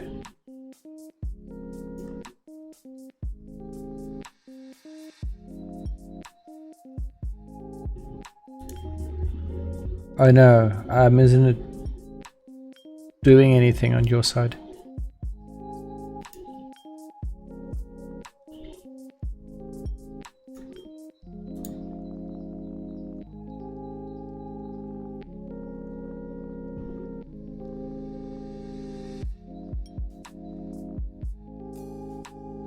Oh no, it's okay, mate. Okay, so we'll have to try that out again sometime. I'm just going to disable it for now.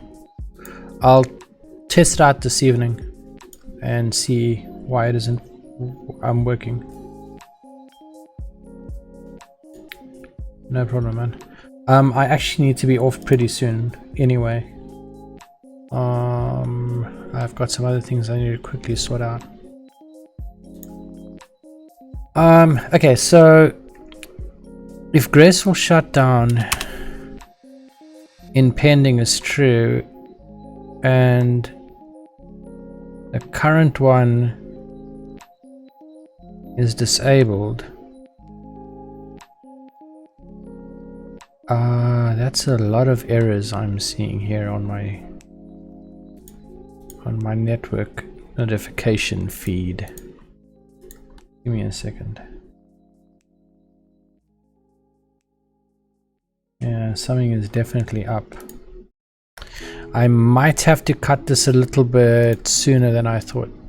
Chat, I have like 151 network notifications here at the moment. I need to see what's happened. Something's gone down, or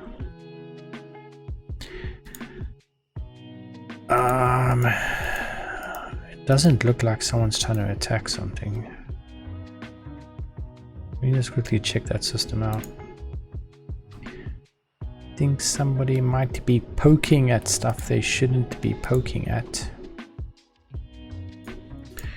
And getting their IPs blocked. Just give me a sec. On top of aiming to use Wayland by default, another high-profile change being worked on for this spring's release of Ubuntu 21.04 is using link time optimizations, LTO, for all 64-bit package builds. Yeah. I'm gonna have to quickly call this today. Chat, there's something that's happened on one of our large systems here. And we'll see what's going on.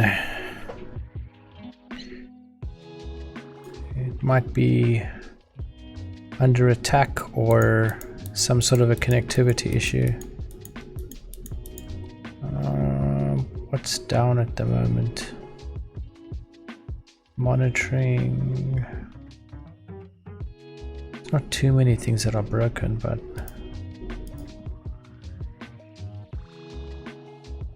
there's definitely something up. Okay,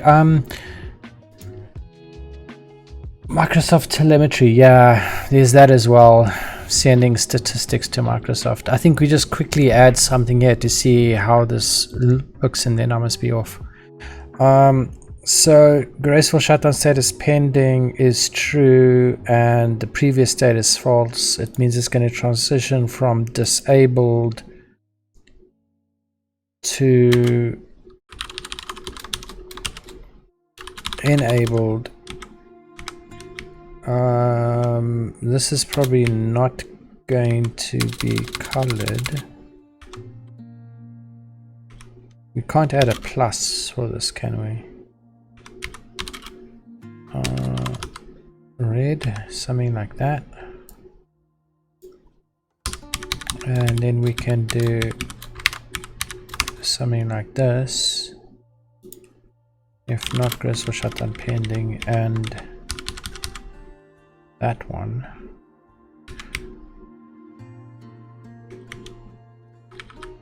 Enabled, transitioning to disabled. So let's see what this looks like.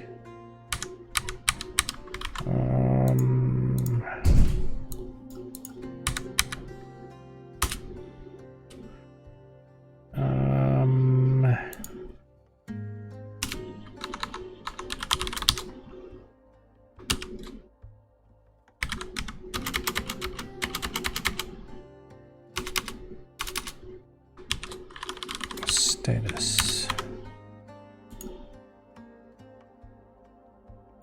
I just want to see. It doesn't really matter right now.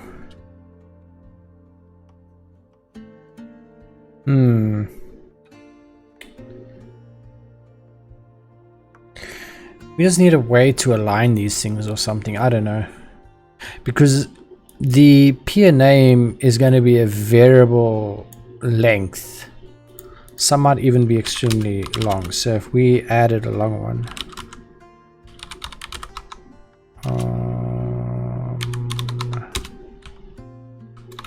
If we copied R1.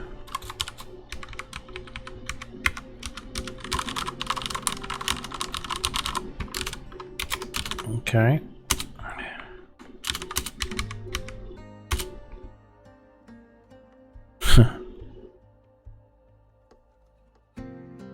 Well. It's obviously got no configuration at the moment, but maybe what we can do is this. Let's just change that one state.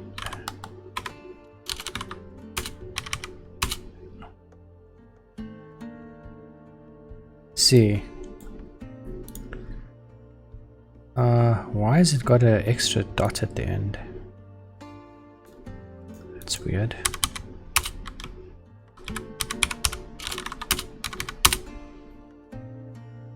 We're gonna have to figure out how we can do this in some sort of an easy way. I mean, how does he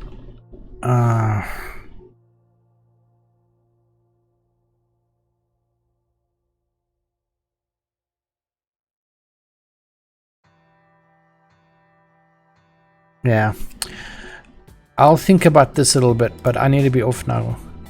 I need to investigate whatever this issue is that's got all these notifications popping up. I mean, you can hear me clicking. It's like fucking thousands of them. Oh, it's like 300 now. Need to investigate what's going on with that.